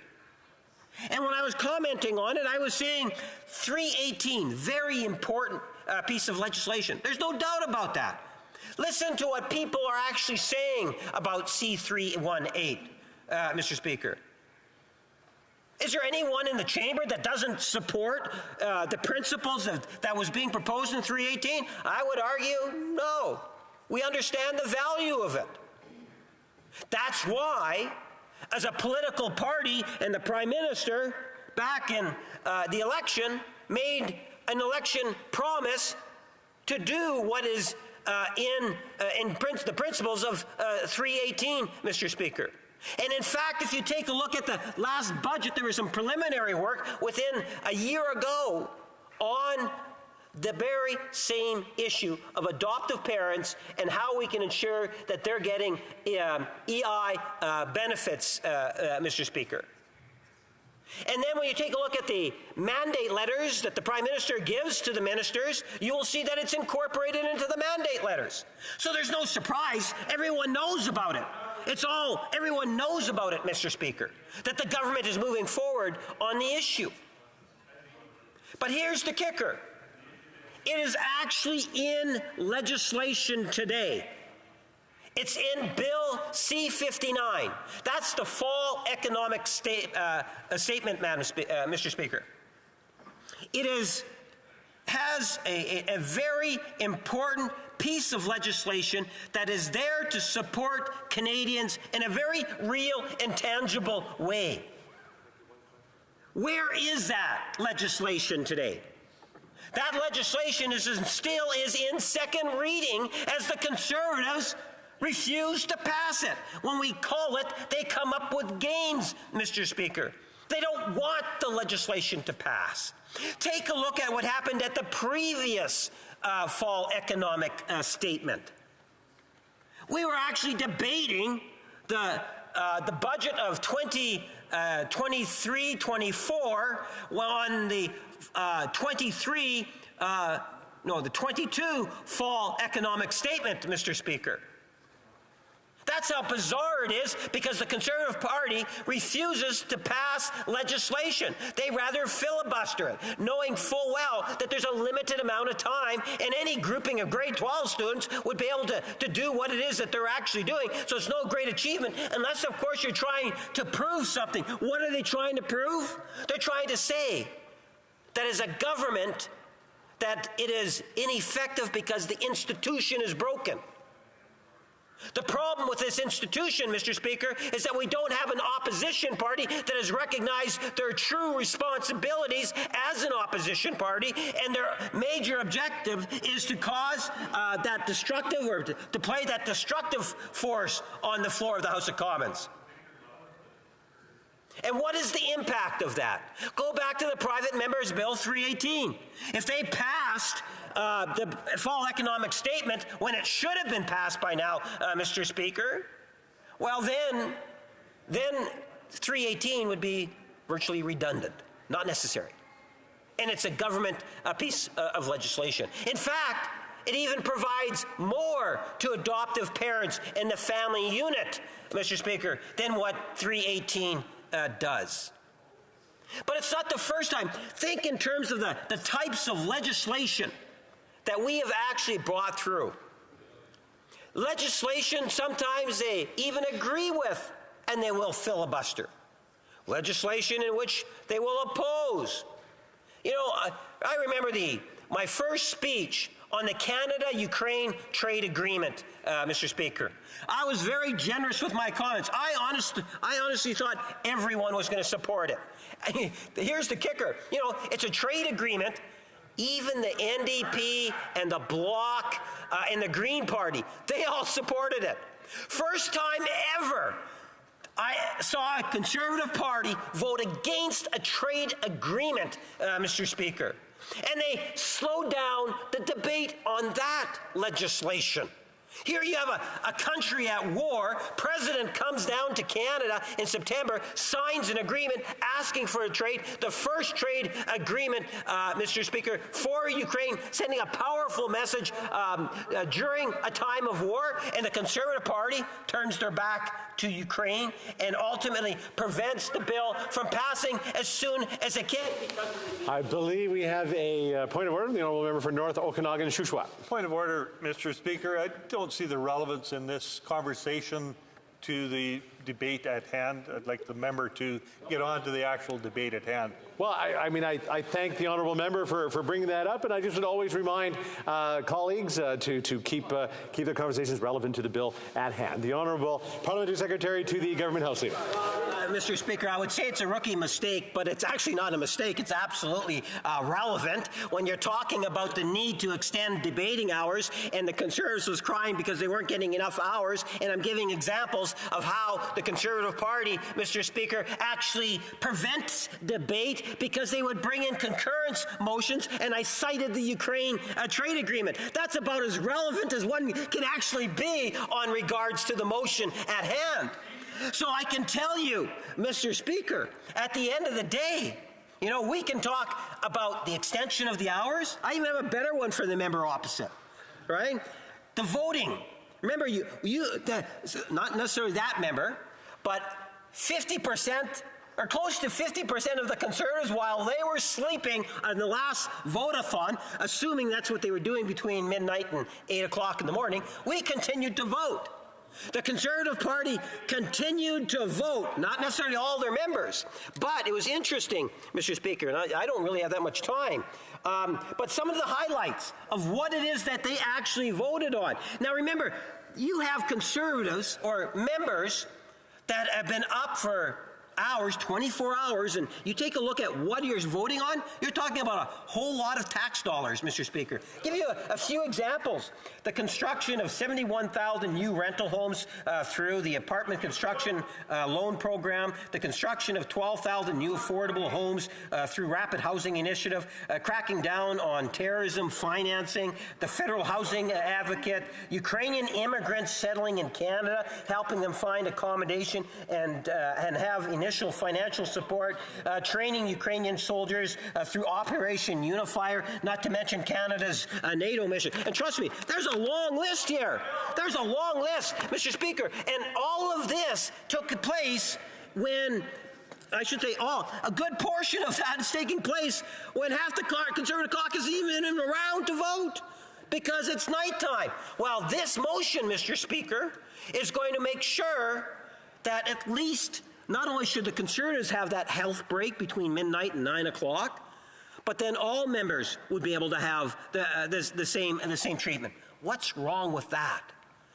Mr. Speaker, I would suggest to you that that is something in which, as I pointed out, those three main aspects, I would think that the Conservative Party would be in support of it, Mr. Speaker. All one needs to do is just to reflect on many of the tactics that the Conservative Party has used over the years. And I can cite the biggest one is probably the concurrence motions. One of the ones that really gets me is when one Conservative member stands up and then another member stands up and says, well, I move that I now be heard. So two Conservatives fighting on whoever can actually speak, and then as a result, they ring the bells for a half hour. Or what about when they move a motion to adjourn the House, which then causes the bells to ring? All in an attempt to prevent debate from occurring. We want debate. We want a healthier democracy. If you support a healthy healthier democracy here in Canada, here on the floor of the House of Commons, I would hope that you would recognize and support this motion, Mr. Speaker, because not to support this motion, you're sending a message to your constituents that you're not prepared to work hard, and you are, quite frankly, a part of a conservative, far-right MAGA movement that wants to destabilize our institutions. No questions and comments. It being 8:01, Camille de Vitar, Vantar. As it is 8 p.m., pursuant to order earlier today, we will now put forthwith every question necessary to dispose of government business number 35 now before the House. The question is as follows. By Ms. Joly moves that, notwithstanding any standing order or usual practice of the House for the duration of the session, a minister of the Crown may, with agreement of the House, leader of another recognized party at any time during a sitting, but no later than 6:30 p.m., request that the ordinary hour of daily adjournment for a subsequent sitting be 12 a.m., provided that it be 10 p.m. on a day when a debate pursuant to Standing Order 53 or 53.1, 52 or 53.1 is to take place, and that such a request shall be deemed adopted. May I dispense? Let me just skip to the, there we go. If a member participating in person wishes that the motion be carried or carried on division, or that a member of a recognized party participating in person wishes to request a recorded division, I would invite them to rise and indicate it to the chair. The honourable member for Battle River Crowfoot. Thank you very much, Mr. Speaker. I would ask for a recorded vote. The members.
Bon. Okay, bon. Good. La question est la suivante. The question is as follows. Mr. McKinnon, Gatineau, seconded by Ms. Jolie, moved that notwithstanding any standing order or usual dispense. Thank you. The 10-minute period for members voting electronically has started, and the House will now proceed to the vote for members participating in person. All those in favor of the motion will please rise. Mr. Blair. Mr. Blair. Ms. Suds. Ms. Suds. Mr. Vandal. Monsieur Vandal. Ms. Kara. Miss Kara. Madame Petitpas-Taylor. Madame Petitpas-Taylor. Mr. Lamour. Mr. Lamour. Madame Fortier. Madame Fortier. Mr. Fragiscatos. Mr. Fragiscatos. Mr. Biddle. Mr. Biddle. Mr. May Cambridge. Mr. May Cambridge. Mr. Fonseca. Mr. Fonseca. Mr. Dogood. Mr. Dogood. Mr. Sanson. Monsieur Sanson. Mr. Long. Mr. Long. Mr. Longfield. Mr. Longfield. Ms. Epfner. Ms. Epfner. Ms. Sidhu Brampton South. Ms. Sidhu Brampton South. Mr. Van Bynen. Mr. Van Bynen. Mr. Baines. Mr. Baines. Mr. Chahal. Mr. Chahal. Mr. Koto. Mr. Koto. Madame Diab. Madame Diab. Mr. McDonald Malpec. Mr. McDonald Malpec. Miss Kwan. Miss Kwan. Miss Blaney. Miss Blaney. Miss Idloud. Miss Idloud. Miss Matheson. Miss Matheson. Miss McPherson. Miss McPherson. Mr. Blakey. Mr. Blakey. All those opposed to the motion will please rise. Mr. Bazan. Mr. Bazan. Mr. Kimmich. Mr. Kimmich. Mr. Kelly. Mr. Kelly. Mr. Cooper. Mr. Cooper. Mr. Small. Mr. Small. Mr. Brassard. Mr. Brassard. Mr. Patzer. Mr. Patzer. Mrs. Gallant. Mrs. Gallant. Mr. Van Papta. Mr. Van Papta. Mr. Steinley. Mr. Steinley. Mr. Couric. Mr. Couric. Mr. Cram. Mr. Cram. Mr. Bragdon. Mr. Bragdon. Mr. McGuire. Mr. McGuire. Mr. Shields. Mr. Shields. Mr. Arnold. Mr. Arnold. Mr. Albus. Mr. Albus. Mr. Canna. Mr. Canna. Mr. Blanchet Jonca. Mr. Blanchet Jonca. The House will now wait for the electronic voting period to end before resuming its proceedings.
I wish to inform the House that the electronic voting period has ended. If members were not able to vote due to technical difficulties, they may use the raise hand function and the chair will recognize them. I see Madame Koucharakis. Thank you. I was having technical difficulties. I believe I was able to submit my vote, but I just want to make sure that it was recorded yay. Vote was recorded as a yay. Anybody else that came running into the chamber? Nope. The table will now compile the results of the vote.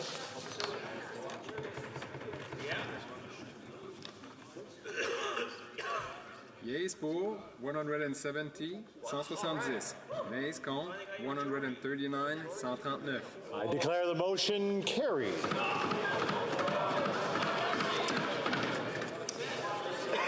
It being 8:45, the House now stands adjourned until tomorrow at 10 a.m., pursuant to Standing Order 24-1. Have a good evening, everyone.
Thank you.